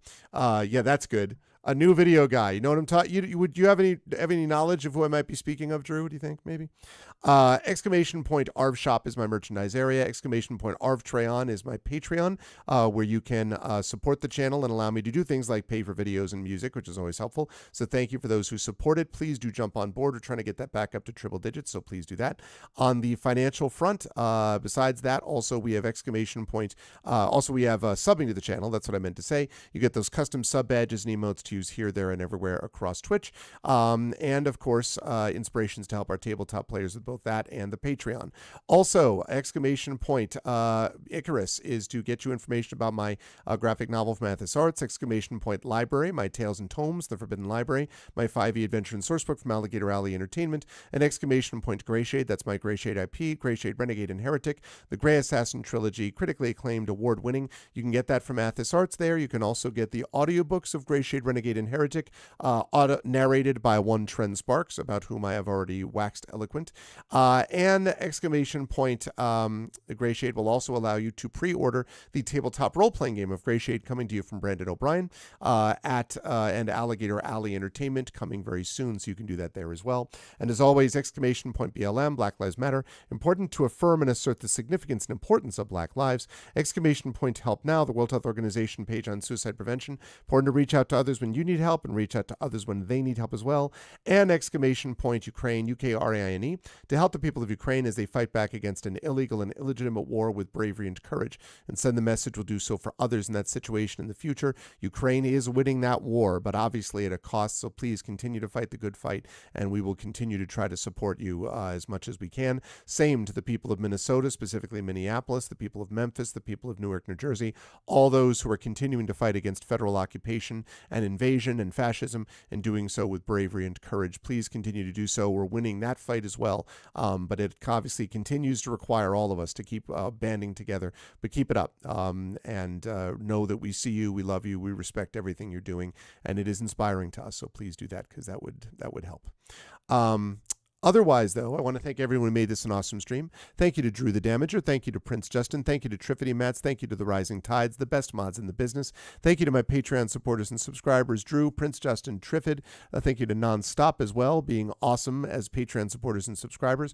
And thank you to my wonderful viewers. Thank you to Brahms. Thank you to Gaia Shield. Thank you to Hugh. Thank you to Jagtress. Thank you to JD Metters, of course. Thank you to Light and Passion. Thanks so much, Light and Passion, for those dice again. Thank you to Marie Bilodeau. Thank you to Radio Johnny Panda, naturally. Thank you to Sunny Boy. Thank you to the Airmaster. And thank you to Trendane. And again, one more time, thank you to the Infinity and Beyond crew, who will return in Dragonlance, Shadow of the Dragon Queen. But thank you to them for the completion of Eberron, Oracle of War. It was a hell of a ride. Now, I'm going to try to do these videos, if I can, in some recognizable order, and I'm going to try to do all 5 of them if I can. This is a little bit streaming without a net, to be honest with you, so we're going to see if it works, but I'm going to try. Let me see if we've got this one, if this works. Okay, well, the good news is I've got it running, but I don't have sound yet, or at least not sound for me. So... okay. It all started with the dragons. Okay, question. Can people hear that? Great. Okay, in that case, I'm going to say good night to all of you lovely folks. I'm going to fire up this little outro scroll, and I'm going to fire up the banner for this. And I will see all of you folks. We're going to do these videos. We're going to do season 1 through 5. So you're going to get a chance to see these different videos. And I will see all of you lovely folks back here on Tuesday when we will be playing Dragonbane. And then one more time over on GOG.com for Pen and Pixels, playing some more of the Lamplighters League. And that'll be the last pre-San Francisco stream. Wednesday night will feature the Shadow Crew, Infinite D&D with Community D&D with the Shadow Crew, playing more of Dungeon of the Mad Mage. So that'll be happening on Wednesday. Then Thursday we will be off. As I say, I'll be in San Francisco. And on Saturday we have got Roleplay by the Bay, baby, with Zach Clay. That will feature a 10:15 start time, 10 a.m. really, is when the doors open, a.m. Pacific starting, Pacific Daylight Savings Time, and that will feature myself doing a first little conversation with 4 Damon Runyon Cancer Research Foundation scientists, followed by the actual adventure itself, and which is going to be a 2-hour one-shot adventure. And then I will be doing we'll have a lunch break, and then Zach Clay will be doing an adventure for all of the a number of the teens, 4 teens, as part of the teen intern program that he does as the D&D program on the San Francisco Public Library. So that's going to be awesome. It's going to be happening on Saturday. We're going to try to live stream it. But if you were in the Bay Area, please do consider stopping by and checking it out. Let me see if I have. I do. That is the Eventbrite page. Please consider, if you're going to do it, if you're going to be in the Bay Area and you want to stop by, please do mark down, please reserve a spot. Tickets are free, but we do want to get a head count, and the numbers are going up fairly quickly, which is great. Let's hope that continues. So that'll be happening Saturday, and then the week after that, no idea. Playing it by ear. It depends on what my internet access looks like and all that good stuff. But normal streams will resume upon my return from ReaderCon. Might stream once when I'm at ReaderCon, I'm not sure. But normal streams will return upon my return. Normal streams will begin again upon my return from ReaderCon, when we will be back to normal for a few weeks before Gen Con. So that's the deal with that. Thanks everyone for being here. Much love. Stick around for those videos for a little bit of a walk down memory lane, and I will see all of you folks back here on Tuesday. Until then, happy Father's Day to all who celebrate or who happen to be a father themselves for tomorrow, Sunday, and I will see all you lovely folks back here on Tuesday. Until then, everyone be good to each other. Much love. Thanks to the Infinity and Beyond crew, and have a good night.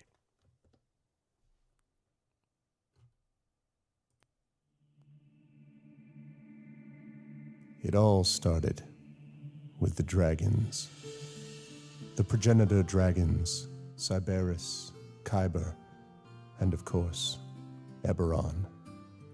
Kyber betrayed the others, tried to take control of the material plane for herself, tore Cyberus apart. Eberron bound the traitor, locked her in place, and our world was born. The overlords rose and fell. Giants built mighty kingdoms, then fell to the Arganessan dragons. Dakan's goblin empire ruled the continent of Corvair until it, too, burned into the ashes of history. Galifar rose with its 5 nations of Ondair, Brayland, Karnath, Thrain, and Seer. And then, civil war. The last war. For 100 years the war raged, until one day all of Seer was consumed in a magical cataclysm. They called it the Morning. When the dust settled, all that was left was an uneasy peace, shattered lives, and what was left of Seer. They called that the Mournland. We call it the Gray. So much for history. What we got now is the present, and a group of people trying to survive. Here, in a salvage outpost called Salvation. You can see the Gray from here, swirling, flowing, billowing, never getting any closer or further away. There's treasure there for sure, riches and weapons and power. Salvagers go into the Gray to get what they can and get out while they can. Some of them make it. Most, eventually, don't. But not everyone's a scavenger, because the last war ain't over. Not really. Oh, it's quiet on the surface. But below, the nations are planning and scheming and getting ready for when things get loud again. The nation of Brayland's no different. If we're to survive when the peace ends, we need to be ready. That's what you're here for. The King's Citadel. The ones who do the job no one else can do. In the end, all we got is each other. And if things go different this time, it'll be because we didn't forget that we all need each other. Long live the King. Welcome to Eberron. Welcome to Corvair. Welcome to Salvation.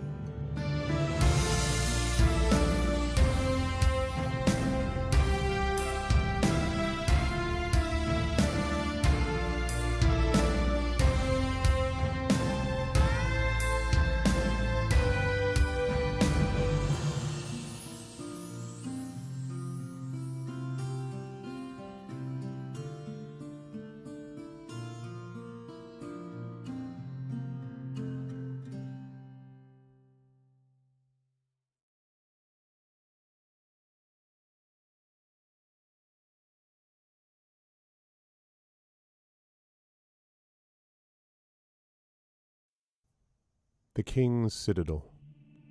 Well, what can I tell you about them? About the ones who do the job no one else can do? Well, I can tell you this. Wherever they go, people notice. And wherever they are, hope follows. Eberron, the Shield. A star-forged Aegis who's lived a long time, who's seen war and peace, and will do whatever it takes to keep the first from falling into the second. Merime, the Sword. A Kalashtar bard whose dreams prophesy uncertain ends, but the wisdom of whose counsel and love for her sister are unquestionable. Tantin, the Brain. A dragon-marked human artificer whose jovial demeanor conceals a deep curiosity and razor-sharp intellect, sharp enough to cut down the Citadel's enemies. Nisiana, the Heart. A dragon-marked halfling healer whose love for her sister is matched only by her desire to help and heal the members of the Citadel, no matter the cost. They came together to aid the salvage outpost of Salvation, where the Grey hovers nearby, a threat and a promise. They've made friends along the way, salvage brokers, sheriffs, and everyday citizens alike. But they've also made enemies. Eberron Karnak, most powerful of the salvage brokers, the Order of the Emerald Claw, and even the Lord of Blades, if he truly exists. And, most dangerously, they've discovered something so powerful it could undo the fragile peace between nations. The Oracle of War. This powerful device will give anyone who owns it the knowledge they need to win any battle. And everyone from rival nations to greedy bandits will stop at nothing to possess it, especially now that it's begun to speak lines from the ancient draconic prophecy which predicts all of Eberron's future. Well, they've survived the Grey and saved Salvation, but can they survive the intrigue and deception of Sharn, City of Towers, where those with deep knowledge of the draconic prophecy must help decide what to do with this artifact? Only if they remember that in the end, all we have is each other and the King's Citadel. Long live the King. Welcome to Eberron. Welcome to Sharn.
Salvation, on the edge of the Grey.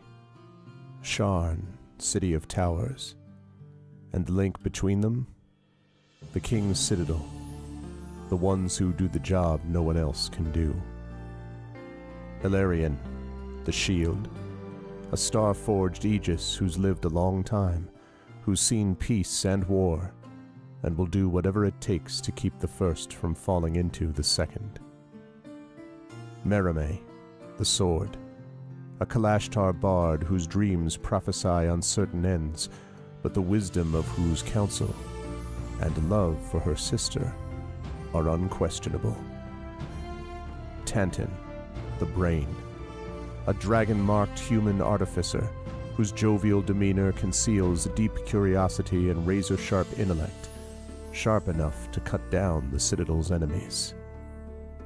Nisiana, the Heart, a dragon-marked halfling healer, whose love for her sister is matched only by her desire to help and heal the members of the Citadel, no matter the cost. Rowan Shallow, the Wild Card. For most of his life, he's played a dangerous game. When the chips are down, will he fold, or go all in to save his friends? They found an artifact so powerful it could undo the fragile peace between nations, the Oracle of War, which gives anyone who owns it the knowledge they need to win any battle, and which, in speaking lines from the ancient draconic prophecy, could predict all of Eberron's future. They traveled to Sharn, City of Towers, where experts like the Gynosphinx Flamewind began to unravel the Oracle's mysteries as the King's Citadel thwarted assassination attempts from the Emerald Claw, and the nation of Thrain tracked down the daring thief Sky Blue and defeated the salvage broker and claw operative Erulin Karnak. Apparently. But there can be no rest while the dogs of war howl. And despite the Citadel's best efforts, Thrain and Brayland have inched ever closer to all-out conflict, just as the Oracle predicted. Now the adventurers must return to Salvation, to find the secrets of the Oracle of War before it's too late. But how have things changed since they left? And will those who've sworn to die before they give up their freedom, the servants of the enigmatic Lord of Blades, threaten Salvation's uneasy peace? They've survived the Grey, saved Salvation, and navigated the intrigue and deception of Sharn. But can they stop a war? Only if they remember that in the end, all they have is each other and the King's Citadel. Long live the King. Welcome to Eberron. Welcome to Corvair. Welcome back to Salvation.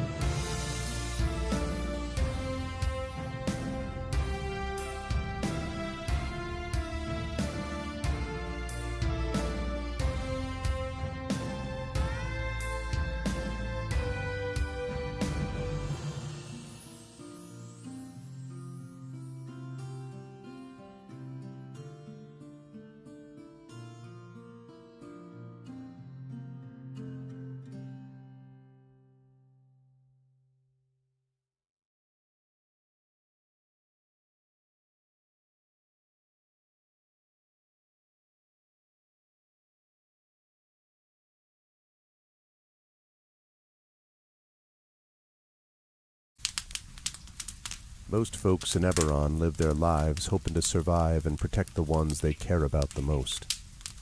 A few do that and more, trying to help those around them, even the ones they don't know. But only one group does all that when no one else can. The King's Citadel. The ones who do the job no one else can do. Eberron, the Shield. A star-forged Aegis whose strength lies in their shield, their armor, and their will to keep the Citadel and its mission safe. Merime, the Sword. A Kalashtar bard whose dreams have grown more troubled, the sight of her future grown more dim, but whose skill in battle, wisdom in counsel, and love for her sister and the Citadel has grown even stronger. Tantan, the Brain. A dragon-marked human artificer whose jovial demeanor conceals a deep curiosity, razor-sharp intellect, and long memory, with knowledge of what he did for the last war, and what he can or must do for the next one. Nisiana, the Heart. A dragon-marked halfling healer whose love for her sister is matched only by her desire to help and heal the members of the Citadel, even as the threats they face grow stronger and stranger, and even if she herself can't know where the next path might lead. Rowan, the Wild Card. A human wild magic sorcerer who's played a dangerous game for most of his life. Now he's gone all in to save his friends. But will he have the chips to pay if his bet is called?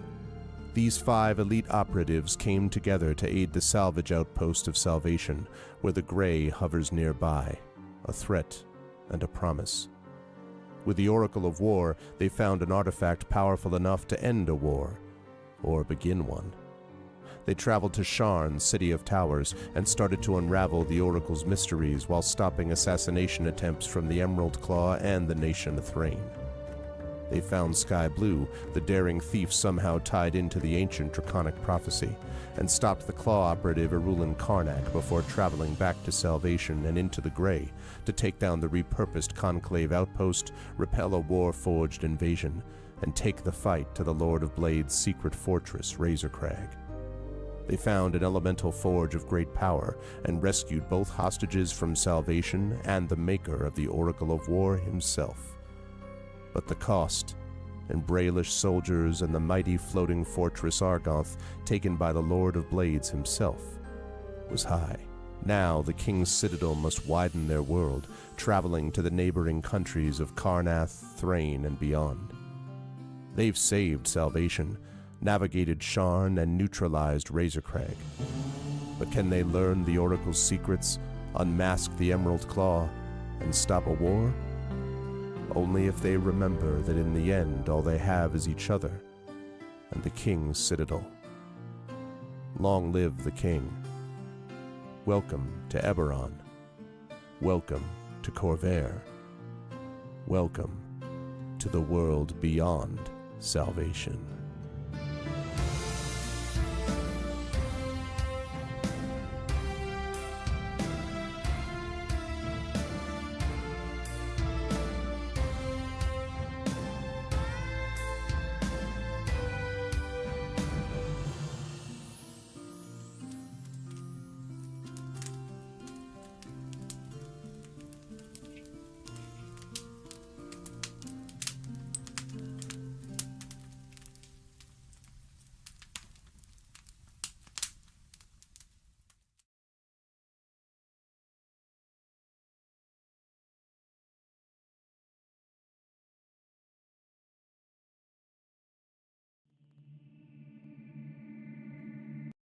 Most folks in Eberron live their lives hoping to survive and protect the ones they care about the most. A few do that and more, trying to help those around them, even the ones they don't know. But only one group does all that when no one else can. The King's Citadel, the ones who do the job no one else can do. Valerian, the Shield, a star-forged Aegis whose strength lies in their shield, their armor, and their will to keep the Citadel and its mission safe, no matter what the cost. Merime, the Sword, a Kalashtar bard whose dreams predict doom and disaster, so that her skill in battle, insight into the hearts and minds of those she encounters, and love for her sister and the Citadel is more necessary than ever. Tantin, the Brain, a dragon-marked human artificer whose jovial demeanor conceals a deep curiosity, razor-sharp intellect, and long memory. He knows what he did for the last war, and he knows what it did to him, and how much worse the next war could be. Nisiana, the Heart, a dragon-marked halfling healer whose love for her sister is matched only by her desire to help and heal the members of the Citadel. She's grown wiser and more wary, yet even in the midst of doubt, hope remains. Rowan, the Wild Card, a human wild magic sorcerer who's played a dangerous game for most of his life. He's gone all in to save his friends, but they aren't the only ones sitting at the table. As the shadows gather, will he have the chips to pay if his bet is called? These 5 elite operatives came together to aid the salvage outpost of Salvation, where the Grey hovers nearby, a threat and a promise. With the Oracle of War, they found an artifact powerful enough to end a war, or begin one. They traveled to Sharn, City of Towers, to unravel the Oracle's mysteries while stopping assassination attempts from the terrorist organization known as the Emerald Claw. They found Sky Blue, the daring thief tied to the ancient draconic prophecy, and stopped the Claw operative Arulin Karnak before traveling back to Salvation and into the Grey to repel a Warforged invasion and take the fight to the Lord of Blade's secret fortress Razorcrag. Capturing one of the Claw's most powerful lieutenants and sent to negotiate peace with the nation of Thrain, they survived another assassination attempt and saved the Thrain's leader from the continent-wide vengeance of the Undying Court, only to discover they'd been betrayed by an ally who was not as she seemed. Now the King's Citadel must stop the Emerald Claw once and for all, using their new knowledge and new allies to finish the Claw and gain the information they need about the Oracle of War before it's too late. But can they learn the Oracle's secrets, stop the Emerald Claw, and discover the deepest plans of the Lord of Blades? Only if they remember that in the end all they have is each other and the King's Citadel. Long live the King. Welcome to Eberron. Welcome to Corvair. Welcome to the world within and without Salvation.